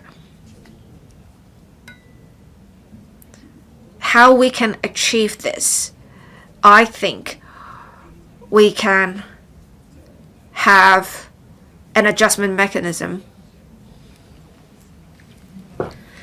We can adopt a floating basis with reference to the hours of ride-hailing vehicle drivers when they're in operation. If they operate their vehicles for longer, we can increase the license fees charged to them. If they are working on a part-time basis, we can charge lower license fees. Basically, we are providing a financial incentive to part-time ride-hailing vehicle drivers, so that with this incentive they can maintain the status quo, or they may consider it more profitable to operate taxis. This will help the taxi trade because there will be new blood joining the trade, and it promotes healthy development of the trades. I so submit speaking in support of the bill. Mr. Kenneth Fogg. Thank you. I want to share with you my experience. A few days ago, I took the airport express to Central and I was queuing for a taxi. I saw a foreign visitor didn't want to get into a taxi, then another. I asked them why. They said sorry because they didn't have cash. They only had electronic payment means. And I felt sorry for them.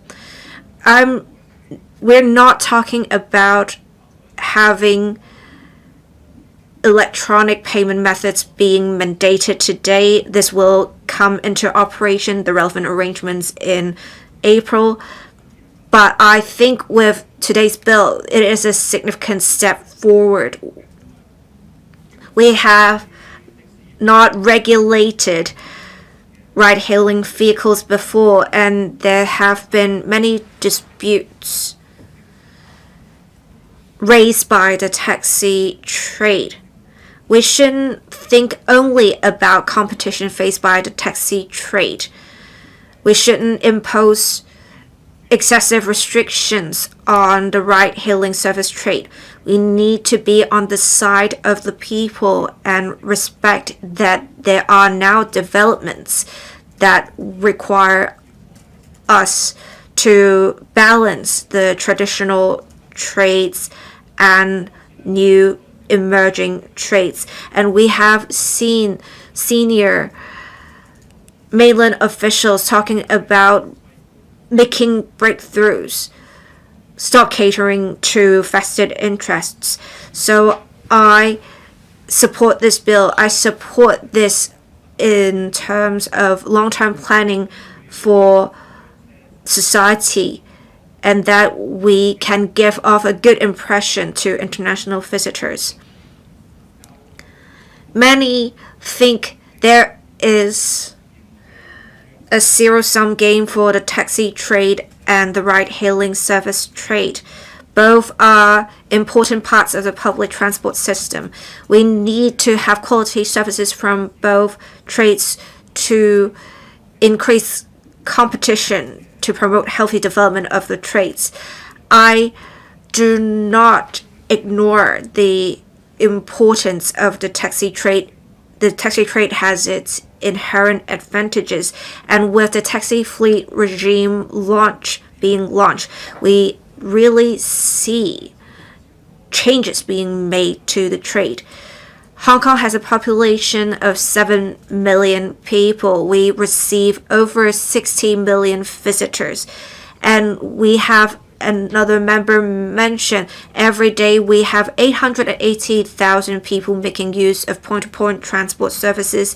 80% of them taxis, 20% of them ride-hailing vehicles. And some taxi drivers said they receive orders via ride-hailing service platforms. So you can see ride-hailing service has become quite prevalent, with passengers hailing vehicles on a mobile app, and 60% of survey respondents of a recent survey support regulation of ride-hailing service, especially with youngsters. They are very much willing to make use of apps to hail vehicles, even if there is a taxi right before them. I think there is a consensus here for regulation of ride-hailing services. As for whether the regulatory framework is adequate, we require platforms, drivers, and vehicles to be licensed under this regulatory framework. The Commissioner for Transport is empowered to make verifications. There are also harsh penalties with unlicensed operations of platforms, unlicensed vehicles, and unlicensed drivers. There will be financial penalties. There will be suspension of licenses. There will also be an imprisonment term of 6 months. Vehicles can also be detained. I believe the penalties have a good deterrent effect. It should prevent visitors from operating ride-hailing vehicles illegally in future. With the subsidiary legislation fleshing out the arrangements later, I think this is a pragmatic approach. As for vehicle age limit and insurance issue, I understand there are taxi drivers and owners who are concerned about this. Right now, with the vehicle age limit set at 12 years, the entry threshold when application is made cannot exceed 3 years. That is a significant difference from the taxi trade. Ride-hailing vehicles are commercial in nature, and I believe the insurance requirements will be on par with those of taxis. The insurance companies wouldn't necessarily provide them ride-hailing vehicle drivers with a significant premium concession. Right now, the two major platforms operating the ride-hailing service see mostly partly drivers in their service. So I think with the different vehicle age limits set, it will provide for complementary development of the taxi trade and the ride-hailing service trade. I think there are distinctions between services of the two trades.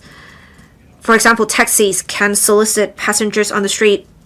Ride-hailing vehicles are not allowed to do so. So I think taxis and ride-hailing vehicles can coexist peacefully. There are also cost considerations regarding the requirement to conduct inspections.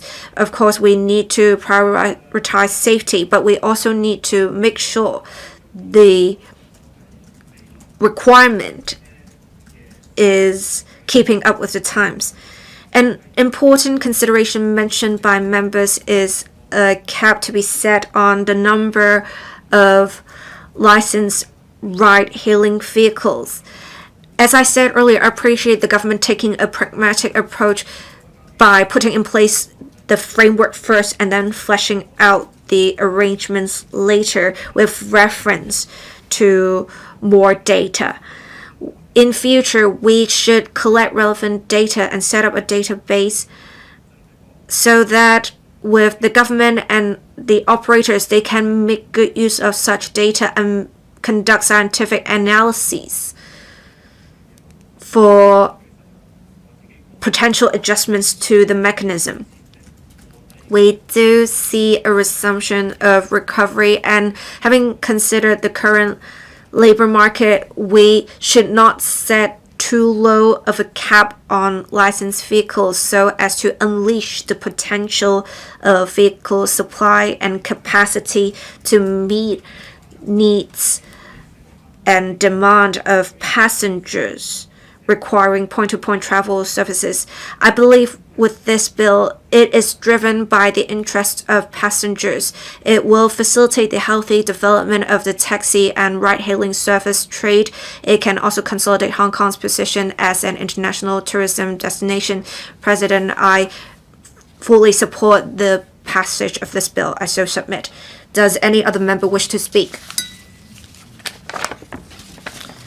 If not, I now call upon the Secretary for Transport and Logistics to reply, then the debate will come to a close. Secretary. President, to introduce a regulatory framework for the provision of ride-hailing services, the government introduced a Road Traffic Amendment Ride-Hailing Service Bill 2025 into the LegCo on 10th of September for first and second readings. I would like to express my heartfelt gratitude to the chairman of the Bills Committee, Mr. Chen Kim-po, and 14 other members, as well as staff of the LegCo Secretariat, for their efforts in holding more than 9 hours of meetings in a week to discuss the bill and the amendments proposed by the government in detail, and completing the scrutiny of the bill smoothly and efficiently so as to enable us to resume the second reading debate today. I am also very grateful to the 35 members who have spoken during the second reading debate earlier to express their support for enactment of legislation to regulate ride-hailing services and for putting forward other valuable views.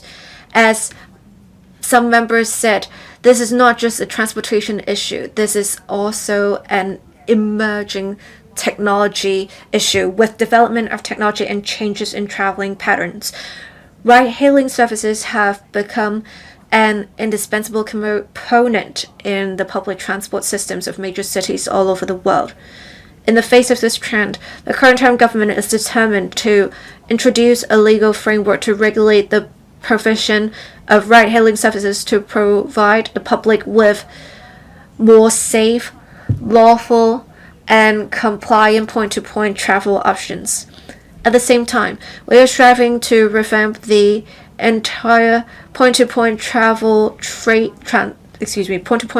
trade and promote modernization and rejuvenation of the trade for the benefit of the public, the drivers, and the trade. Over the past few months, the government has been pressing ahead with legislative work at full speed to bring the regulatory regime to fruition as soon as possible and respond to the aspirations of various sectors of the community. The resumption of the second reading of the bill by LegCo today is an important step in the government's legislative work. By amending the road traffic ordinance, the government will first establish matters of principle in respect of the regulatory framework so as to lay a solid legal foundation for the next stage of formulating the regulatory arrangements. In fact, due to different stakeholders having different interests, therefore they have different opinions, I thought back to when we had to forge a consensus. As some members said, it is a challenging issue to tackle. We didn't know really where to start, but we understand the public wishes for regulation of ride-hailing services with continuous discussions and revisions to our proposals. We have included in principal ordinance the principles we want to have in the regulatory framework. We are finalizing the regulatory arrangements. To safeguard the safety of interests of passengers on the road, the bill sets out the key principles of the regulatory framework, that is, the platforms, the private cars, and the drivers providing ride-hailing services have to be licensed. So we were asked about the positioning of ride-hailing vehicles and taxis respectively. We have all along adopted the approach of having the public transport system as the backbone. We have buses and MTR services accommodating more passengers. Personalized point-to-point transport options are only complementary to the general public transport system because they carry less passengers. But we understand there is a necessity for such services because different people have different needs. So with regulatory framework to be put in place today, we will provide another option. The ride-hailing vehicle services will coexist with taxis. They will complement each other to enhance personalized point-to-point transport services. Some members raised issues about platforms. and how we have to really regulate platforms. We require platforms to meet specified entry thresholds to ensure they have adequate operational capacity. We have imposed on them obligations in various aspects. For example, they need to maintain a proper and efficient service. They will be regulated by the government. They are also to conduct due diligence checks on vehicles and drivers to ensure that they are licensed and hold the appropriate permits. They should also keep information on their operations. We will ask platforms to provide to us information on their operations when necessary. Private cars providing ride-hailing services must also meet a series of safety-related requirements. For example, holding appropriate third-party risk insurance, being less than 12 years old, and undergoing annual inspections to ensure mechanical safety. In addition, this bill stipulates that a ride-hailing vehicle must be registered in the name of an individual, and the service can only be provided by the registered owner. That is, there will be bundling of the driver and the vehicle. We had some members express concerns, thinking the requirement too stringent. They asked the government to consider relaxing the requirement by, for example, allowing relatives or friends of the registered owner of the vehicle to drive the relevant vehicle and provide ride-hailing services. I would like to emphasize that the purpose of the bundling of the driver and the vehicle is to attract people who are generally interested in providing quality ride-hailing services to join the trade, and at the same time avoid creating a rental market for ride-hailing services where vehicle permits become assets with speculative value. It will help eliminate unscrupulous drivers and protect the safety of passengers. As for drivers, they must meet specified criteria, such as being 21 years of age or above, and having no record of serious traffic conviction within 5 years, and complete the relevant assessment before they can obtain a ride-hailing vehicle driving permit. We prioritize safety. We think these requirements are necessary to facilitate the entry of new blood into the point-to-point transport services trade and increase the supply of drivers. We will combine the written tests for taxis and ride-hailing vehicles in future, so that holders of taxi driving licenses will be able to apply for a driving permit from the Transport Department without the need to take another test for driving ride-hailing vehicles. The TD will soon implement an enhanced written test for taxi drivers in November this year. I encourage those who attend to join the point-to-point transport trade to register for the written test as soon as possible. We have eliminated the questions on routing because we now have GPS. This is a significant change, so that the ride-hailing vehicle drivers can obtain taxi driving license and qualify to drive a ride-hailing vehicle in future. I'm aware that quite a number of members and the trades have expressed concern about the number of ride-hailing vehicle driving permits to be issued or the licenses to be issued, and they have put forward different proposals. As I said earlier, we had multiple rounds of discussions. As I said many times in the past, the situation in Hong Kong is very unique. Our city is highly developed with a high population density. And every day, close to 90% of the people use the highly efficient public transport system for traveling.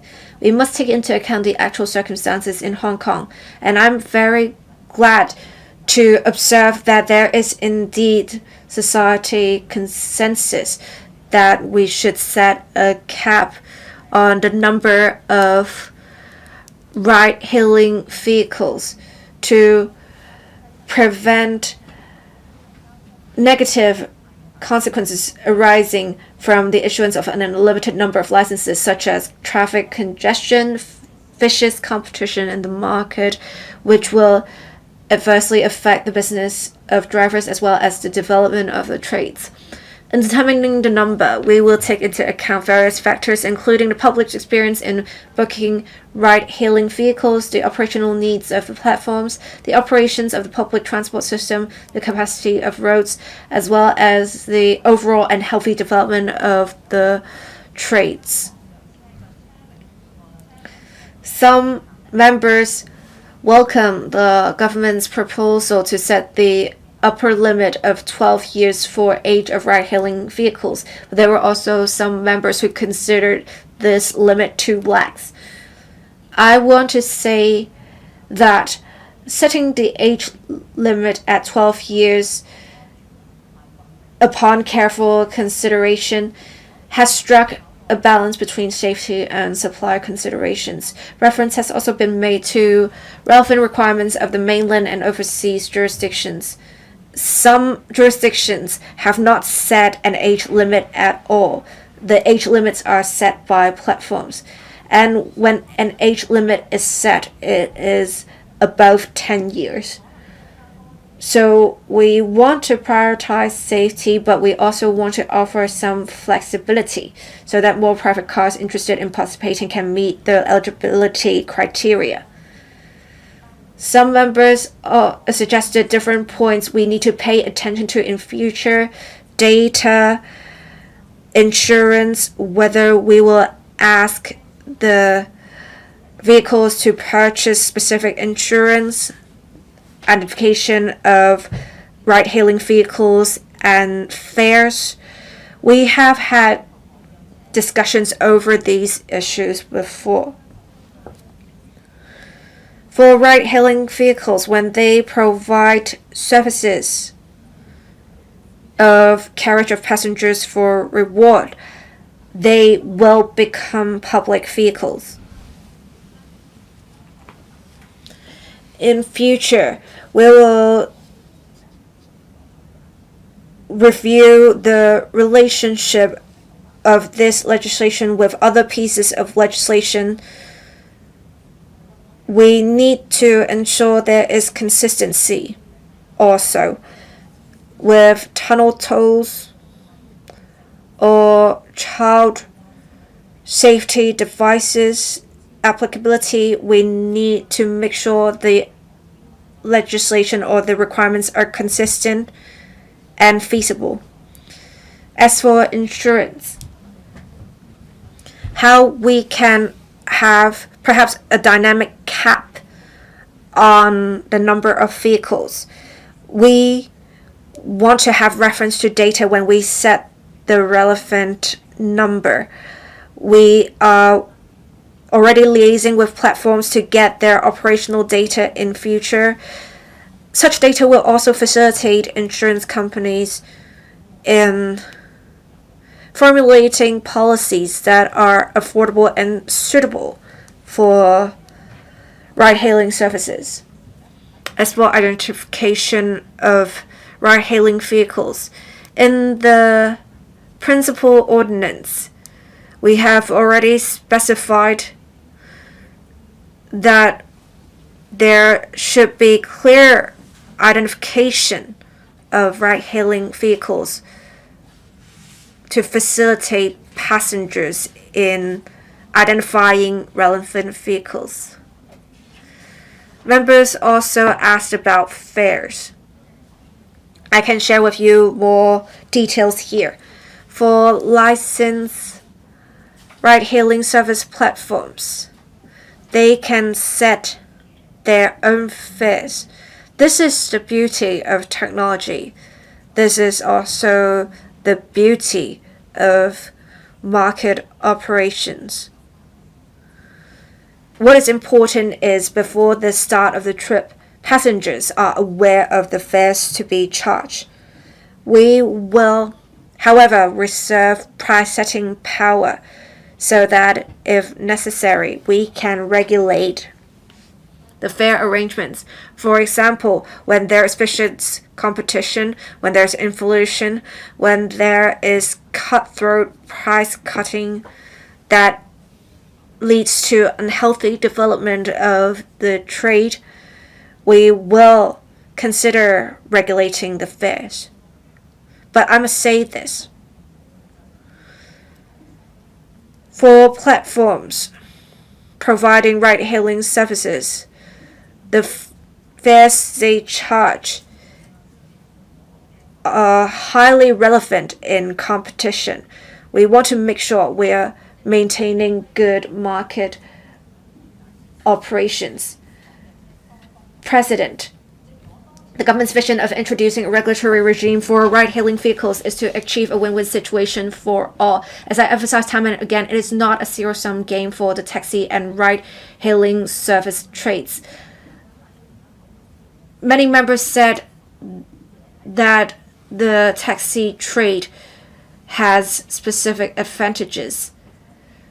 But I need to tell you, some citizens express concerns when they want to hail taxis, when they wait for fleet taxis or general taxis at boundary control points or the airport. Their needs may not be met at the moment. We have to consider their needs, which is why we are intent on introducing ride-hailing service platforms to account for the needs of passengers. We also want to make sure we have ride-hailing vehicles unleash the unused capacity through the sharing economy model. We want to provide for the regularization of ride-hailing services will help reshape the personalized point-to-point public transport services so that the services can be more diversified. I implore members to support the bill and the amendments proposed by the government so that we can take an important step forward in introducing a regulatory regime for ride-hailing service.